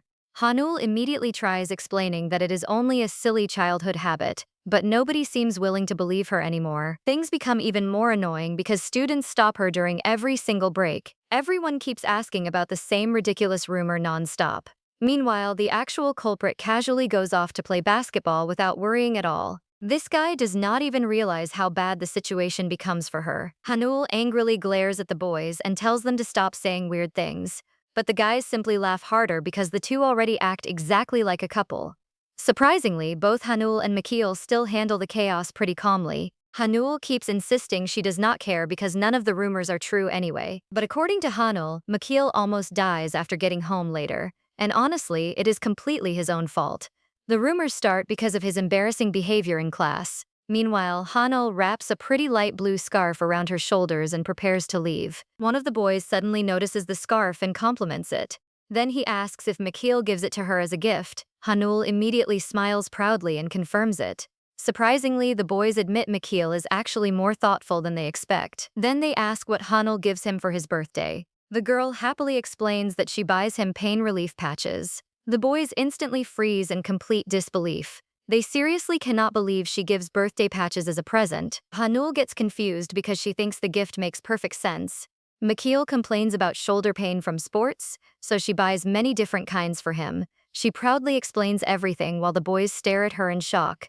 According to them, this girl has absolutely zero emotional awareness, but Hanul still cannot understand why they react like that. She points out that Mikhail genuinely loves the gift. Then the boys casually say that this guy would probably love absolutely anything if it comes from her. And hearing that suddenly leaves Hanul sitting alone outside later that night. For the first time in years, she blows out her birthday candle completely alone.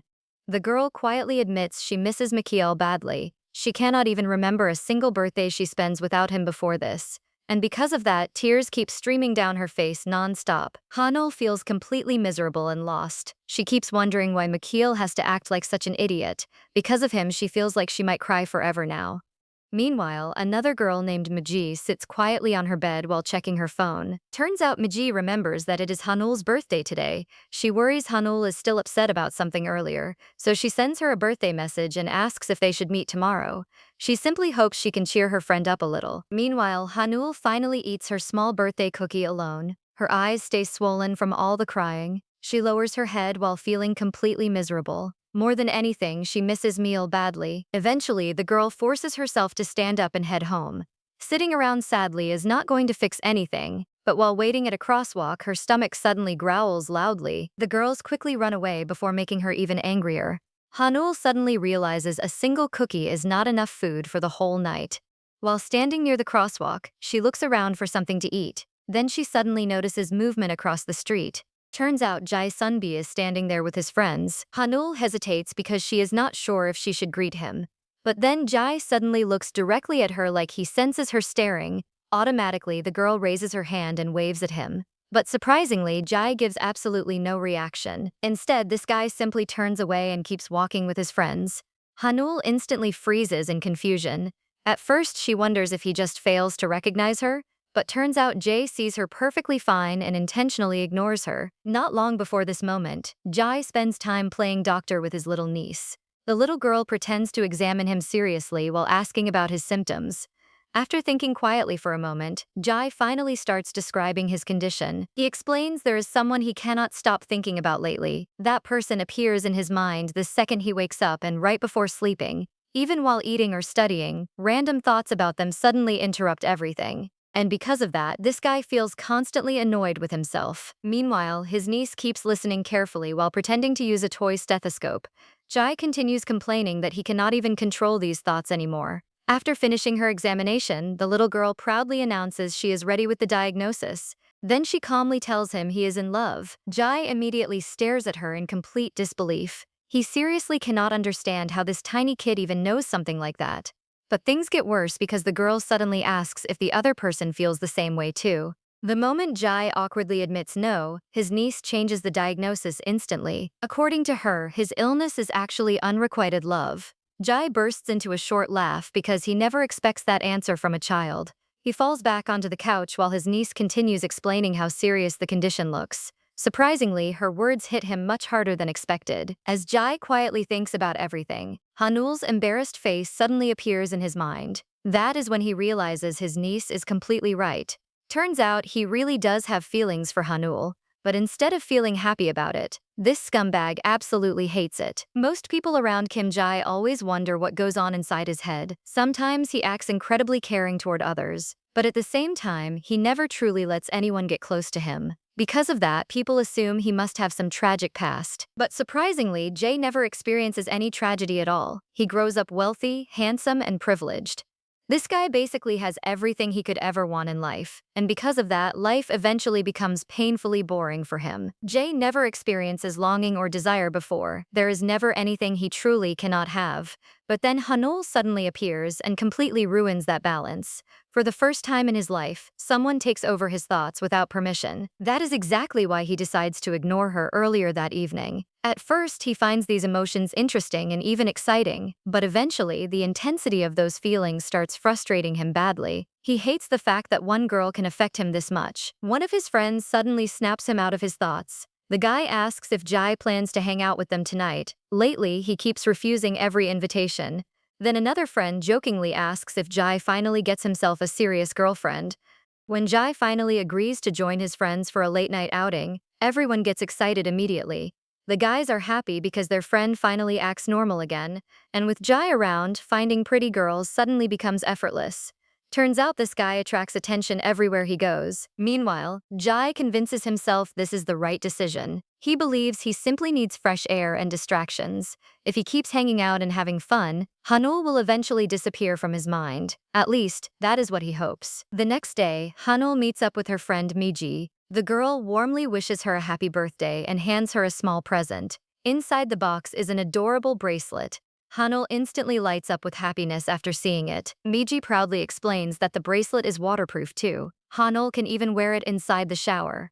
But after that, Miji suddenly becomes more serious. She quietly asks if Hanul has been overworking herself lately or if something bad happens. Hanul stares at her in confusion for a moment. Miji admits she does not know the details yet. Still, she can clearly tell something is wrong with her friend. Then she gently says Hanul does not need to talk about it until she feels ready, and hearing those caring words completely breaks Hanul emotionally.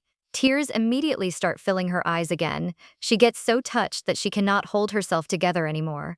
Meiji instantly panics after seeing her friend suddenly cry. The girl hurriedly asks what happens and why Hanul looks like an emotional disaster. Through her sobbing, Hanul finally blurts out the truth. She says she gets dumped. Meiji freezes while trying to process what she just hears. At first, Meiji cannot believe it at all. Then one name immediately pops into her head. She wonders if Kim McKeel is the one responsible. And once that thought appears, anger instantly explodes inside her. Meiji suddenly declares she is going to kill that bastard. She immediately jumps up from the table while Hanul looks confused. But surprisingly, Meiji casually claims she is only going to grab napkins. Meanwhile, Hanul starts feeling slightly lighter after finally confessing everything aloud. Still, the tears refuse to stop coming. Then suddenly, a familiar voice calls Hanul's name from nearby. Turns out one of her former classmates notices her.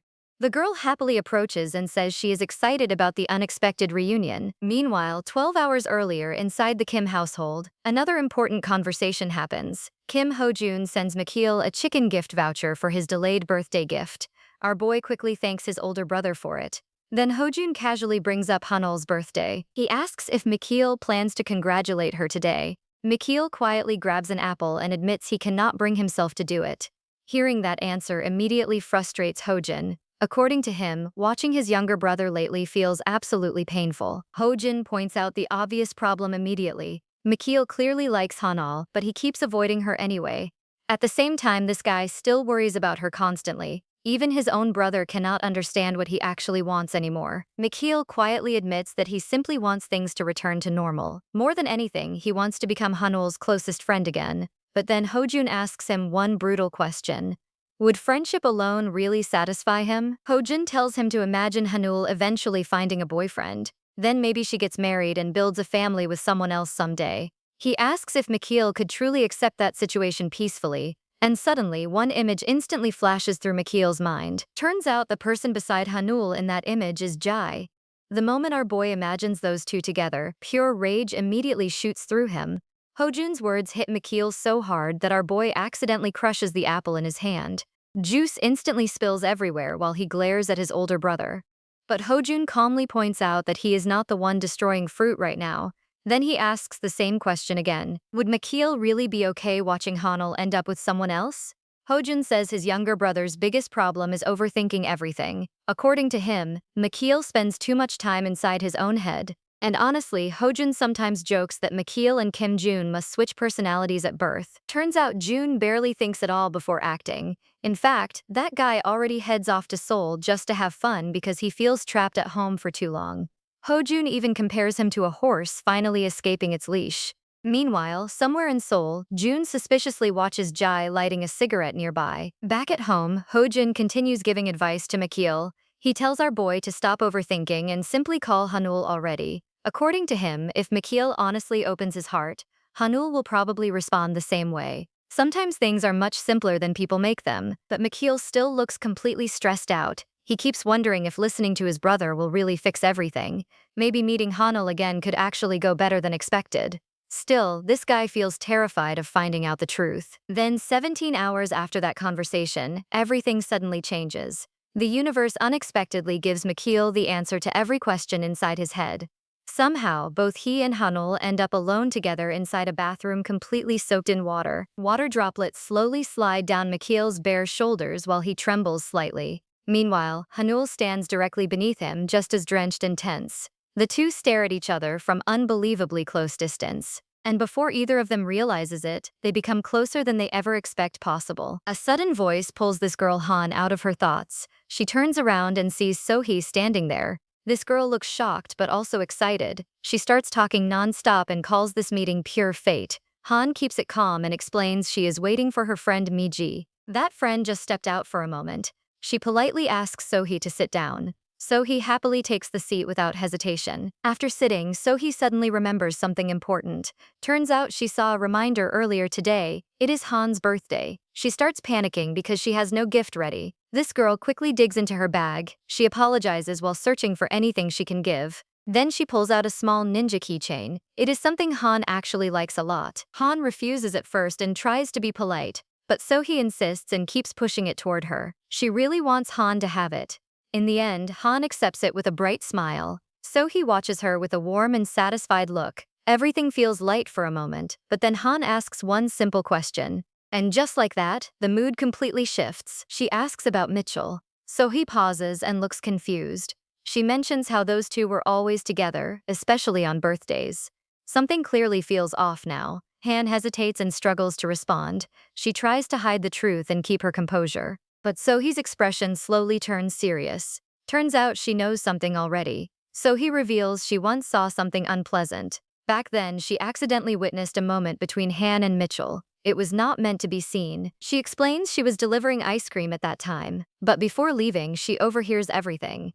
Han confesses her feelings and Mitchell coldly rejects her. Sohee feels awkward and leaves immediately. She never finds out what happens after that. Now she looks concerned and asks if they are okay. Han forces a yes, trying to hold herself together. But that one question hits too hard. And just like that, everything she buried starts to break loose. Tears suddenly stream down Han's face without control. She lets out an awkward laugh and tries to stop them, but it only makes things worse. Sohee panics and quickly apologizes for bringing it up. Han shakes her head and tries to calm her. She says this reaction has become a habit now. Turns out she is used to breaking like this. Sohee just watches her in silence, not knowing what to say. Sohee gently places her hand over Han's. She tells her not to stay stuck in this pain. Then she firmly says people who hurt you should be cut off. She reminds her there are plenty of men out there, not just Mitchell. Han stays quiet and listens. She does not argue or respond. This girl just sinks deeper into her thoughts, and the mood stays heavy between them. Meanwhile, things look completely different in another part of the city. Under bright neon lights, a nightclub is in full chaos. Our boy G sits there with a lollipop in his mouth. And honestly, he already regrets coming here. The music blasts loudly and shakes the whole place. G lies back on the couch, clearly bored. The girl next to him notices and asks if he is bored. He lazily admits it without even trying to hide it. He finally gets tired of the noise, so he stands up and says he is going out for a smoke. Then he walks out into a quiet alley. For the first time, he can actually breathe. He takes a drag and relaxes a bit. Turns out he just needed some fresh air. Then he looks up and notices the night sky. Surprisingly, it looks beautiful. But suddenly, someone calls out and breaks the moment. A voice says something that makes him freeze. He turns around and sees a smiling stranger. This guy casually asks for a light. G says nothing and lights his cigarette. The stranger thanks him and takes a drag. Then this guy starts observing G closely, and things start to feel a little strange. The stranger laughs and points something out. He says G turned around the moment he heard handsome, meaning this guy knows exactly how good he looks. G fires back and says the stranger seems just as self-aware. The guy keeps staring without backing off. So G quickly makes it clear he is only into women, but then he pauses and looks again. Turns out this guy's face feels oddly familiar. The stranger smirks and finally introduces himself as Kim Jun-min. He confidently says his face is not something people forget. And just like that, the vibe between them gets even more interesting. This guy suddenly starts complaining about his age. He says he is turning 30 tomorrow and calls himself old. G looks at him and points out he does not look that old at all. Turns out the guy is actually just 24. Kim Jun-min laughs and playfully calls G a baby. He tells him to call him Hyung, making the mood lighter. Both of them share a quick laugh. But then things slowly turn serious. Kim Jun-min looks straight at him and asks something blunt. He asks if there is trouble at home. Ji notices how sharp this guy really is. Turns out he can read people way too easily. Kim Jun-min explains what he sees. He says Ji is smiling, but his eyes look completely exhausted. Ji admits he has not been out in a while, and honestly, it is not helping at all. Kim Jun-min quickly connects the dots. He guesses it is about a woman. G laughs and agrees, saying he looks like a guy being dragged around by one, but inside he realizes he really needs to get a grip. Kim Jun-min sighs and puts a hand on his shoulder. He gives him some simple advice. He says do not fight the wave, just ride it. Turns out letting go might actually feel better than expected. Then suddenly he switches back to his playful side. This guy starts pinching G's cheeks and calls him young and cute. The mood flips again in an instant. But something still bothers Kim Jun-min. He keeps staring at G's face. He feels like he has seen him before somewhere. An image of a blonde-haired guy flashes in his mind, but he just cannot connect it yet. Suddenly, G's phone starts ringing. He checks the caller ID and immediately picks up. Turns out it is his Hyung calling. He casually says he is out with a friend and will be back the day after tomorrow. But then things take a turn. Someone nearby hears the name Han. This guy freezes because he cannot believe it.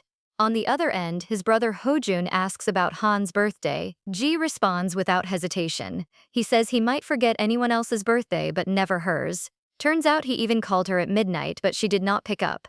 Now he assumes she is really upset. He starts getting annoyed and brings up Mitchell. This guy even tells his brother to punch that scumbag if he sees him. Then he ends the call and says he will talk later. But now the listener is completely shaken. Meanwhile, Han is sitting alone on a bus. She is quietly heading away from the city.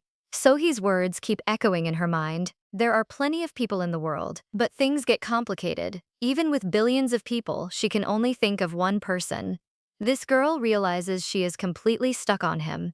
And surprisingly, she smiles at that thought. Back at the cafe, Minji finally returns. She thinks she wasted time over nothing. But then she sees Han with Sohee, and things immediately feel different. Han quickly stands up the moment she sees her. She rushes over and apologizes in a hurry. But then she says she has to leave right now. Something urgent just came up. Her eyes suddenly shine with determination. She says it has to be done today.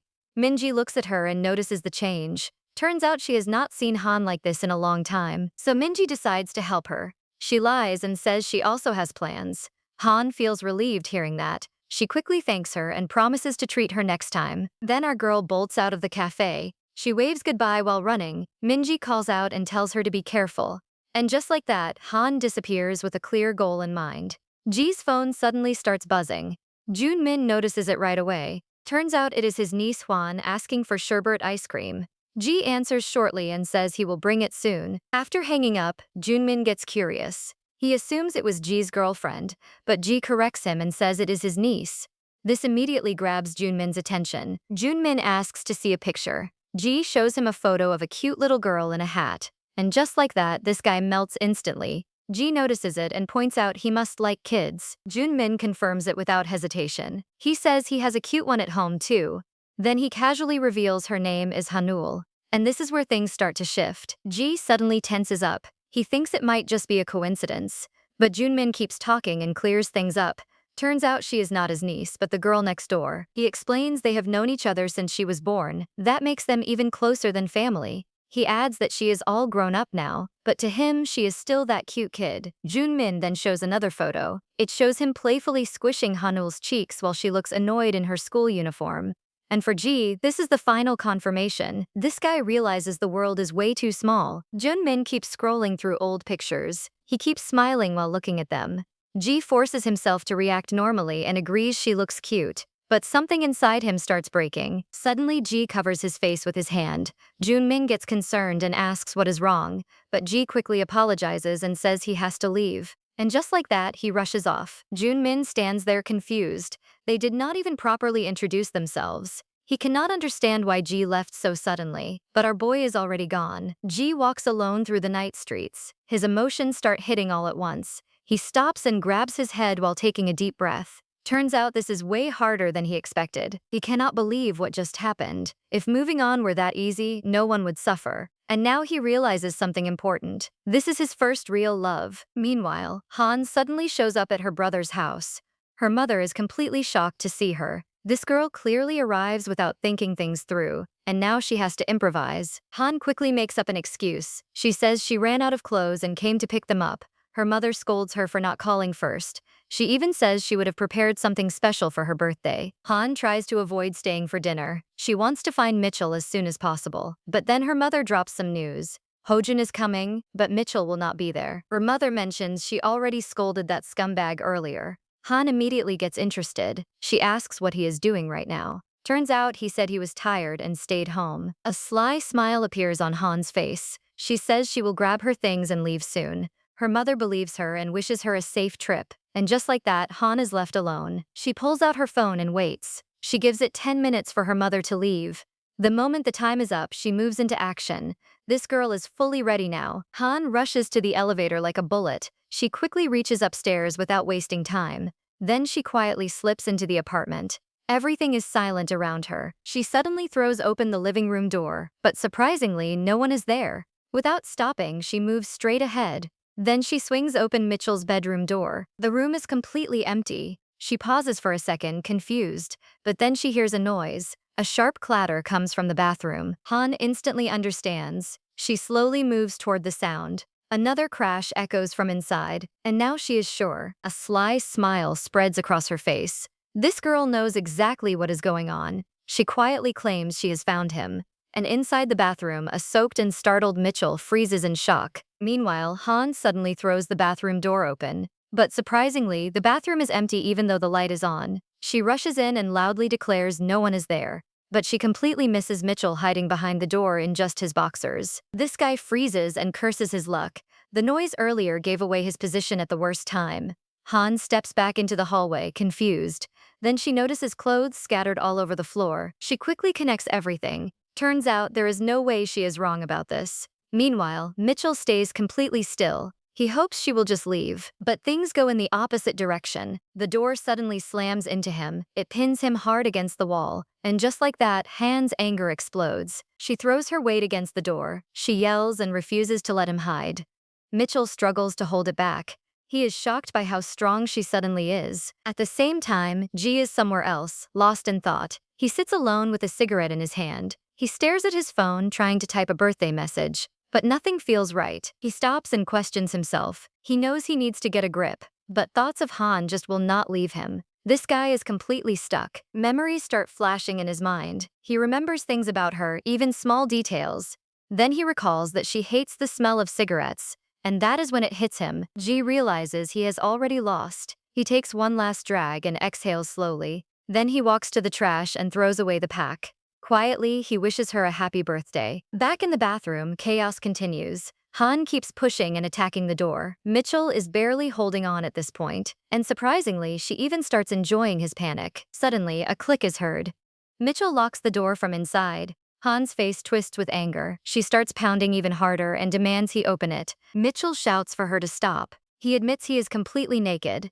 That statement catches her off guard instantly, but now her curiosity kicks in. She steps back, flustered but still angry. Then suddenly, she comes up with a wild idea. She coldly claims she needs to use the bathroom right now. Mitchell refuses and calls her out. He tells her to go to her own place, but she quickly fires back with an excuse. She says their toilet is broken. He pauses for a second. Turns out it actually sounds believable. But Han is not done yet. She clenches her fists and makes a final threat. She says if he does not open the door, she will do it right outside, and she will not care at all. Mitchell is completely horrified. This guy realizes she might actually do it, so he has no choice left. He slowly reaches for the lock. The door suddenly swings open. Both of them freeze on the spot. They stare at each other, realizing how ridiculous this looks. Embarrassment hits both of them at once. Mitchell calls her crazy, but Han cannot look away from him. And then things get even worse. They lose balance and fall together.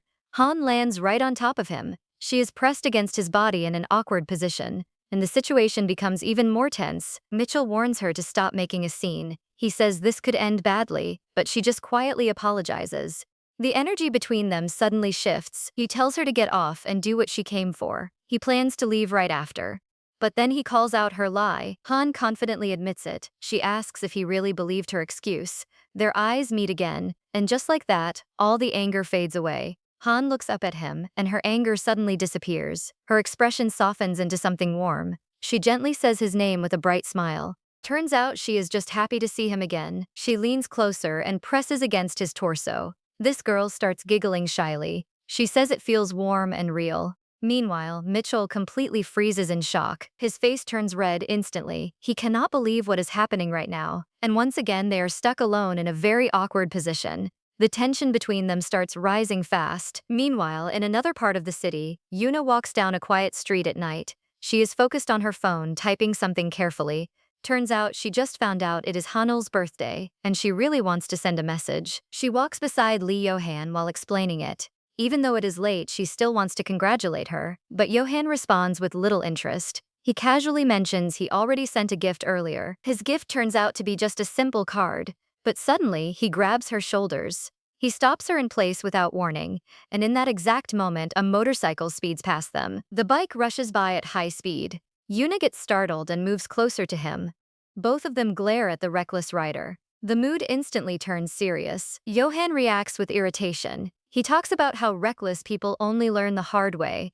Yuna adds to it with a cold remark. She clearly does not like that kind of behavior. Then she suddenly warns him. She tells him not to even think like that. Yohan agrees without arguing. Yuna smirks and starts teasing him. She says he does not look like that type at all. According to her, he was just a quiet student who only studied. She confidently assumes nothing has changed. But then things get awkward. Yohan does not answer right away. He just stares ahead in silence. That makes her doubt her own words. Then he gives a vague response that confuses her even more. Yuna refuses to drop it. She keeps pushing for the truth. Finally, Yohan admits something surprising. Turns out he used to ride a motorcycle back in his student days. Her eyes widen in shock. She cannot believe what she just heard. To her, that only means one thing. She starts thinking he must have been a troublemaker. Yohan tries to explain, but she does not listen. Instead, he changes the topic. He asks what she thinks about it, but Yuna pushes back, still curious. A faint smile appears on his face. He admits he likes seeing her this interested. Turns out this is the first time she shows curiosity about him, and that leaves her completely stunned. She hesitates but asks again. She wants to know why he wrote it back then, but Yohan just laughs it off. He simply says he is glad he had that experience. Meanwhile, back in the bathroom, Han holds on to Mitchell tightly. She laughs happily, still in disbelief. This girl presses even closer to him. She admits how much she missed him, but Mitchell looks completely overwhelmed. He stays tense and unsure how to react. The situation feels too intense, and he clearly cannot handle it. Suddenly, the moment gets interrupted. A sharp beeping sound echoes through the apartment.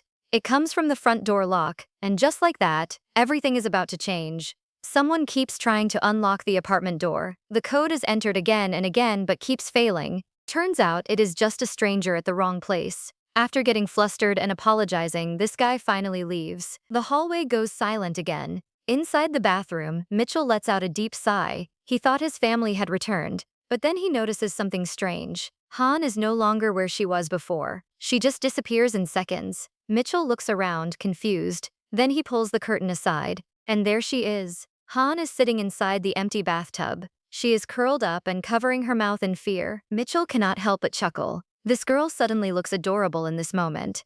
Han nervously asks if his mom is back. Mitchell quickly reassures her it was just a stranger. She relaxes a little but still looks shaken. Mitchell decides to step out first. He wants to give her space to calm down.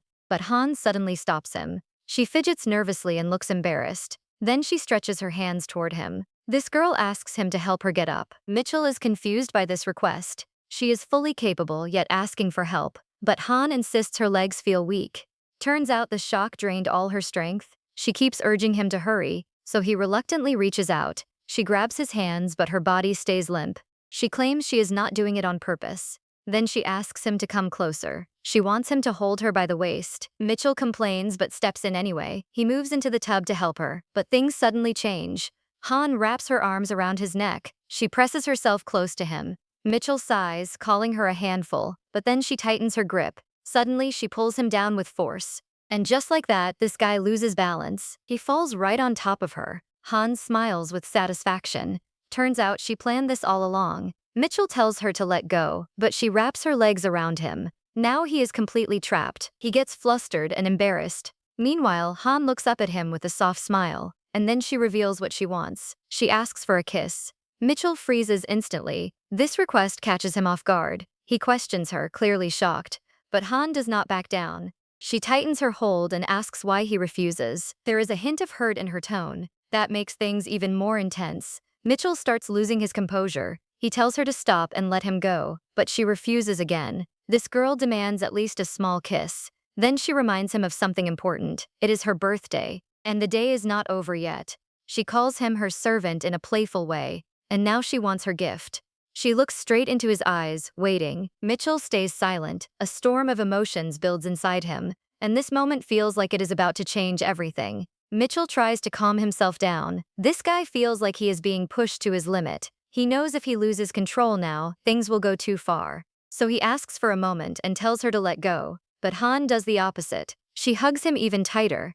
Suddenly, a random noise breaks the moment. Both of them flinch in surprise. Mitchell quickly brushes it off. He says it is probably just the wind, and just like that, they are alone again. Their eyes meet, and the tension returns. The silence between them feels heavy. Their close position starts to feel awkward. Neither of them knows what to do next, and they both hesitate.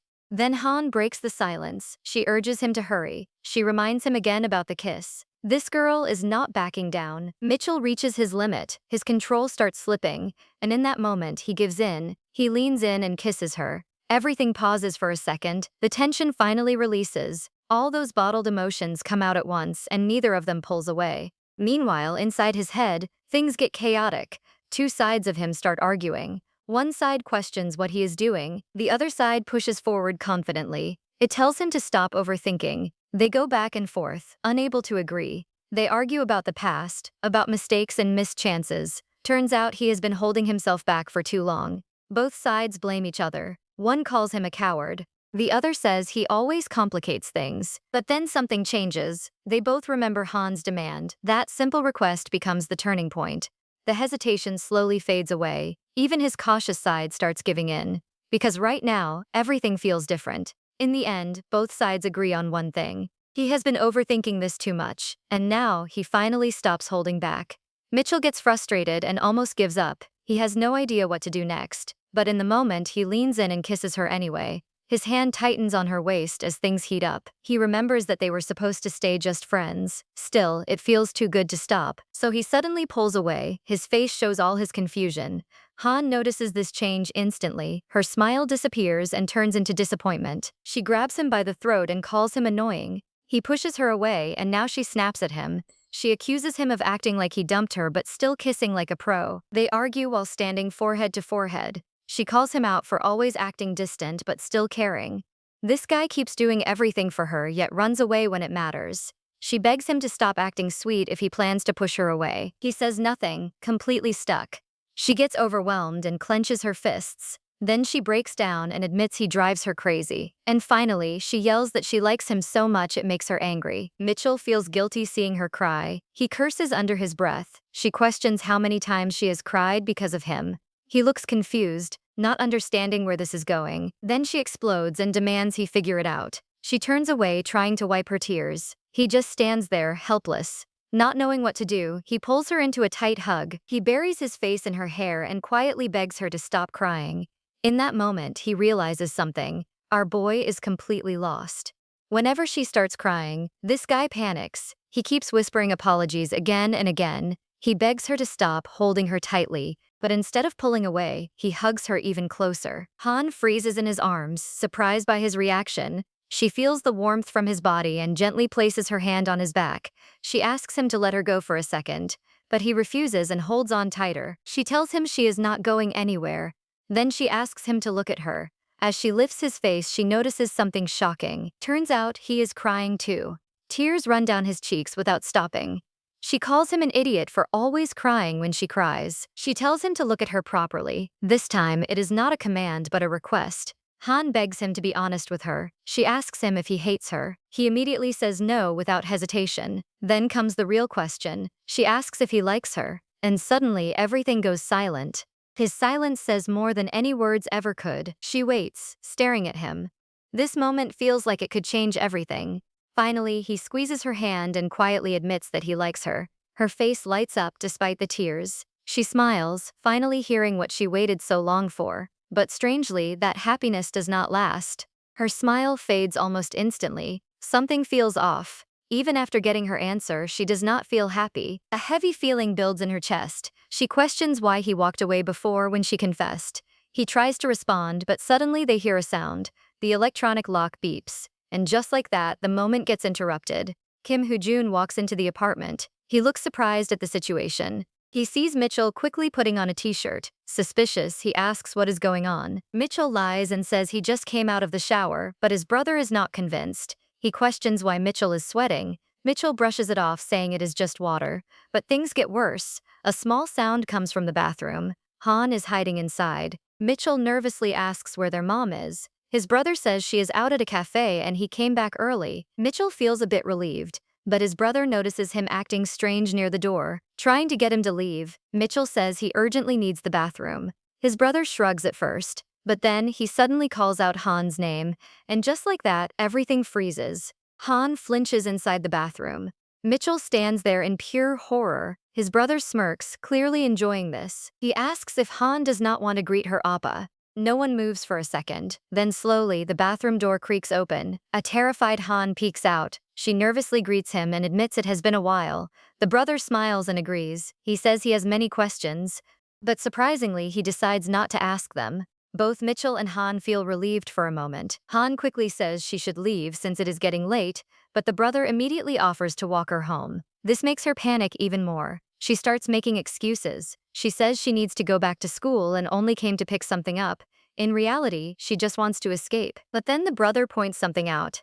At this hour, the last bus is probably gone. Han realizes he might be right, and before she can react, he suggests something unexpected. He tells her to just stay the night. The brother suddenly suggests another option. He looks at Mitchell and says he can take her instead. Our boy gets surprised, not expecting that at all. But turns out the brother cannot drive since the car is with their mom. So now all three of them stand in the parking lot. In front of them is an old work truck. The brother asks Mitchell about his license. Han recognizes the truck instantly. The brother seems satisfied after hearing the answer. And just like that, there is no problem anymore. He asks if Mitchell has driven at night before. This guy says he has done it a few times. That is enough for the brother to trust him. Han gets into the cold truck cabin. She immediately complains and asks for the heater. Mitchell assures his brother he will get her home safely. The brother turns serious for a moment. He tells Mitchell to drive carefully for Han's sake. Then he waves them off as they leave. The truck hits the dark highway. The night surrounds them as they drive away. Inside, things get quiet and awkward. Han breaks the silence first. She asks about his license, sounding surprised.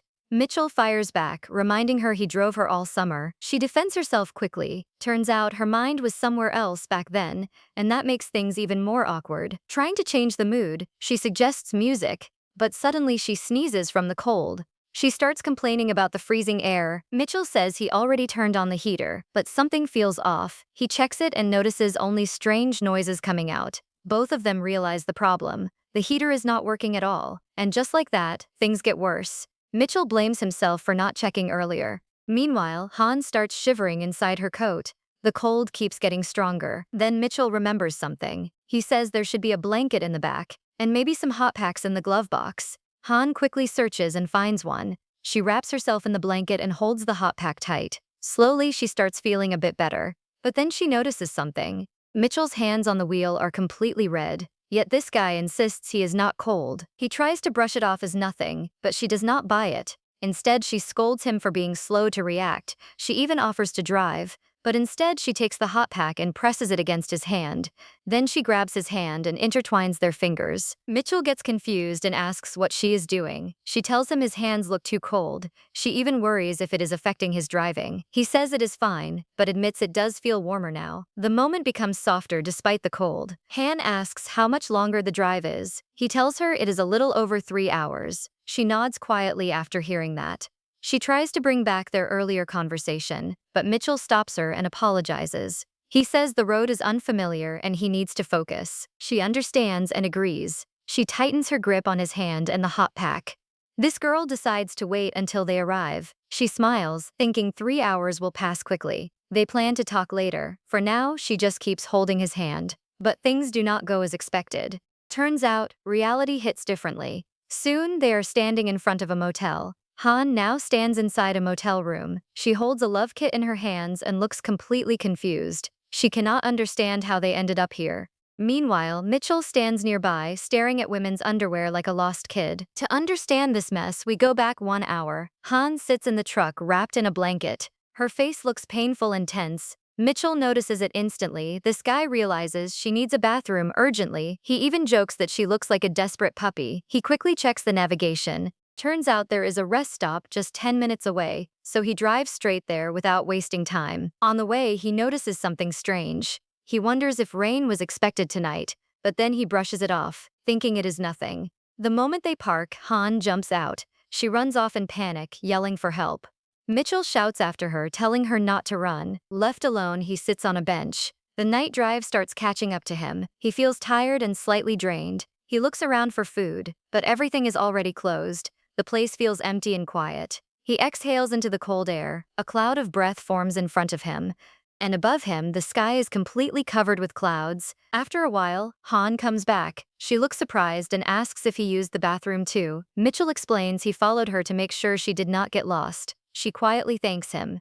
But suddenly, something changes. Out of nowhere, icy rain starts pouring down. Both of them freeze in shock. This was not in the forecast at all. The rain comes down heavily without warning. They decide to wait it out. The car is too far, and running now means getting soaked, so they stay where they are. 15 minutes pass slowly, but the rain does not stop at all. It just keeps getting worse. Even the nearby convenience store is closed. The situation starts getting frustrating. It feels like they are stuck. Han finally suggests they just run for it, but Mitchell stops her immediately. He throws his hoodie over her to protect her. But this girl does not wait. She suddenly dashes toward the car. She even yells at him while running away. Mitchell has no choice but to follow. Soon, both of them make it back, but now they are completely soaked. They sit inside the truck, freezing. Rainwater drips everywhere. The cold hits even harder now. Mitchell starts shivering badly. He curses the broken heater again. This situation just keeps getting worse. Han notices him struggling, so she hands him her hot pack, but even then, she is not okay herself. She feels terrible about everything. Her body keeps shaking uncontrollably. The cold is getting to her fast. They still have 2 hours left to reach the school. But things get worse as Han starts sneezing non-stop.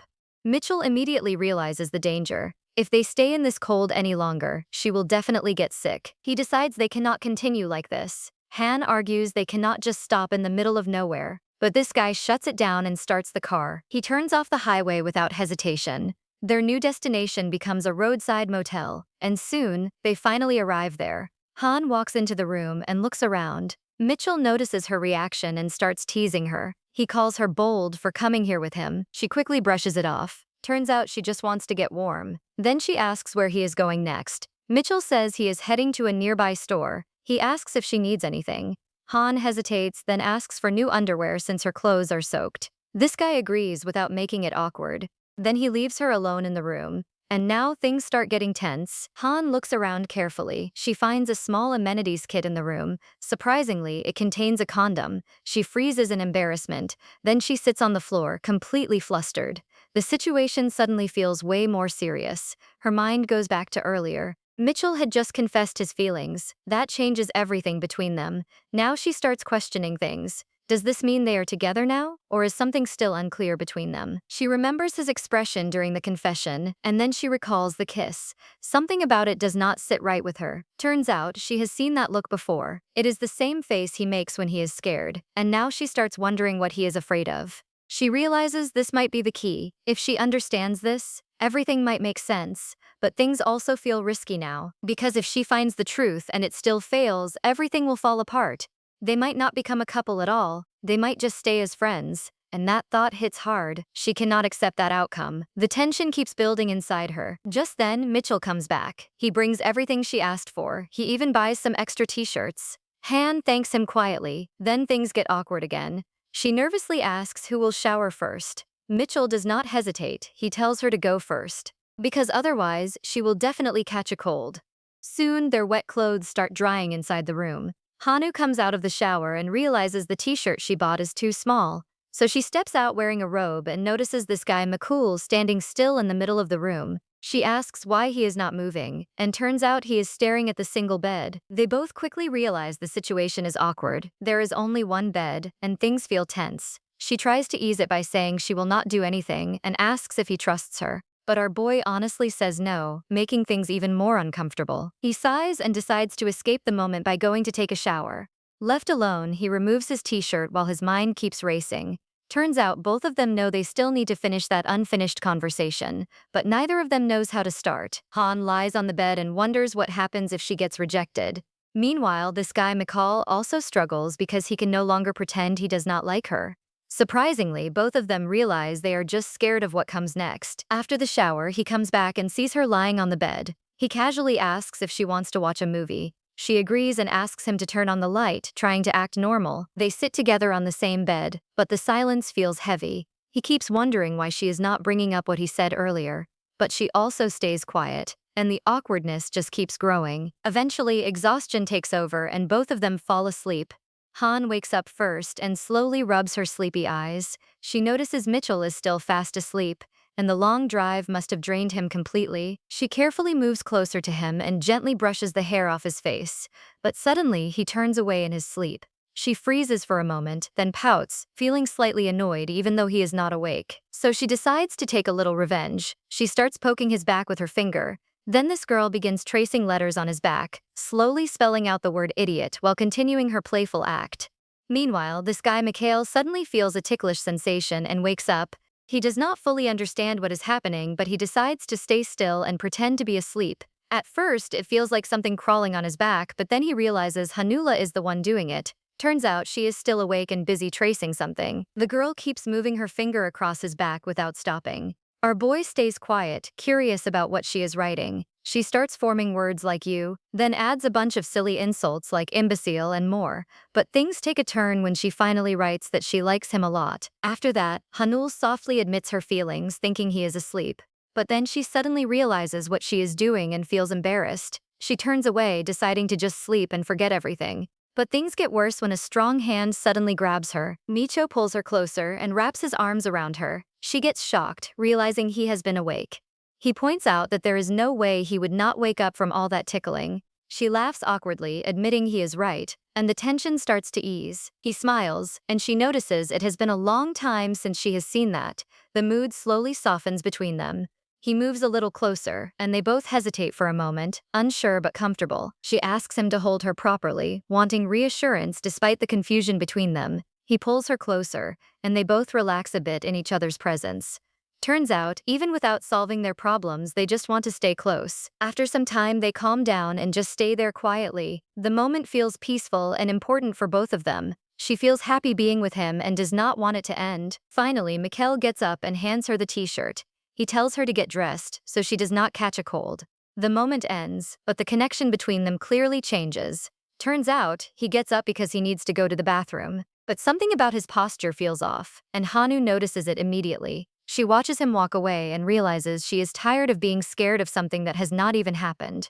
She misses the version of this guy who smiles at her, and she wants him without any distance. So she calls out his name and stops him. She decides it is finally time to talk about what he is afraid of. The moment gets serious, and both of them know they cannot avoid it anymore. Our boy freezes for a second, unsure how to begin. Back in the past, Mikkel grows up as an insecure kid. Other students call him boring and unsociable, and they do not understand why Hanu stays by his side. He hears everything but stays silent, slowly feeling like an outsider. But then Hanu runs up, grabs his hand and pulls him along like it is nothing. That moment stays with him, and he starts thinking he wants to be worthy of her. Now back in the present, Mitchell stands there quietly, unable to speak. Hunnell pushes him, telling him not to dodge the question again. She directly asks why he rejected her if he actually likes her. Minkyil gets stuck and cannot answer right away. He knows he cannot run anymore, but fear still holds him back. Han refuses to back down and presses him harder, asking what exactly scares him. This guy sighs deeply and runs a hand through his hair, clearly struggling. Finally, he admits the truth. He is afraid that if they start dating and then break up, they might never see each other again. Han gets stunned because, to her, this sounds like a simple problem, so she immediately says they just should not break up. But things get worse when he says she does not understand. She gets frustrated and asks what is so hard to understand.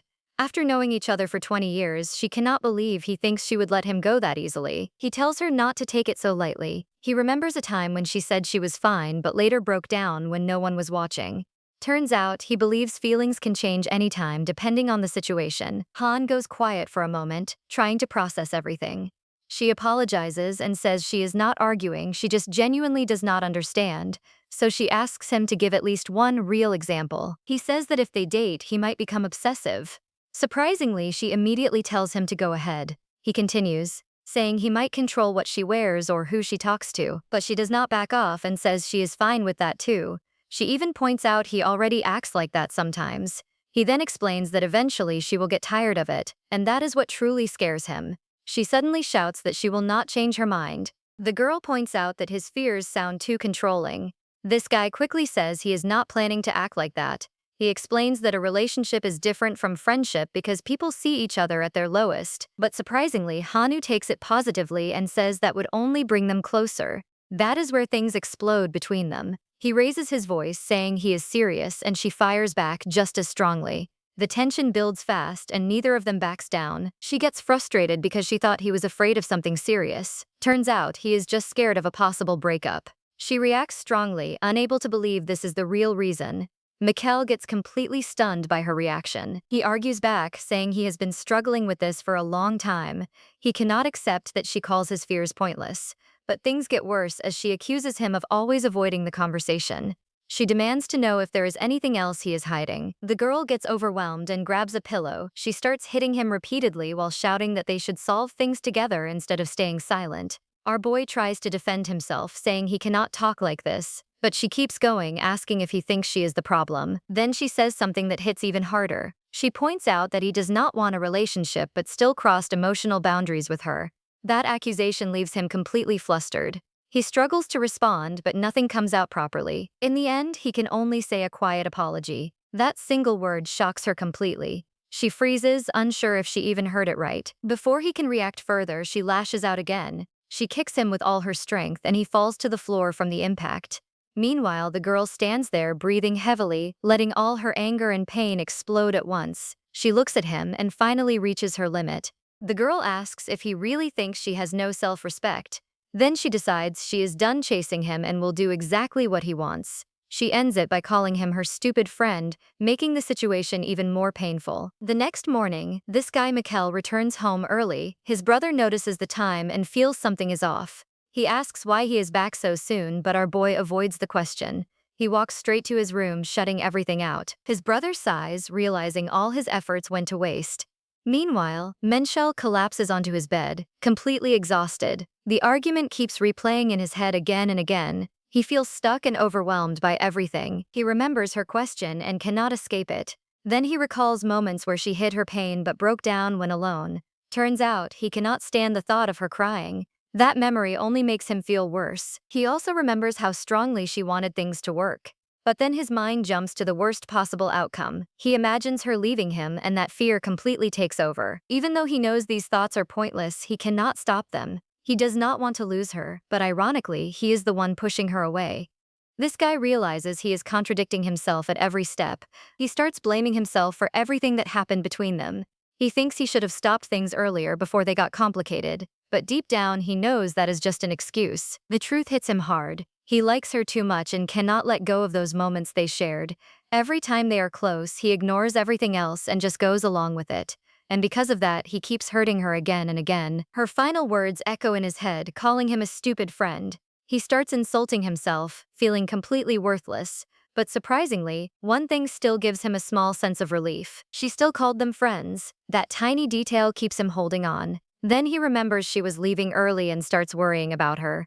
He wonders if she reached safely or if she cried again. He realizes everything has fallen apart because of him. But even then, he cannot bring himself to fix it. While he keeps hesitating, unable to even send a message, time quietly passes. And just like that, 3 months go by. A new semester begins at the university. This guy Mencho stands at the entrance, already feeling screwed. He has not contacted her even once in 3 whole months. Because of that, his anxiety goes through the roof. Just then, a friend calls out to him and breaks the tension. The friend greets him casually and complains about him disappearing. Our boy has no proper answer and just stands there awkwardly. But things quickly shift when someone else shows up. Turns out, an energetic freshman runs up to McShoot and starts praising his looks non-stop. The friend explains he met this freshman in the student council. The kid keeps talking excitedly while the others watch him with confusion. When he suggests having lunch together, Mitchell quickly refuses. And then everything changes. He suddenly sees her, Lee Henun.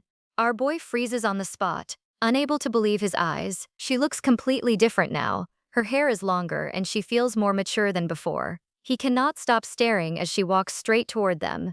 The moment feels heavy and he does not know how to react. She greets them with a bright smile like nothing ever happened. But this guy cannot even speak from the shock. His friends step in and greet her instead, trying to ease the moment. One of them even says she has changed so much he almost did not recognize her. The freshman gets curious and asks who she is. The friend casually introduces her as Micho's friend from another department, but surprisingly, she corrects him with a smile and says they are childhood friends. That one word hits like a death sentence. She then turns to McCall and casually asks how he is doing. He stumbles through a simple answer, but inside he is completely confused. She responds cheerfully like everything is normal, but inside, panic starts building in him. He cannot understand what is happening anymore. And then one thought hits him hard. Maybe she really just wants to be friends now. At that moment, the freshman suddenly calls Hannah beautiful. The girl gets surprised and asks if he really means her. Turns out, he says she is the most beautiful girl he has ever seen. She thanks him playfully while the guy blushes hard. Meanwhile, this guy Mikkel watches everything in silence. His expression slowly turns darker as the scene continues. When the freshman invites her to lunch, our boy finally snaps. He cuts in sharply and asks if the guy cannot see she is uncomfortable. The freshman immediately backs off and apologizes, but surprisingly, Hunnell smiles and says she is fine. Mikkel insists she looks uncomfortable, but she stops him by touching his hand. Then she reminds him they are just friends, hitting him where it hurts. She looks straight at him and confirms it again. That single word lands heavily on him. Then she turns around and happily accepts the lunch invitation. Just like that, she walks away with the freshman, leaving Makar completely crushed. He stands there watching them disappear. Confusion and pain hit him at the same time, but things are not better on her side either. Han walks down the street with an uneasy expression. Turns out she has eaten too much and feels sick. She never even wanted to go in the first place but could not refuse. Now her stomach feels heavy and uncomfortable.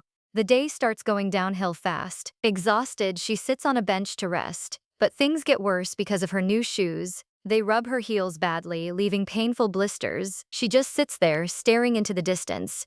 Everything feels like it is going wrong at once, and the frustration slowly builds inside her. Suddenly, her thoughts shift to a memory from before. She remembers going shopping with her friend Mi. They stand in front of a trendy boutique, and Mi suddenly grabs an outfit with determination. Hano looks confused, not understanding what is going on. Turns out Mi brings up Micho's words about being afraid of breaking up.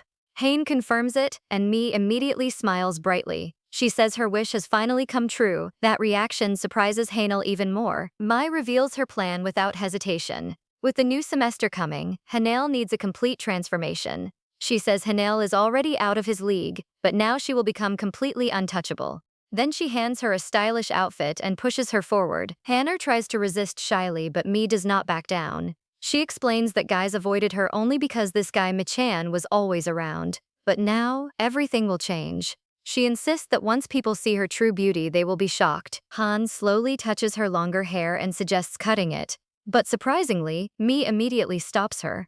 She strongly insists that long hair is better and tells her to keep it as it is. Hanel looks unsure, not fully convinced by that logic. But Mi quickly shifts the topic and asks about Mikkel. Hanel explains that after their fight he tried to walk her home but she pushed him away completely. Mi reacts with annoyance, calling him an idiot for actually listening.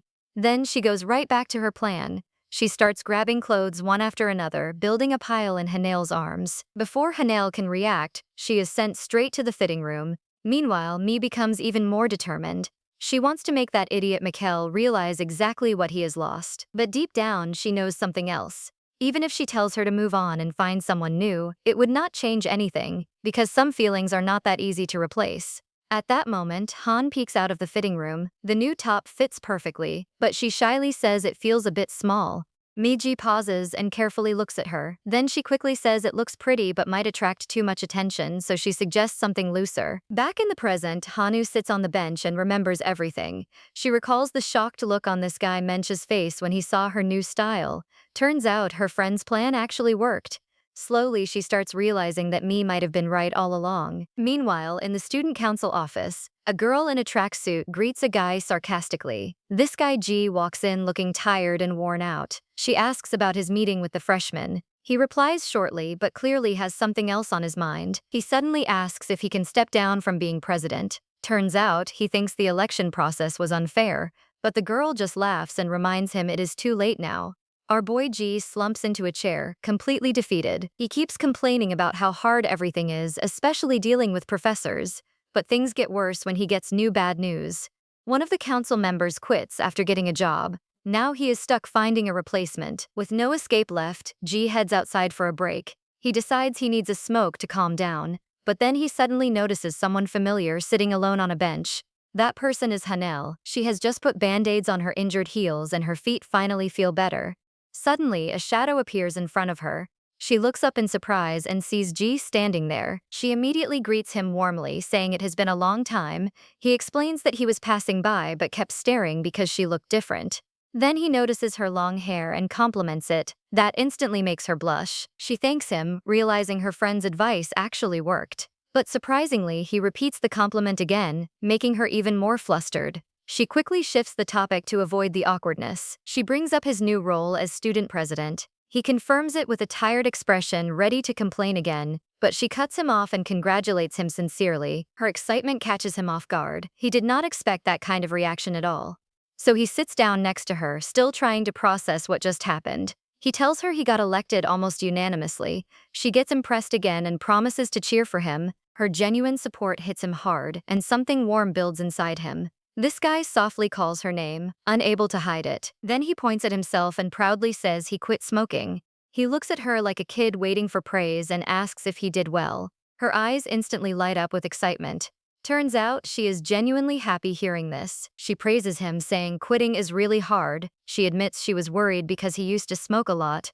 Now she feels relieved, and that reaction sends our boy straight to cloud 9. He cannot hide how much that means to him. She adds that it would be great if Maji quit too. He agrees it is not easy, but her praise makes it worth it. Hanu gives him a thumbs up, saying he did great. G covers his mouth, trying to hide a huge smile breaking out. This guy realizes he is acting like a kid seeking approval, but surprisingly he does not care because it feels amazing. He wants to hear her praise again and again, so he quickly comes up with a plan. He offers her a position in the student council. Turns out Mikkel is watching all of this from a distance. Meanwhile, Hanuta gets confused by the sudden offer. She wonders how there is even a spot left. G explains that someone quit, leaving an opening. He tells her to think about it and decide later. When she asks about the deadline, he says there is no rush. Then he mentions the welcome party and suggests she decide by then. His hopeful expression says more than his words. She realizes the party is already tomorrow, and he confirms it.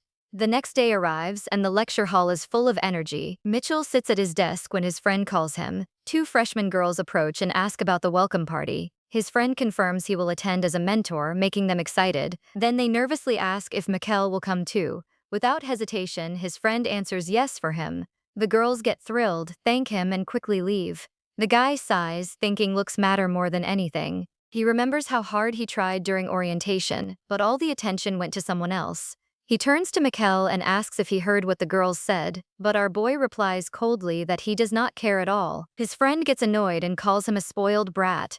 But Mikkel just keeps lying there with a blank expression. Turns out his mind is somewhere else entirely. He keeps thinking about Hanoon sitting on that bench with another guy. Nothing around him feels important anymore. Still, his friend insists he has to attend the party no matter what. So later that evening, everyone gathers at a bar called Forum. The place lights up with neon signs, setting the mood. At one table, a nervous freshman has already been drinking a lot. He sits next to McChun and feels extremely uncomfortable. This guy has not said a single word, making things worse. The freshman starts thinking he must have done something wrong, but the truth is simple. Mikkel just looks like someone who wants to leave immediately. The tension at the table grows heavier with every second. The freshman keeps drinking more just to deal with it. Meanwhile, Mikkel suddenly remembers a past moment. After a party, Hanul had been sick from drinking too much. He had told her it was her own fault, even though he was worried. She had tried to explain that she was just nervous and wanted to break the ice. Back in the present, something changes. He taps his glass and tells the freshman to slow down. He warns him that he will ruin his stomach if he keeps going. That small action surprises everyone at the table. The freshman immediately feels relieved and realizes he misunderstood him. Turns out, this guy is not as cold as he looks, but another guy at the table brushes it off, saying he enjoys drinking.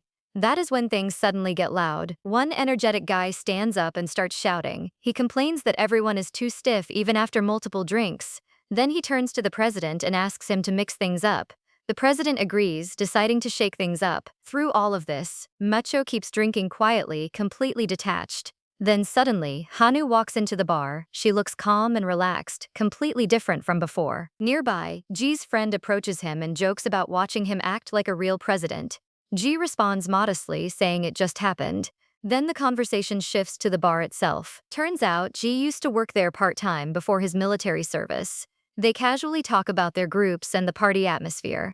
Both sides are already on their third round and the place is still packed with students. Ji complains that handling everyone is exhausting. From freshmen to seniors, nothing feels easy for him. This guy looks completely drained from trying to manage it all. The pressure of being president is clearly hitting him. His friend looks around and notices something interesting. Students from the media department are also at the bar. Turns out, the place is more popular than they expected. The crowd just keeps getting bigger and louder.